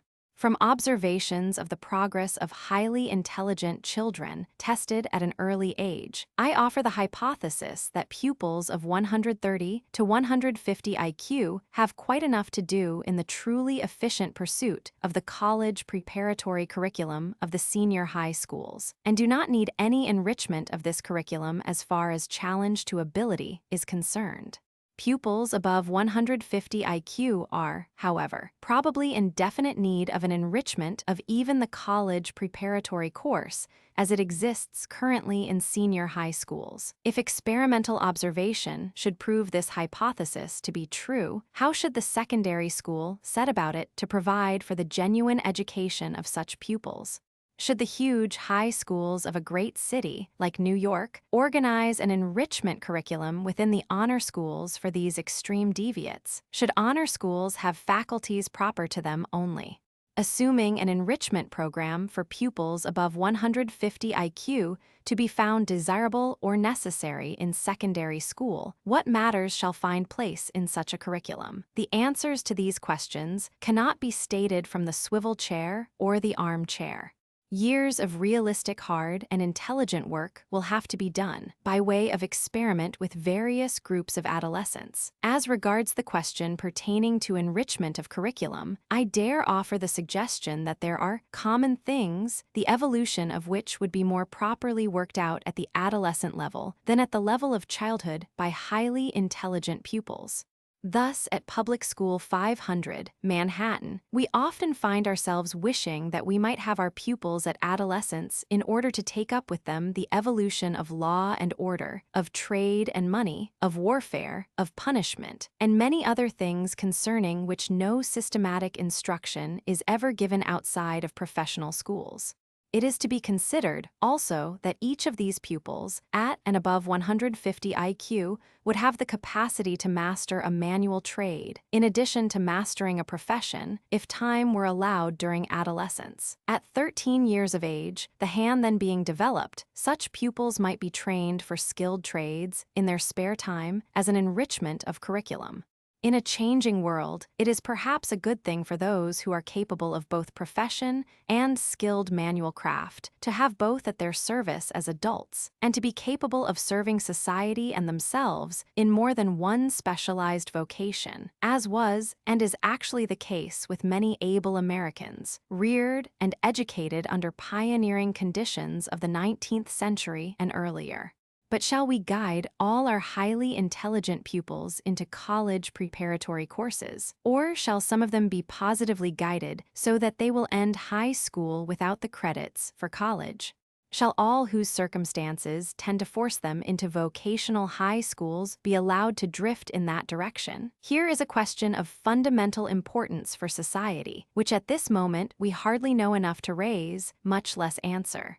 Only 1 in every 100 tests, at or above 130 IQ. What does society most need from this little handful of persons? These can perform socially desired functions, which none of the other 99 can possibly perform. They can be educated in ways which are forever out of the reach of all who test below them. What should we, as educators, the publicly appointed guardians of their intellectual lives, do with these children for their own and society's best interests? There is no more serious question than this in all education. How shall a democracy educate the most educable? At present, these children are to a great extent lost in the vast enterprises of mass education, and are left to handle their special problems as they may, by themselves, while the energies of teachers are bent upon the main business of dealing with the 99% who test below 130 IQ. Common sense would tell us that a child who tests as far above the average as a feeble-minded child tests below cannot escape having special problems under conditions of mass education. We cannot go into this matter in detail here. These problems have been set forth in another place. It is for us to consider them carefully, for educators are the sole group appointed by society to guard the interests of children. We are their official guardians, adding our guidance to that of their natural guardians, parents, who are often helpless either to recognize these children's abilities or to develop them. What about genius? We come finally to what may be the most important point of all, the point to where we inquire into the responsibility of the public schools for children who are as far above those of 130 IQ as the latter are above 100 IQ. I refer to those very rarely occurring pupils who test at or above 170 IQ. These children are important for civilization in inverse ratio to their infrequency of occurrence. They are the ones who can not only conserve thought in its abstract reaches, but who can originate new thoughts, new inventions, new patterns, and who can solve problems. When, about 20 years ago, Terman began to attempt classifications of high deviates on the basis of IQ, he called 140 IQ genius or near genius. The intervening years have proved that this idea must be revised. Seniors in many of our first-rate colleges test at a median of 140 IQ or even higher, and about a quarter of all college graduates test at or above this level. That point in the distribution of IQ where mental products suggestive of genius, as defined by lexicographers, begin to appear seems to be as far above 140 IQ as 140 IQ is above average. Somewhere between 170 and 180 IQ, we begin to see merging in early adulthood that highly unusual power of invention or origination, that original creative power, frequently working through the imagination, which is ordinarily called genius. This element in our juvenile population, so significant and so rarely found, passes unrecognized at present through the public schools. We have not even commenced to evolve an education suitable for a child who at 9 or 10 years of age is able to think on a college level. The idea that such children exist at all is even laughed at to scorn by teachers and principals who have a quarter of a century of experience behind them. These children have no way of making themselves known. The mental tests make them known. They become known only to those educators who believe in mental tests. The most interesting problem in education is to discover how these children, testing above 170 IQ, can and should be educated, to devise ways and means whereby these far deviates may get the full use of their abilities in school and society, especially when they have no money. The concept of democracy, on which the United States was founded, is one of equality of opportunity. The intention of our educational policy is that every child should have a chance to develop, as his natural abilities may entitle him to do, all artificial distinctions being eliminated. Now, at last, psychological science has provided an effective instrument for achieving this democracy in education, namely the mental test, by means of which a child may be recognized for his own ability, regardless of age, sex, race, creed, or economic condition. How shall we as educators utilize this instrument of genuine democracy? How shall we proceed under conditions in which the Founding Fathers are now mistaken by many citizens to have proclaimed and promised biological equality? We may also consider the Belgian policies. With regard to subsidy of the gifted, see Principe fondamental. Quechak infant, quelque soit la situation de fortune des parents, soit mise en état de querir par l'instruction tout, le développement intellectuel et professionnel dont il est capable. All the questions here raised call for definite answers at the present time.